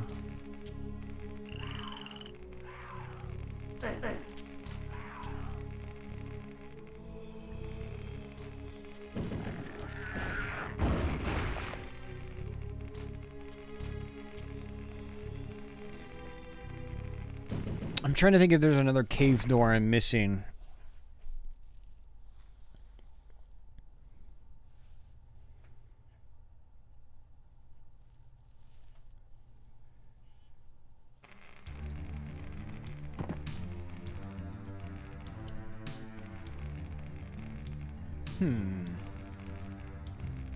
Well, there's a whole lot of area I'm missing down here, so...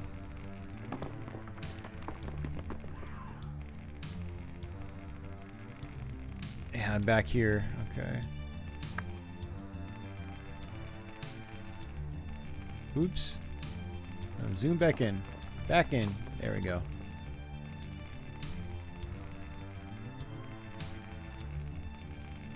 Should be using those green vials more often.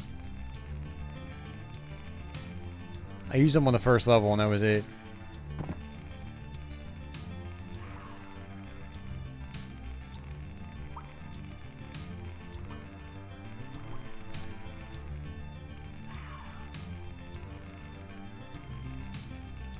And I can't get up there.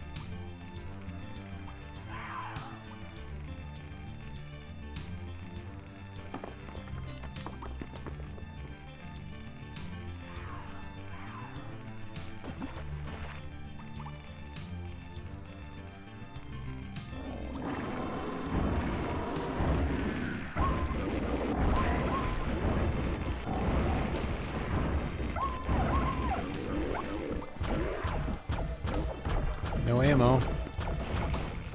Hey, MD mister. What's going on?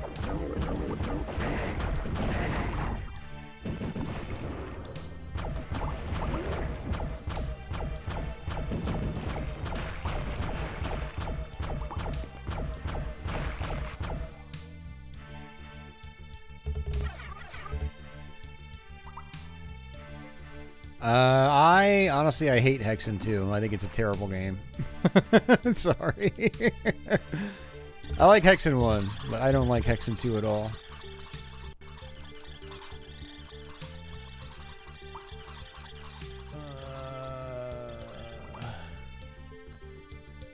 I don't know if I want to try that. That looks like instant death.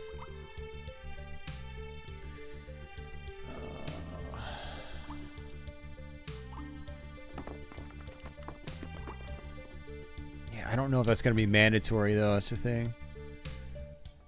Real E. Yes. Real E. Don't like Hexen 2.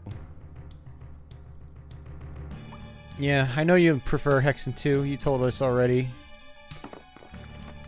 It's cool that you like it. It's nice to see fans of the game.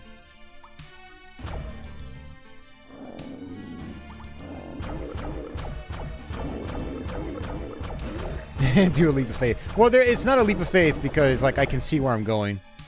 Leaps of faith are those ones where, like, you can't see what you're doing. You're allowed to be wrong. Yeah, no, I've already explained my distaste for Hexen 2 multiple times in this stream, so I'm not going to say it again. So I'll just leave you guys wondering that are just stopping in now.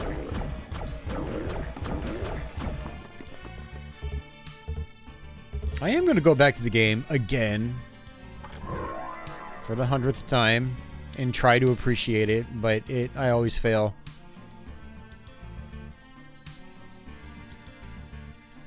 Yeah, exactly. It's super boring. I also don't care for some of its gameplay mechanics. Like, whoever's idea it was to start you off in like a courtyard fighting spiders with a wand,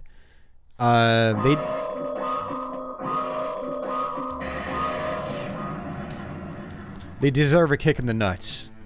Die Hard, thanks for joining up as a channel member, man. Thank you very much.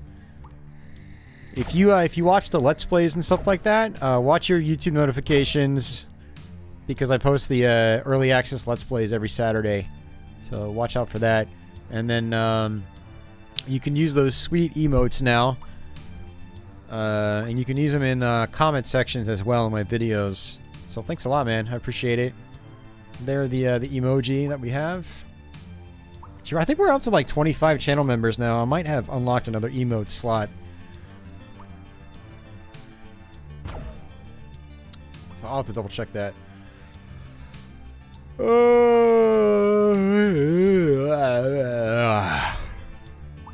Yeah, I'm getting tired.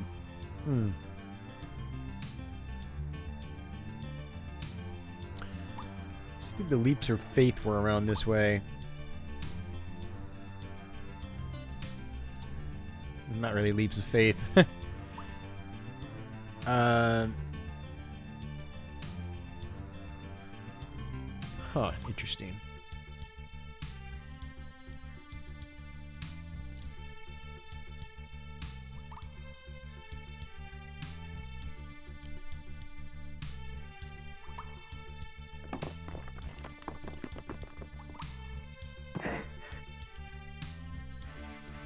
That's all it was. Oh. Or at least it wasn't anything mandatory. Hexen 2 or Doom 3. Oh, God. Neither. They cancel each other out. Actually, Hexen 2 plus Doom 3 is like the 7th layer of hell.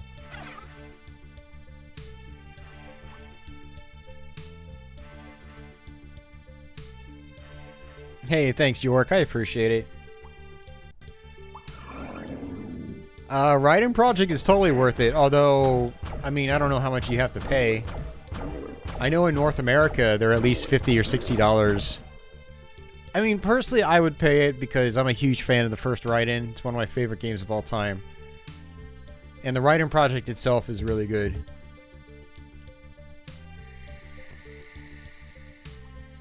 But it depends on how much you have to pay.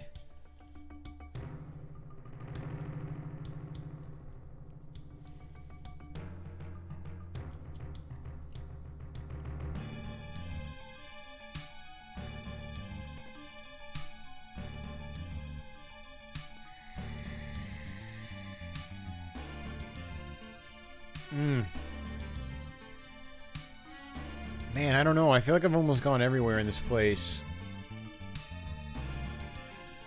We found the cave key, Nate. I'm trying to figure out what to do after the cave key now. Looks like it's timing the whole game. Since we've been in it for 3 hours and 15 minutes. So I guess it doesn't count when you die. It doesn't add that to your time.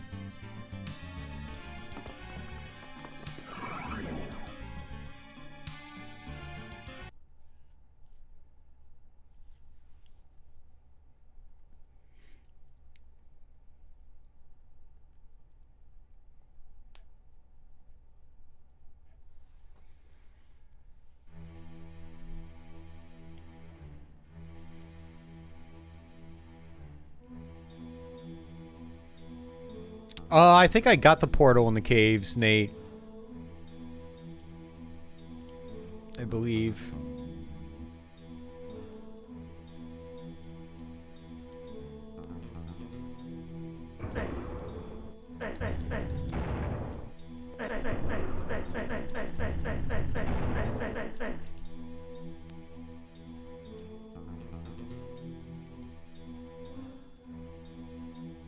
Yeah, I'm missing 2 switches. Damn you, Hexen! Damn you!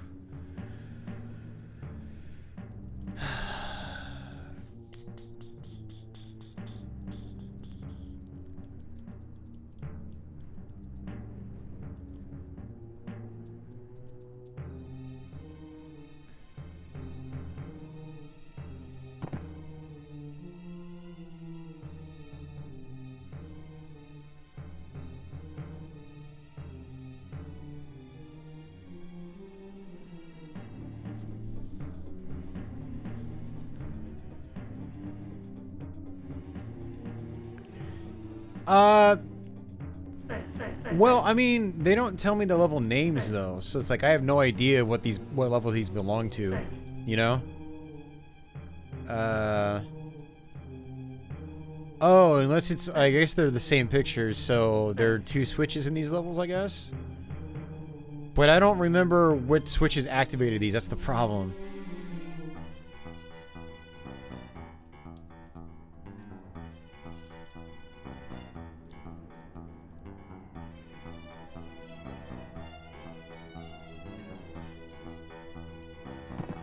Like, which one was for the caves? I don't remember. Yeah, let me know, Nate. It's fine. I mean, it's not a huge deal, but I feel like we're so close to ending this hub that I should probably end it here. At least try to end the hub before I quit. And then I think I'm gonna hit my brother up and see if he was able to clear off a memory card, and then maybe just leave my PS1 running, and then go get the card, and then save it. And then maybe we can just continue the playthrough. I wasn't planning on it, but if I save the data, I could try to just continue the playthrough. Continue the playthrough, like, on another stream.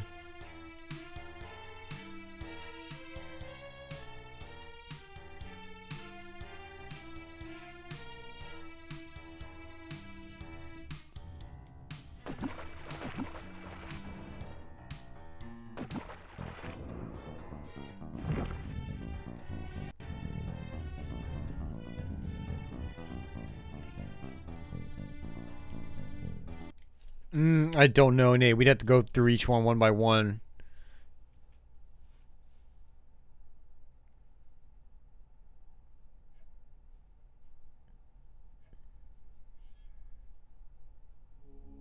So this one is Dark Mare.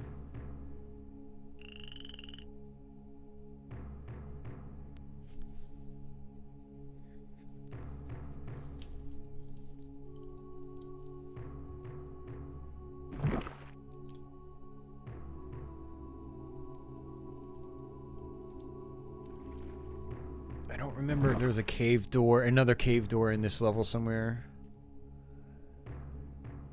Yeah, this is the second hub, MD Mister. Like, I already came through this cave door.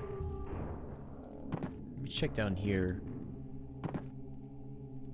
No, that's right, I remember this. This is... Wait, what?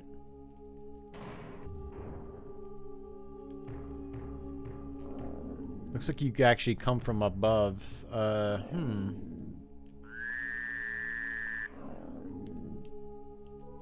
wonder how that wraps around.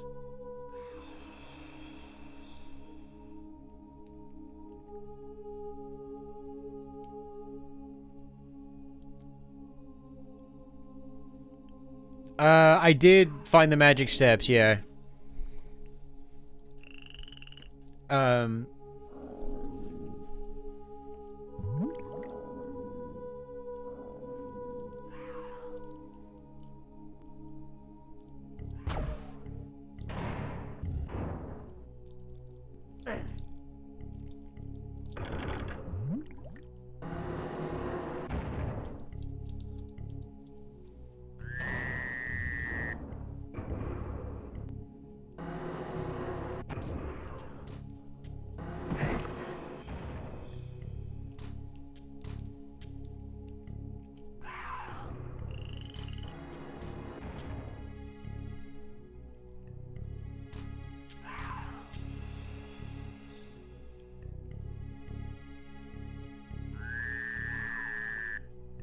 Yeah, see, I got this switch.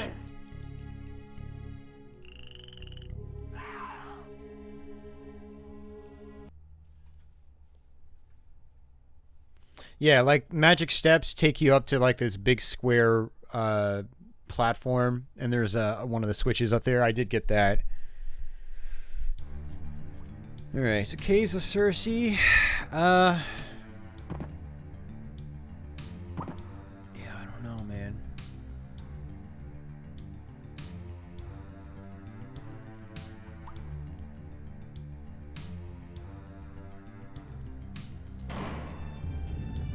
Secret wall.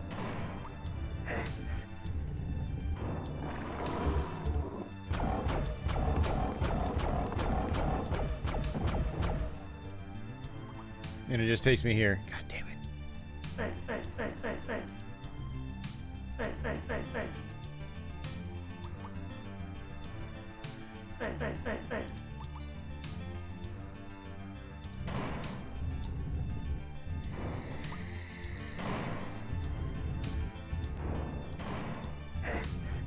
What? Stupid walls. And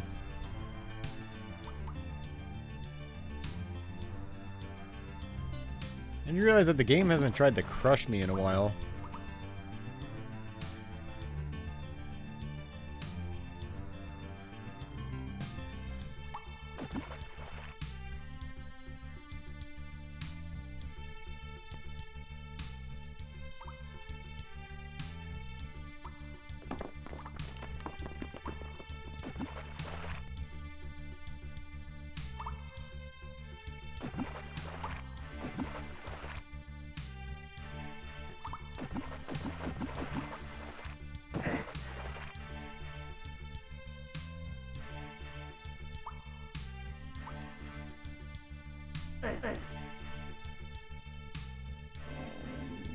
Why is this not being filled in on the map?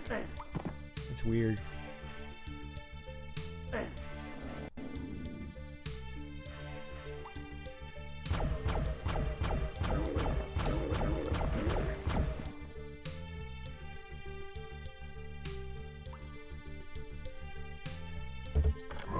Oh! Ah! It was right there in front of me. I didn't see it. Alright, I still need one more switch. It was right there the whole time. Makes you wonder if there are other tiny ass switches like that that I missed.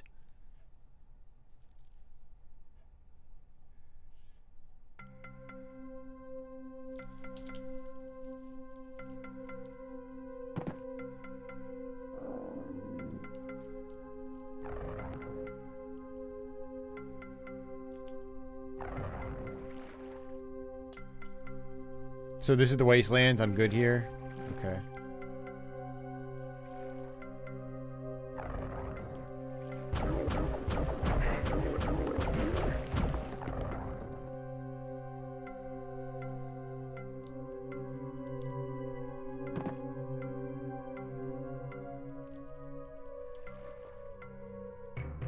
Yeah, see this room right here, Nate? This is what you were talking about? I got this switch.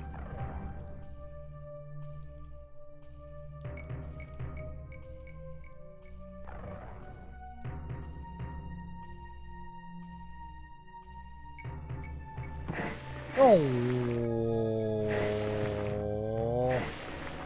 that's not fair.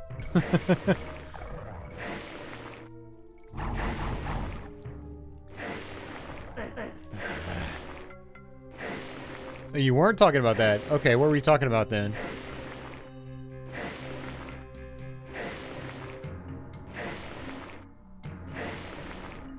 This is the one in Dark Mirror. Okay. Dark Mirror was the castle area, right?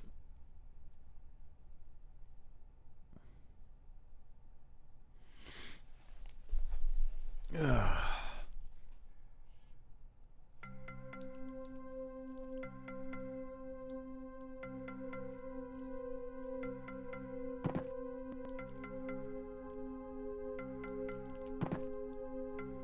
More secret steps in the castle area. Okay. Yeah, I don't remember secret steps. Well, I remember some secret steps, but not secret steps taking me up to anywhere important. They just dropped me back down towards the beginning. So maybe I'm missing something there. We'll try to get back to it. I just don't know which teleporters take me where. I wish there was a way to label that on the map. Like, this teleporter takes you to Darkmere.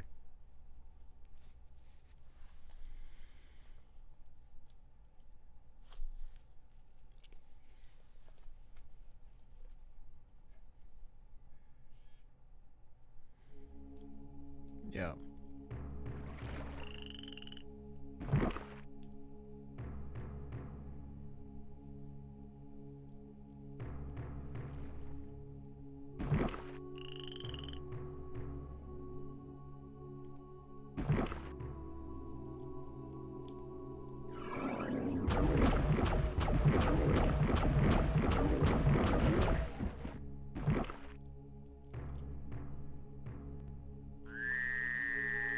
So over here, right here, I came from above.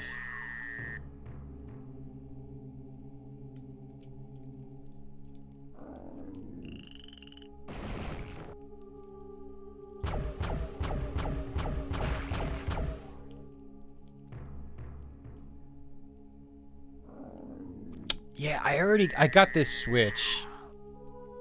I know I got this one.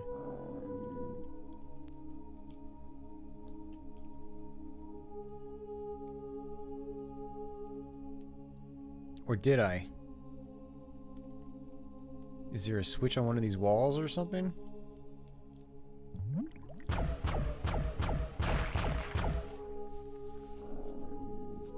I did go down to a dining room area.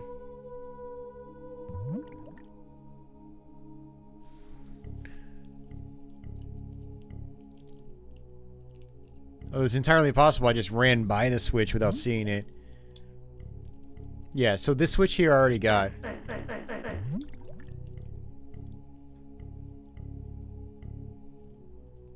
And then I teleported out.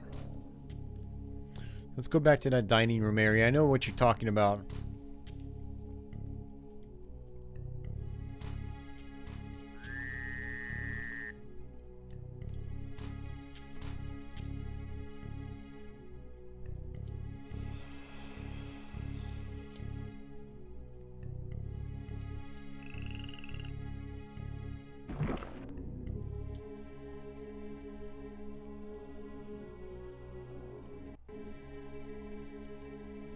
Yeah, it's actually where I was just a little while ago. It's down here.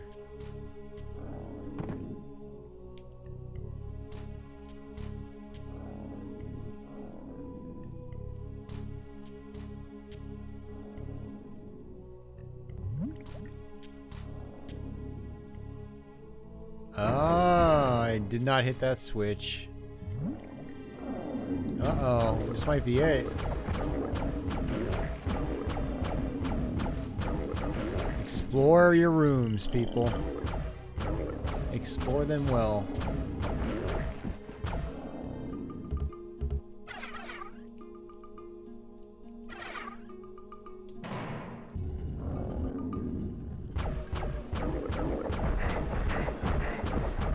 Okay, you know what? That's BS.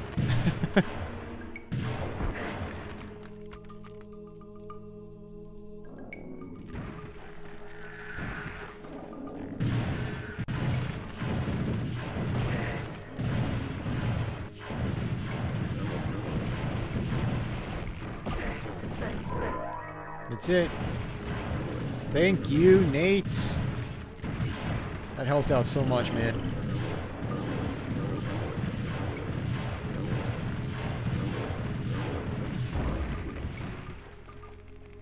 Now the question is, do I run and jump?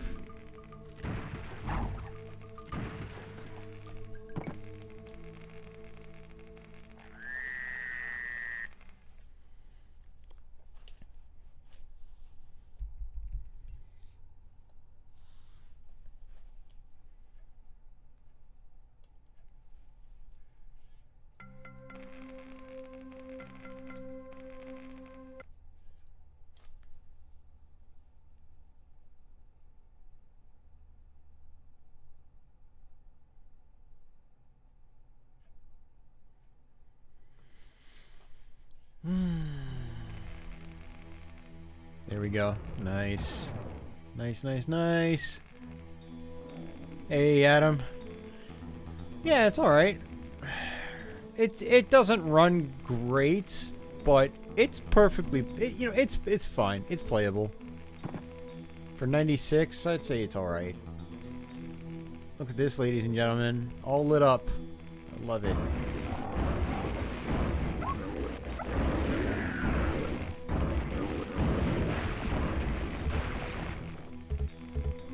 Wow, what a pain in the ass. But we did it. Thanks to some of you guys out there. I appreciate it. Ugh. This is a good stopping point, though. I mean, this is 4.5 hours in. Alright, are we on a new... Is this a new hub, or is this just another level for this hub? I think this is a new hub. Let's see how slow this gets. Could be like a little boss. No, these probably all open up for different hub areas, I'm guessing.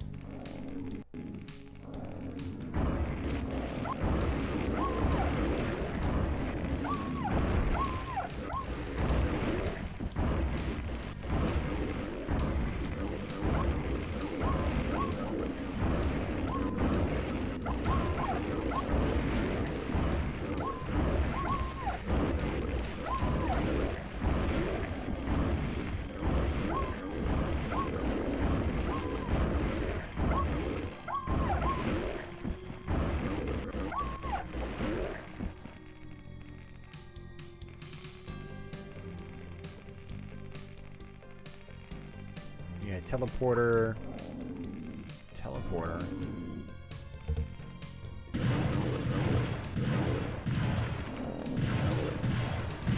I don't know, we didn't get a cutscene, which makes me wonder if we're still in the same hub.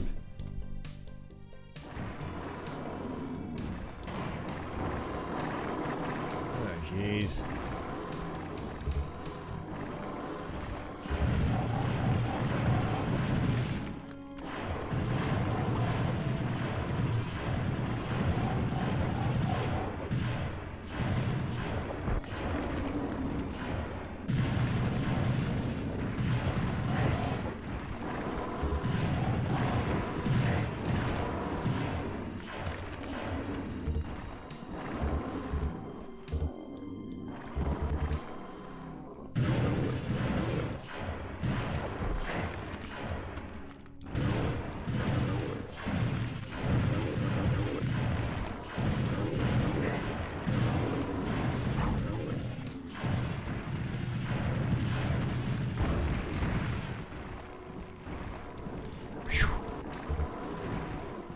So this is still the same hub, Nate? Okay. I guess they're basically just throwing in like an action level where it's not so much about puzzle solving.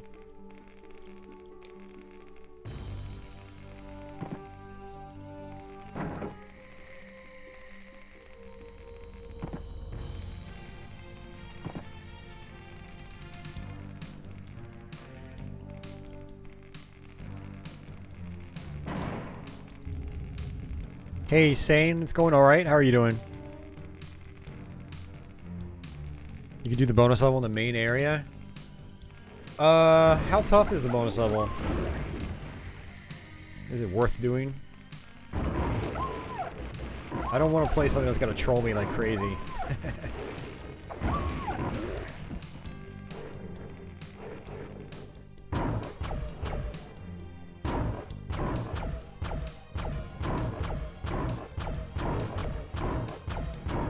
Nate's like, I actually do remember, I just want to troll him.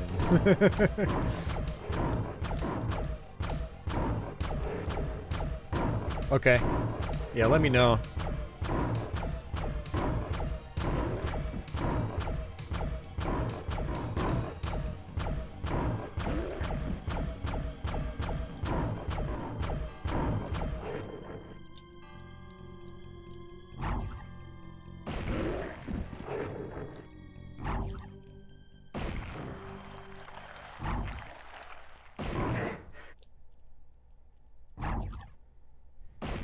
It's not easy. Okay.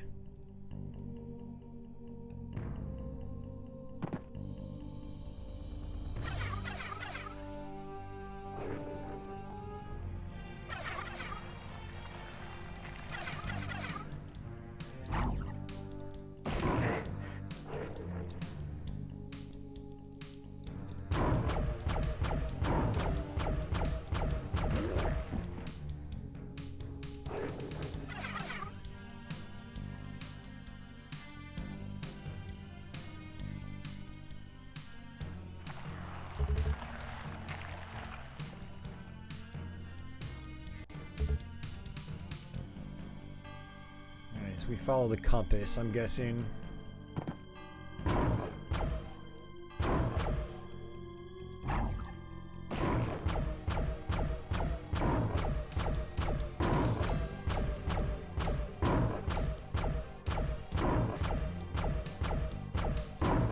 Come on, die already. Thank you. Thank you very much. Yeah. Oh, don't get crushed by those. You know, I mentioned just a few minutes ago, like, oh, we haven't had any crushers in a while. Speaking of the devil.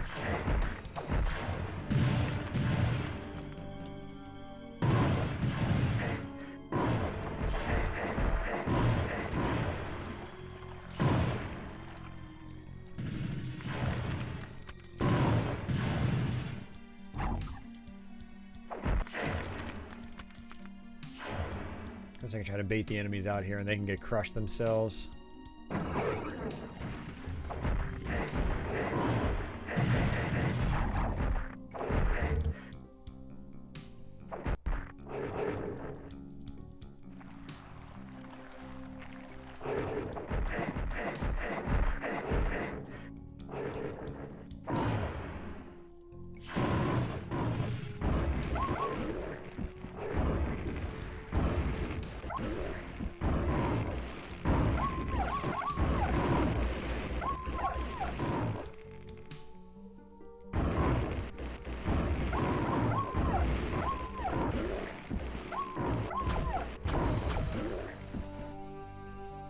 Crushers are not doing anything to them. Hey, Ego, welcome back.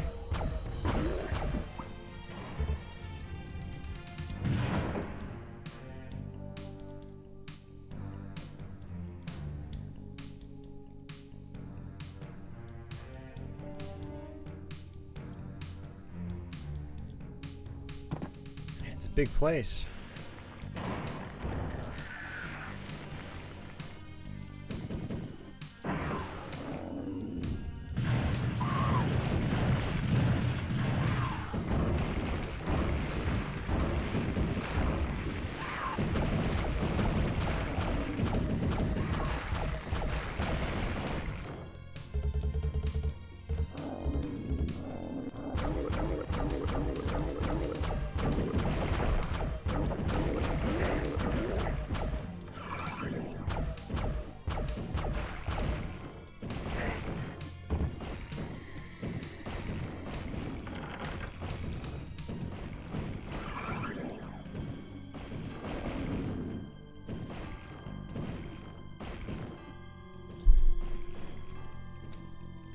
No, I mean, yeah, it runs on the same engine as, you know, Doom does, but it's got non-linear elements and puzzle elements to it.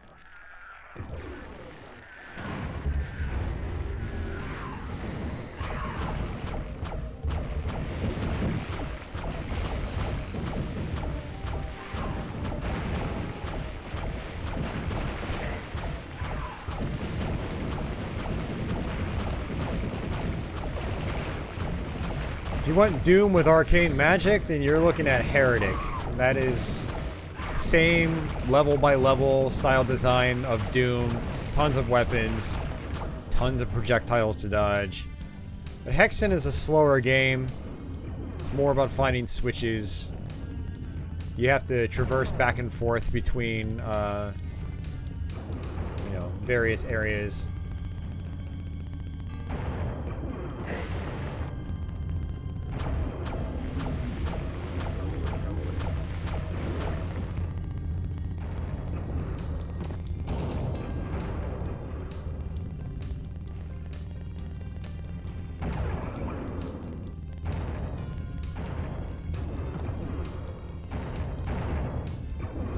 No.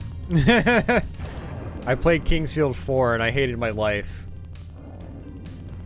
I mean, I would like to play like the first one on PS1, but I don't have any plans for any others right now. And I don't shit. I don't have a way of accessing the first one right now though, unfortunately, so dude, I jumped. Why did you not jump?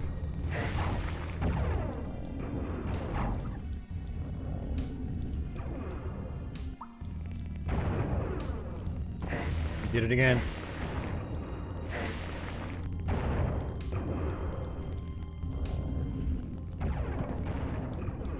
Oh, that's why. It's because of that. Stupid thing.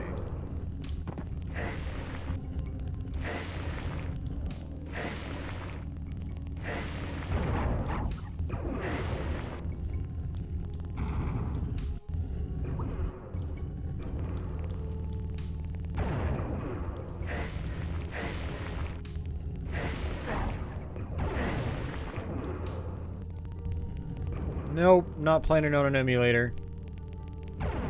It's not how I roll here on this channel. Only thing I'll emulate is, well, maybe like Atari 2600 and Nintendo DS. Okay, I feel like I'm supposed to go up there, but I don't know how the hell I'm supposed to do it. I don't have my flight.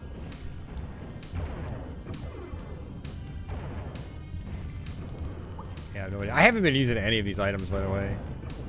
There we go.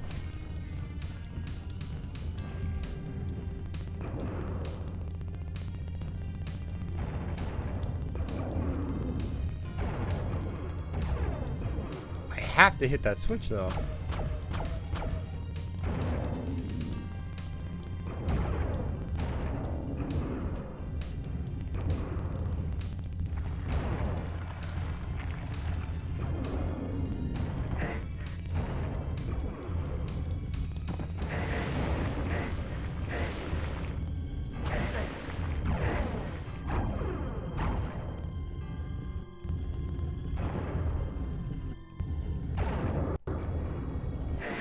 Dude, why did you slip off the platform?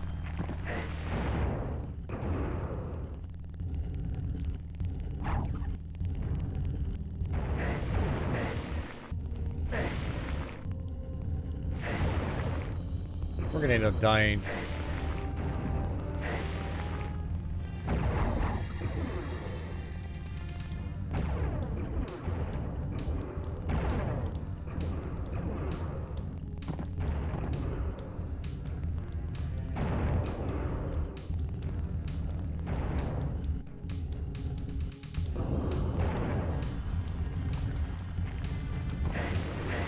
Come on. It is. It's the sequel to Heretic.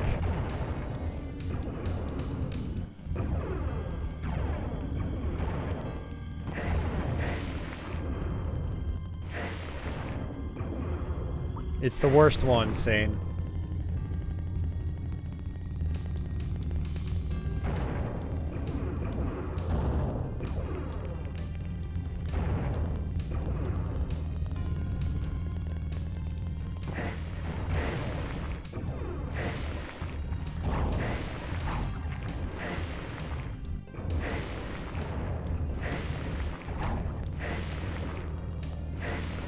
Well, I guess I could use this.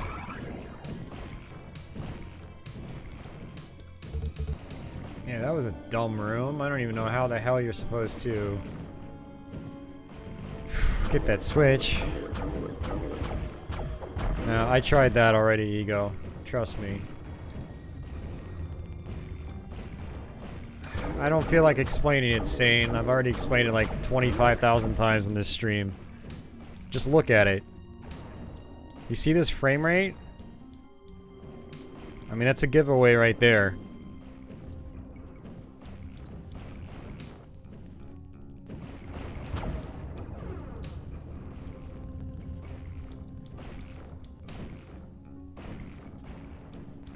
I mean, enemies are also always facing you at all times. You can't see their sides, like it's 32x Doom. I'm getting irritated right now because of this level.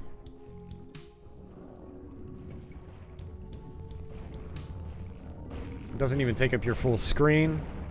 It looks like it's full screen, but I've got it cropped. There's actually a huge black border in the bottom of the screen. No saving unless you've got a memory card that's entirely free. All 15 blocks? I don't know. I don't really feel like saying anything else about it. Just take my word for it. Watch YouTube videos. Use your eyeballs. You'll see.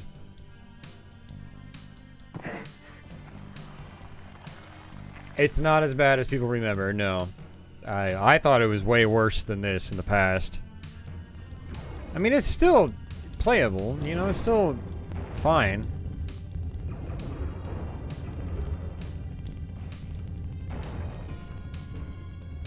I just don't know how the hell I'm supposed to get across. There is a switch over there. It did break on us once, Akela. We actually got caught on a door and we had to kill ourselves.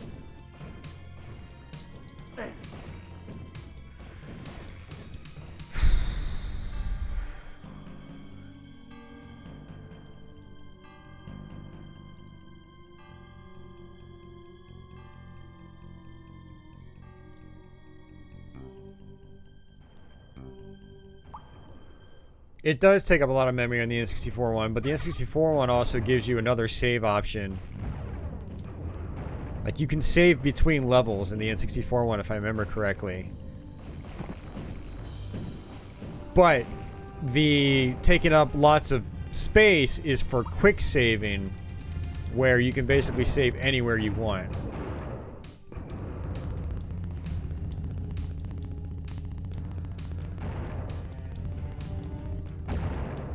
And this version only has quick saving. It doesn't have, like, a simple password between each hub.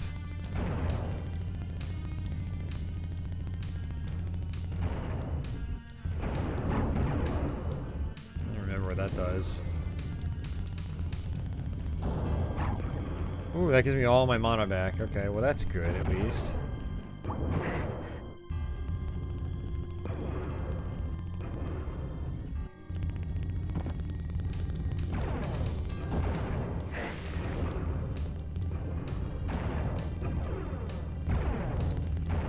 Yeah, like I can see a switch back there.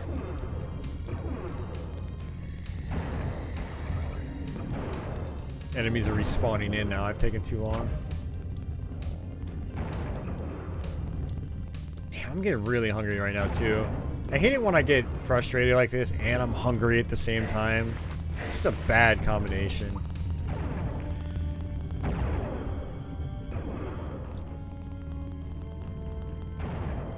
Oops, I hit the wrong freaking buttons, man. Ugh. Now my brain's not even working.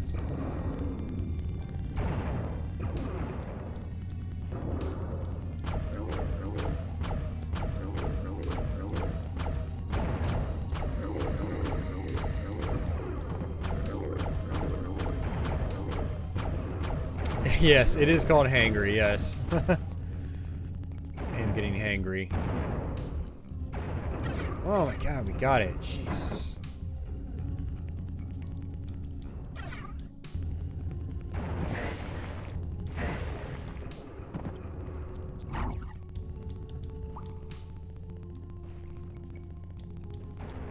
Oh, they put my potions all the way at the end now.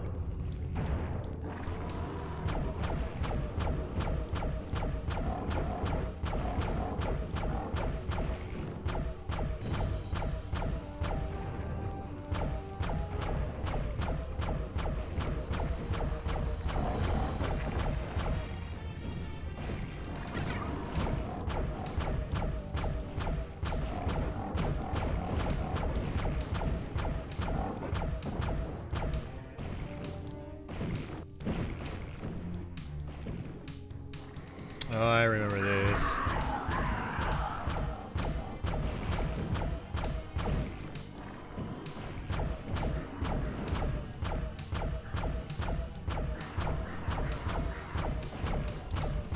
Yeah, it's sort of like a boss character.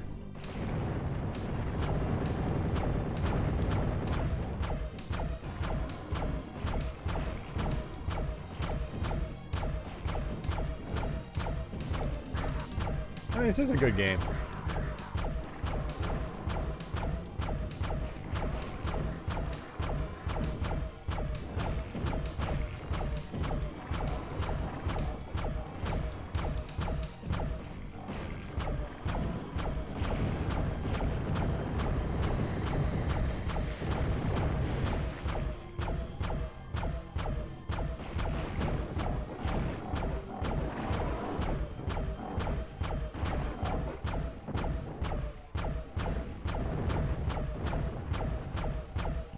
Yeah, after this hub, I'm gonna wrap things up here. I'm gonna leave my system running in case my brother was able to scrounge up a, there we go. Wings of Wrath. Scrounge up a memory card for me. And if he does, I might continue this playthrough on YouTube. Not tonight, but some other time. Leave my system running, get the memory card if he's got one, and then come back, save it.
Oh, man.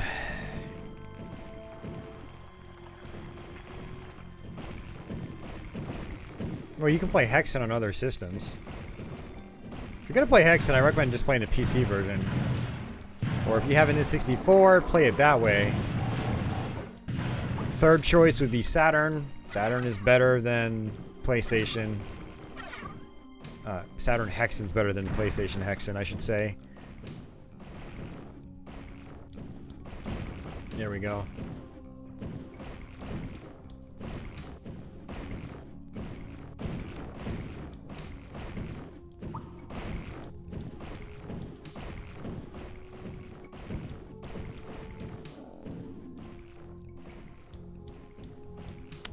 Nate, you still out there?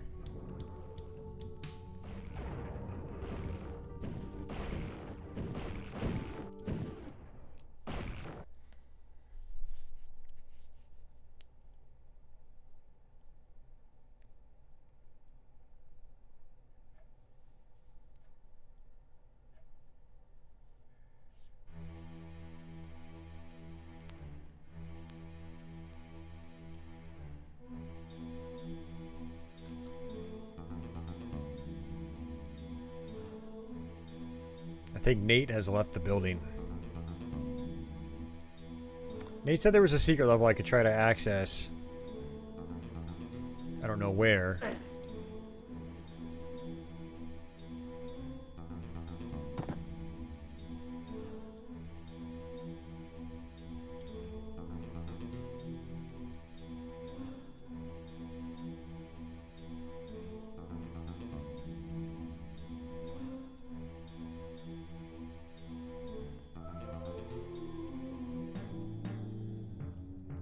Well, this version came out in '96. The world of Witch Haven.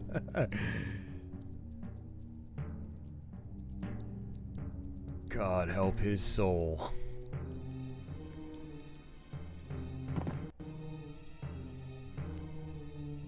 I'll give it a few seconds to see if Nate just pops in randomly. Hey guys, I'm back. Here's how you get to the secret level. Nate, doesn't really sound like that, but it's kind of funny. Making him sound like that.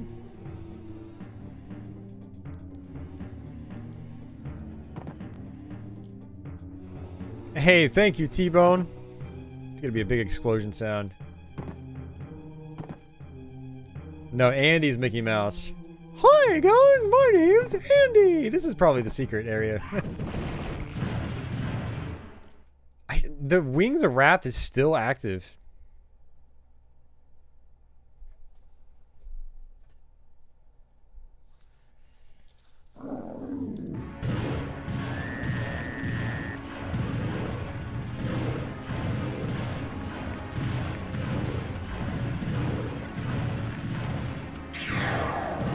Boom. Thanks so much, T-Bone. Much appreciated, sir. You have spoiled me these last few months. Thanks for everything.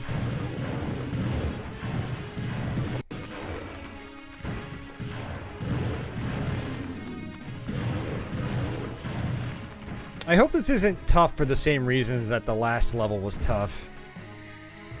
Because there were some pretty annoying parts in that last level.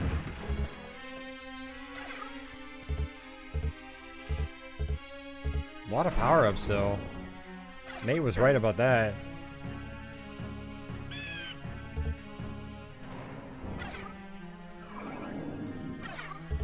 You know, Akela, I could have double the likes if I just had a TMNT pinball machine here. So get on it, man. It's not hard carrying a machine upstairs.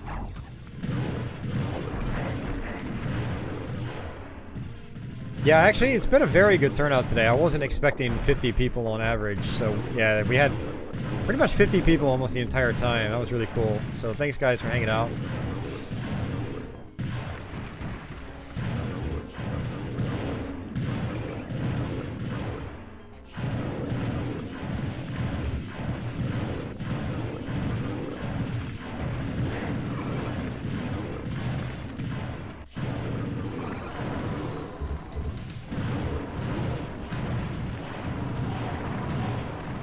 See, I like this. This is actually just running and gunning now.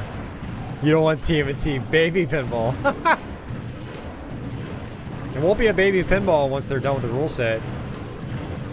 You gotta remember, it's still in the early stages of code development. And Stern's popular games, they continue supporting with code updates for years to come. So your game's gonna change over the years.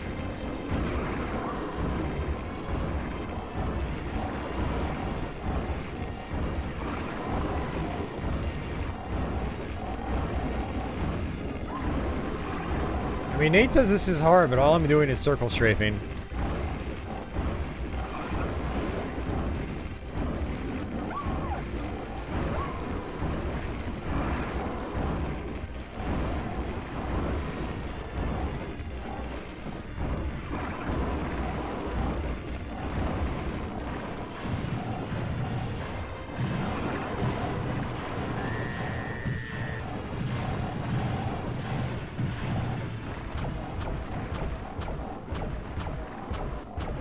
Oh, there'll be rule set updates. I mean, Dwight Sullivan's on code, and he's you know, updated pretty much every game he's worked on considerably. Even Ghostbusters still got recent updates. So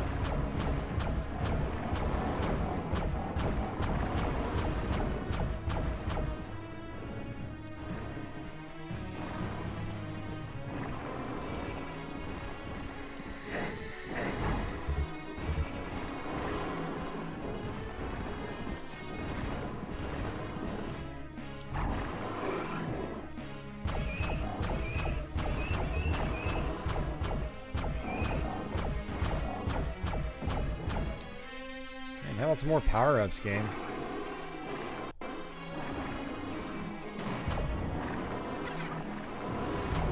Oh shoot, this is not good.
Man, this just does not end.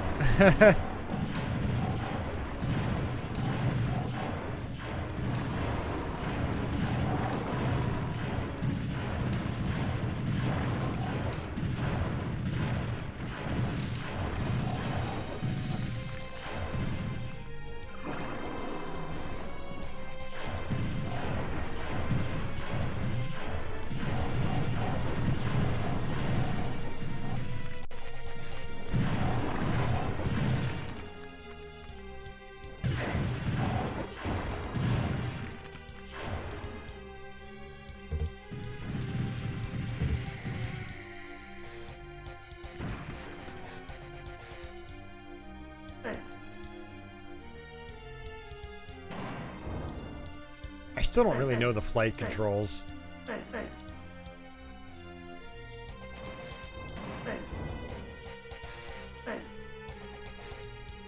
Hey, Aaron. Yeah, it is a little bit like Dead Simple. Yep.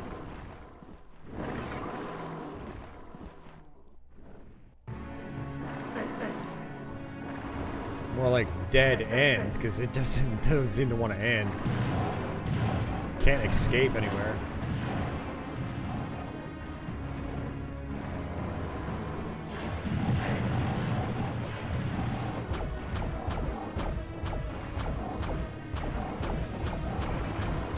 Unless I'm supposed to fly up top or something, but I don't know how to fly up top.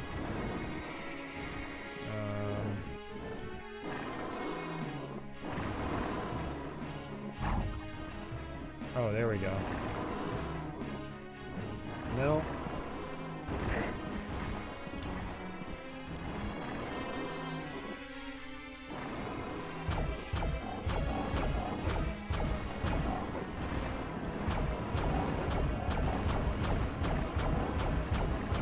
No, it's currently active right now.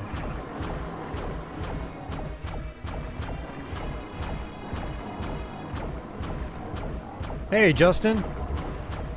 Played Hexen 2 years ago. Nice.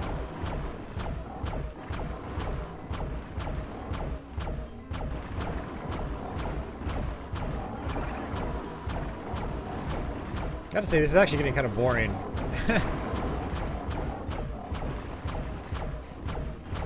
This is Xbox One Battletoads levels of boring.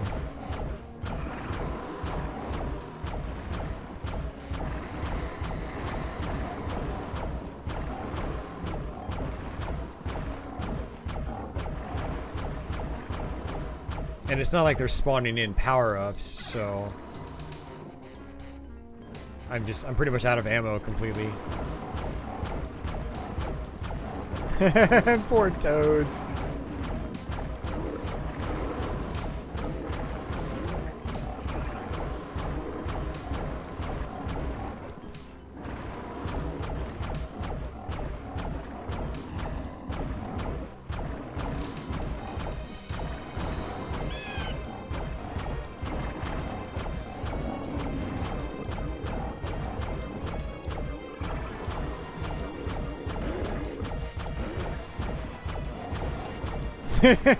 Yeah, right. What a game. I had a bunch of people comment being like, wow, this game looks ridiculously tedious. I still have to go back and play it on the easier difficulties to see how it compares.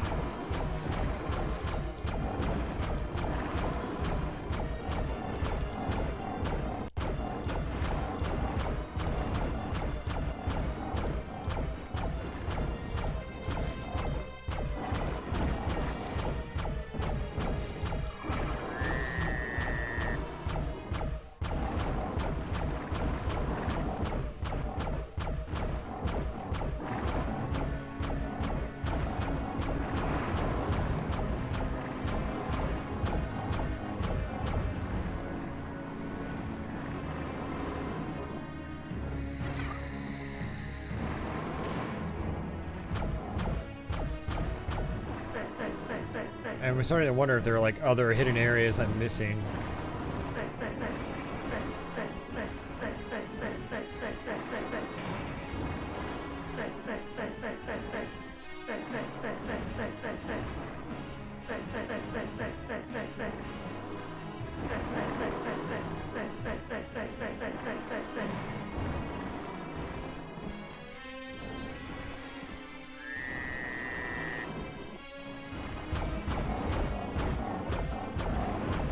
Test. Kill all the two-headed enemies fast. Ego, I own Power Slave on Saturn. And I did a live stream of it about a year or two ago. I used to own the PS1 version as well, and I own the PC version.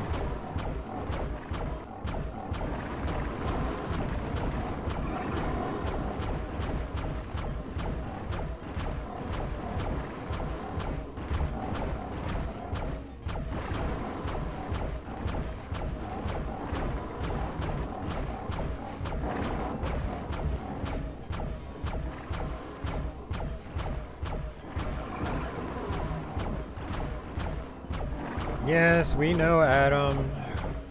Everyone's been comparing it to Streets of Rage. It's like, dude, guys, stop doing that. It's like, no shit they would do a better Battletoads game.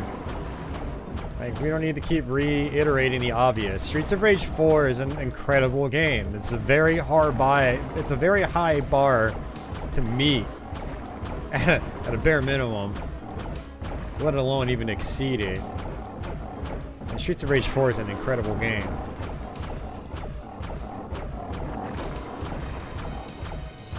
The exit is locked if you fail.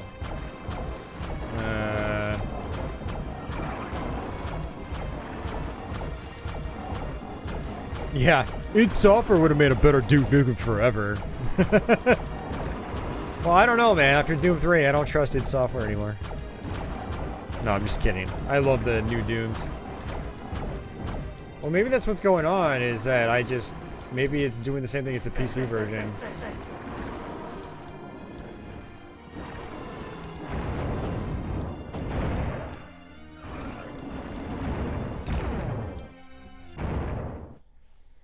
I'd rather play Duke Nukem Forever than Tech War.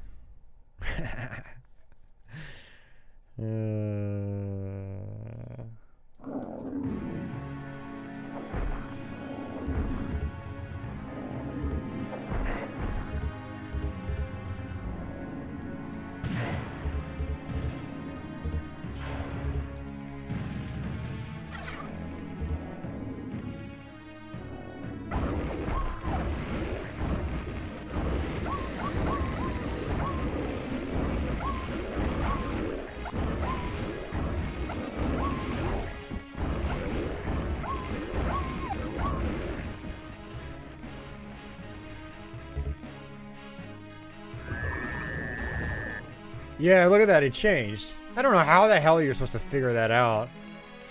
Like, stupid game.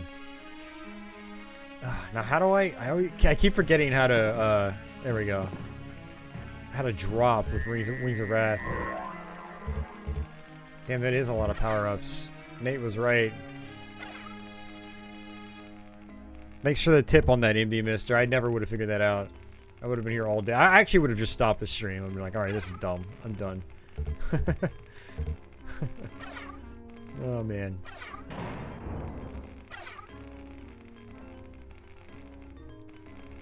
Well, we passed the test.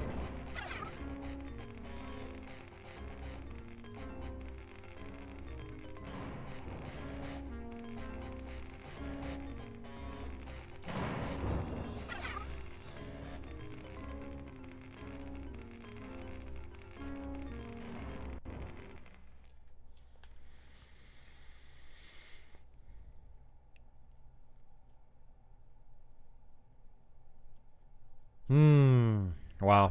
Okay. Well, I guess we can move past this hub now.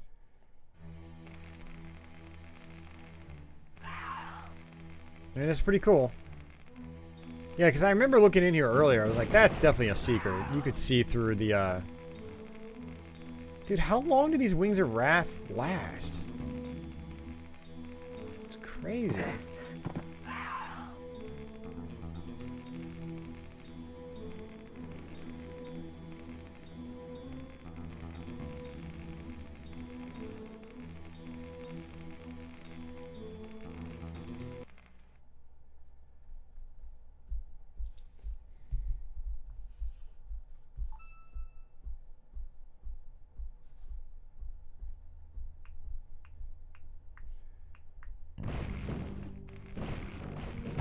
Pause the game real quick. I'm gonna message my brother. Message my brother, see if he found a memory card.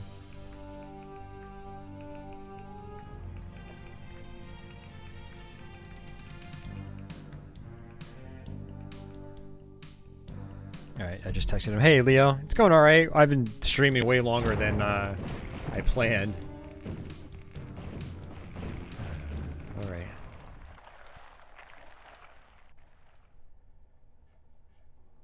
Things seem to move fast. Alright, let's skip through that.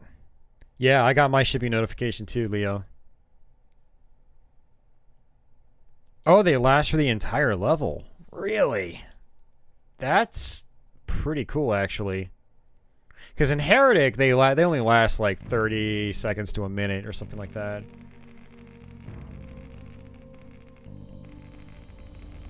Worship me, and I may yet be merciful. Is this the one where we start up? I start high up. I bet you it is. And we'll have projectile enemies. Maybe not.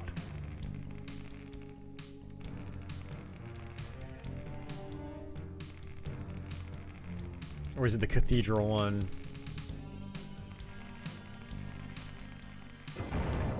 Yep, it's... Yep, I remember this. Okay.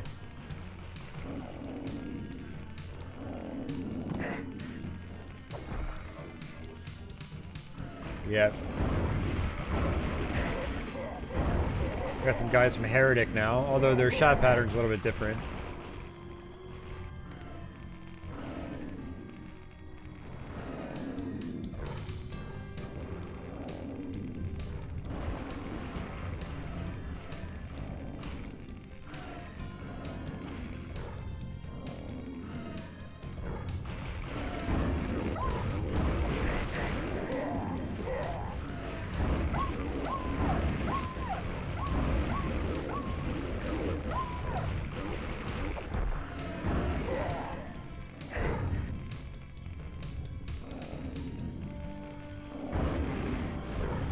Unfortunately, it's really hard to switch items mid-battle.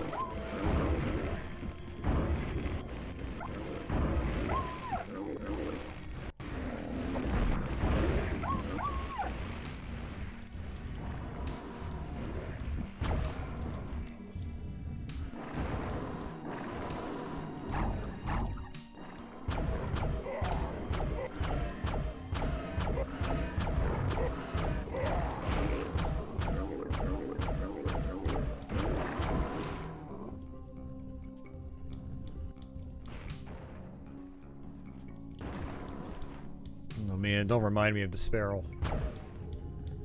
I'm surprised Carlos hasn't showed up to make a Disparrow comment.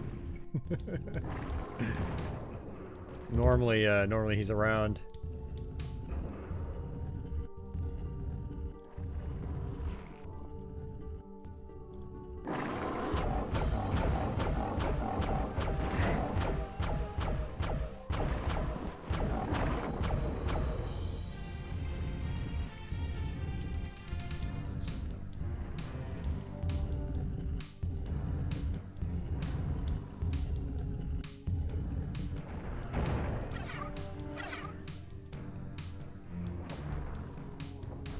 Yeah, this is where the Wings of Wrath would have been handy. There's some power-ups on the other side.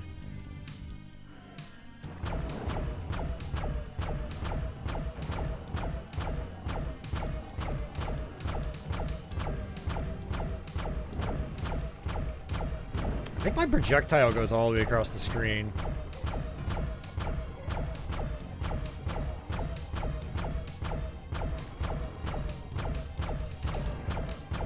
No, Leo, it's actually better than I remember. It's still not amazing, but it's serviceable.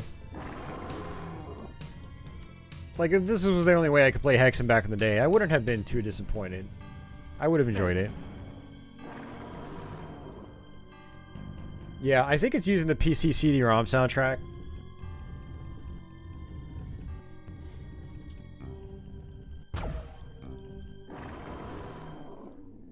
This does not want to lower. Okay, there it goes.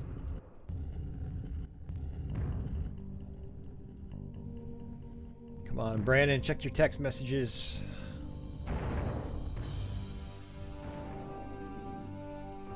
If he has a free memory card that I can borrow to save my data, then I'm gonna go get it and do that. And then we'll continue the playthrough. If not, then we're not gonna continue the playthrough.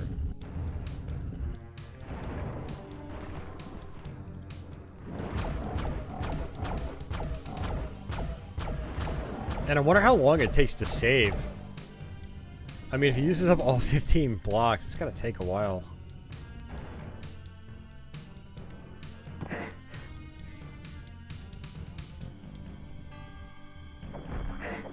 Dude, what the hell? This guy appeared out of nowhere. I hate it when that happens. I'm trying to cycle through my items and guys like that just appear.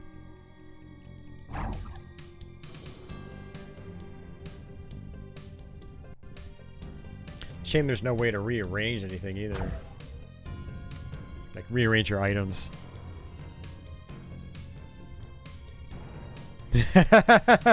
So Austin can win with the power of hatred. No, just the power of irritation. It just irritates me. I mean no harm, I'm just irritated. I don't like giving up so easily. I am still playing Austin, yeah. We're in the third hub now.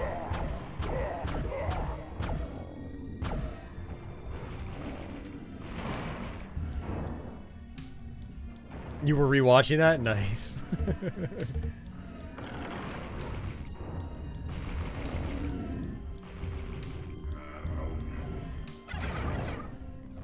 Disc of repulsion, yeah, that's what these are. I remember now. They basically push enemies away. Yeah, it'll take the entire memory card, Die Hard. The thing is, I don't have a memory card with data free, with space free on it. And I don't want to delete any data. So I'm messaging my brother. I asked him earlier today how many memory cards he has, and he says he thinks he has 3. He might be able to free up data for one of them. Because he doesn't have many PS1 games anymore, so he could probably wipe out a bunch of data. Damn, 1, 2, 3, 4, 5, 6. 1, 2, 3, 4, 5. This might be a hub where I need to find 5 switches.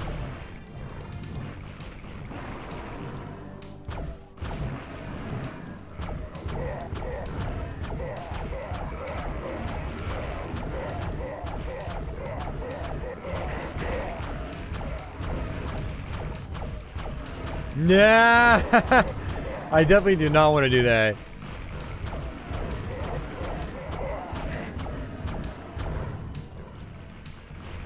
Trust me, I thought about it. I'm always like, yeah, I just want to stream 3 or 4 hours. 9 hours later, I have the whole game beat. It's not the first time that's happened.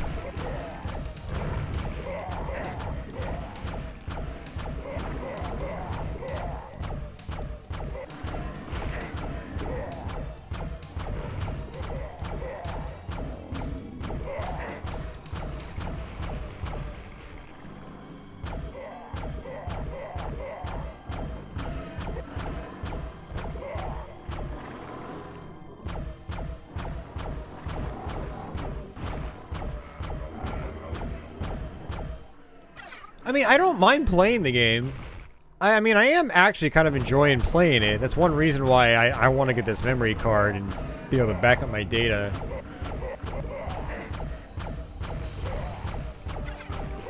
But it's not the end of the world because, like, you know, I could just fire up the PC version. I could probably get back up here really fast, the PC one. Especially if I play more aggressive and, like, skip a bunch of enemies. Like, I'm just here killing all these dudes out in the open. Do I really need to be doing that? I don't know. Oh, it is Doom Engine. Yes, absolutely.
Hey, Crestline.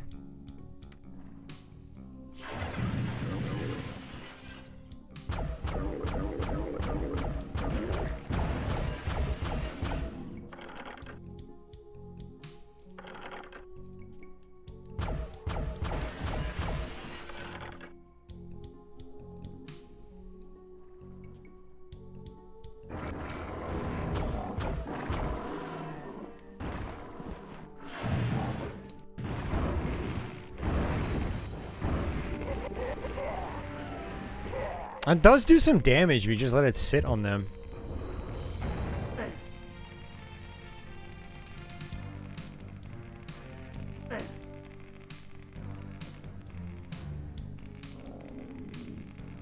Yeah, well, I mean, they chose to get bought by Activision. So, yeah. Well, at the very least, at least they know they've got, you know, secure jobs. Because Call of Duty is just still insanely popular.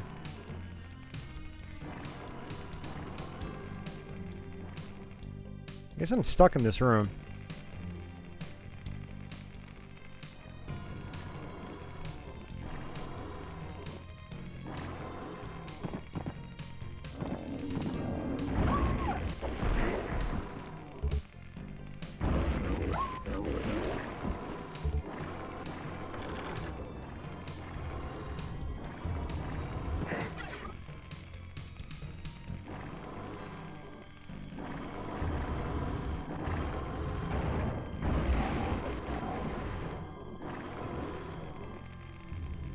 That's for the elevator.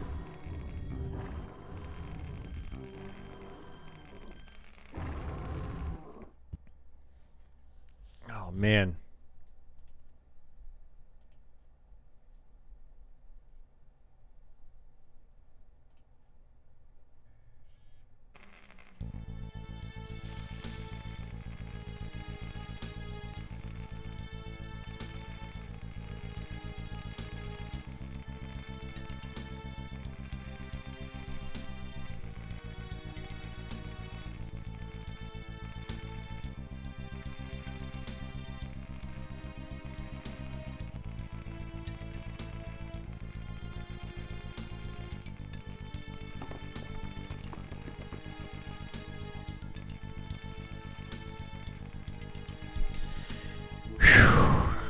Yeah, it's a good question. I don't know. I haven't heard anything about the SNES Doom code yet.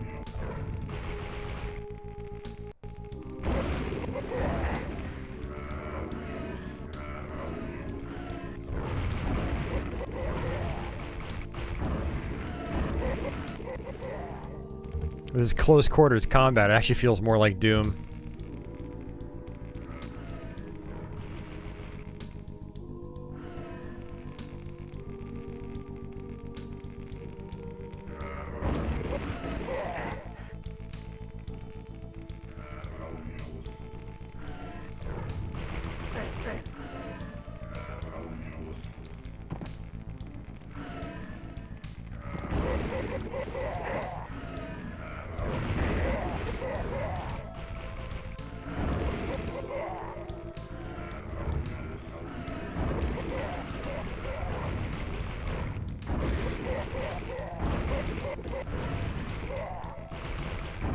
Yeah, I didn't realize until this level that it's best not to spam this weapon. You just want to let it sit on the enemies, and it just does a ton of damage.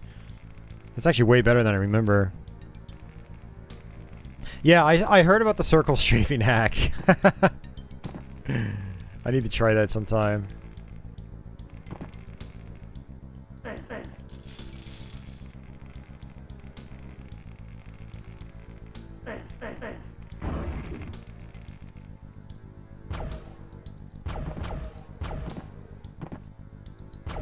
Oh.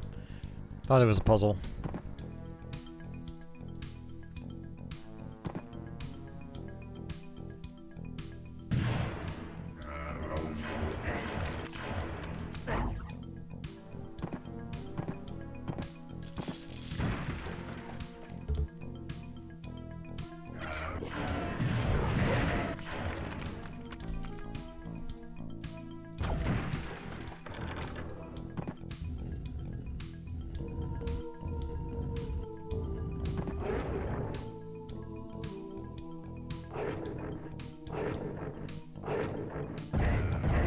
Oh, no, no, no, no, no, no, no, no. You bastards, I can't even see you! Yeah, Leo, it'll be easy with the mister, for sure.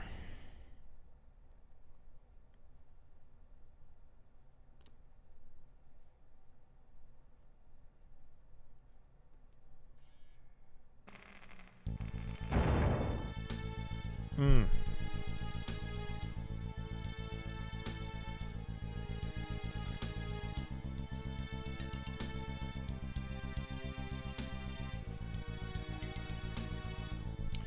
Alrighty, guys, I'm gonna actually do the right thing. I'm gonna end the stream right now. I haven't gotten a message from my brother yet, so I'm gonna go ahead and just leave my console on. And, hope that he has a memory card. Oh, man. No, the load times are fine. Yeah, I mean, it's typical PS1 era load times. It's not bad. Pretty tolerable. Oh, yeah. Likewise, Kazuya. Good night. Yeah, I intended on streaming for about 3 hours, and then we ended up getting stuck on the second hub, and ended up going a lot longer, so... Hey, Bunk, you're still out there? You're welcome. Yeah, probably not gonna go to Twitch, Leo, but I'm sure you'll see me on there early afternoon tomorrow. So...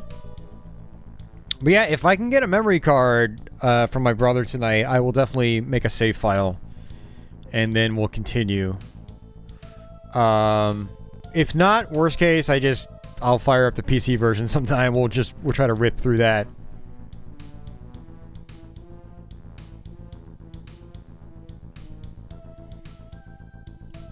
Yeah, thanks for hanging out, guys. We had a great turnout tonight, which is kind of unexpected. I mean, Hexen is popular in first-person shooter circles, but I didn't think it would be too big on, you know, with the console crowd. So, but yeah, we had a great turnout.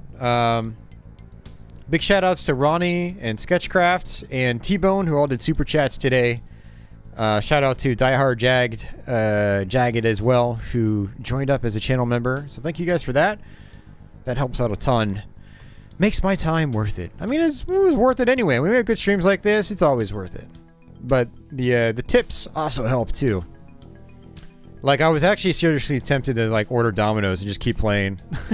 And the tips would have paid for pizza, but I'm not going to do that. It's best that I stop early. Did Hexen on PS1 and N64 sell very well? I think it sold moderately decently. I mean, it's a fairly common game on PS1 and Saturn. Or, sorry, PS1 and N64. Not, like, common to the point where it's, like, $5, but I think Akela checked the price on it, and it's, like, a $15 game. Which is pretty reasonable, actually, considering all the games that have gone up in price. No, me too, Crestline. I much prefer Heretic. But, I mean, they're both good. They're different. They are different.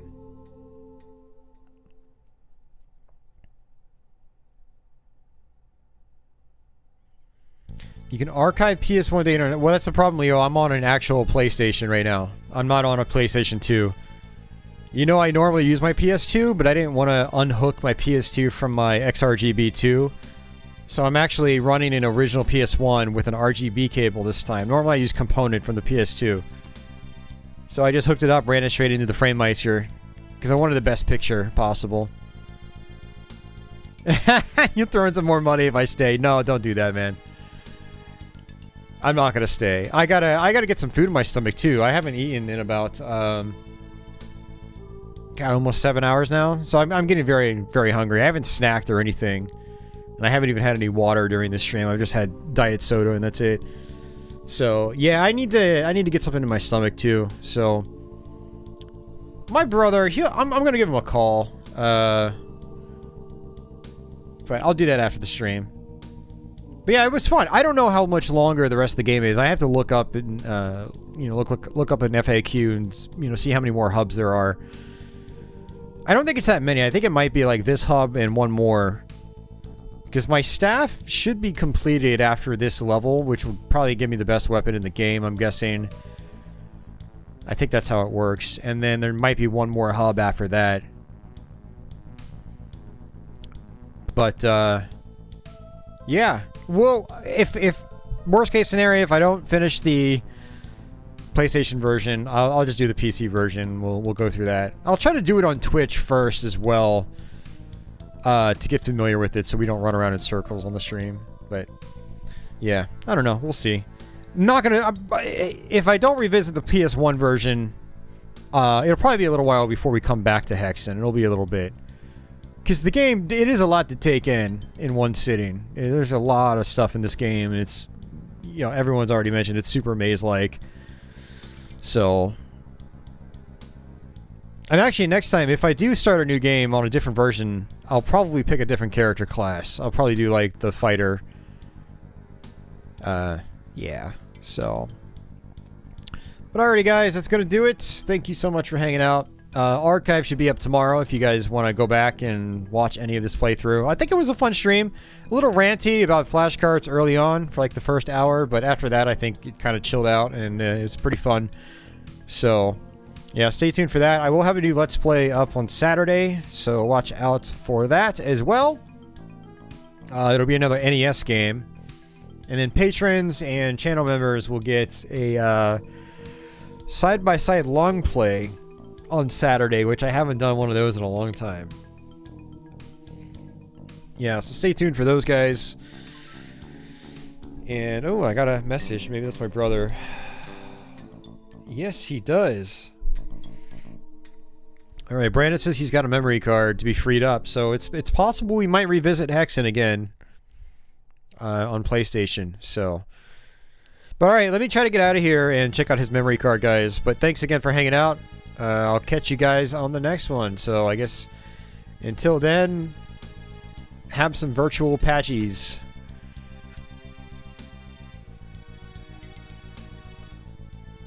There you go. Alright, have a good night, guys. Take care.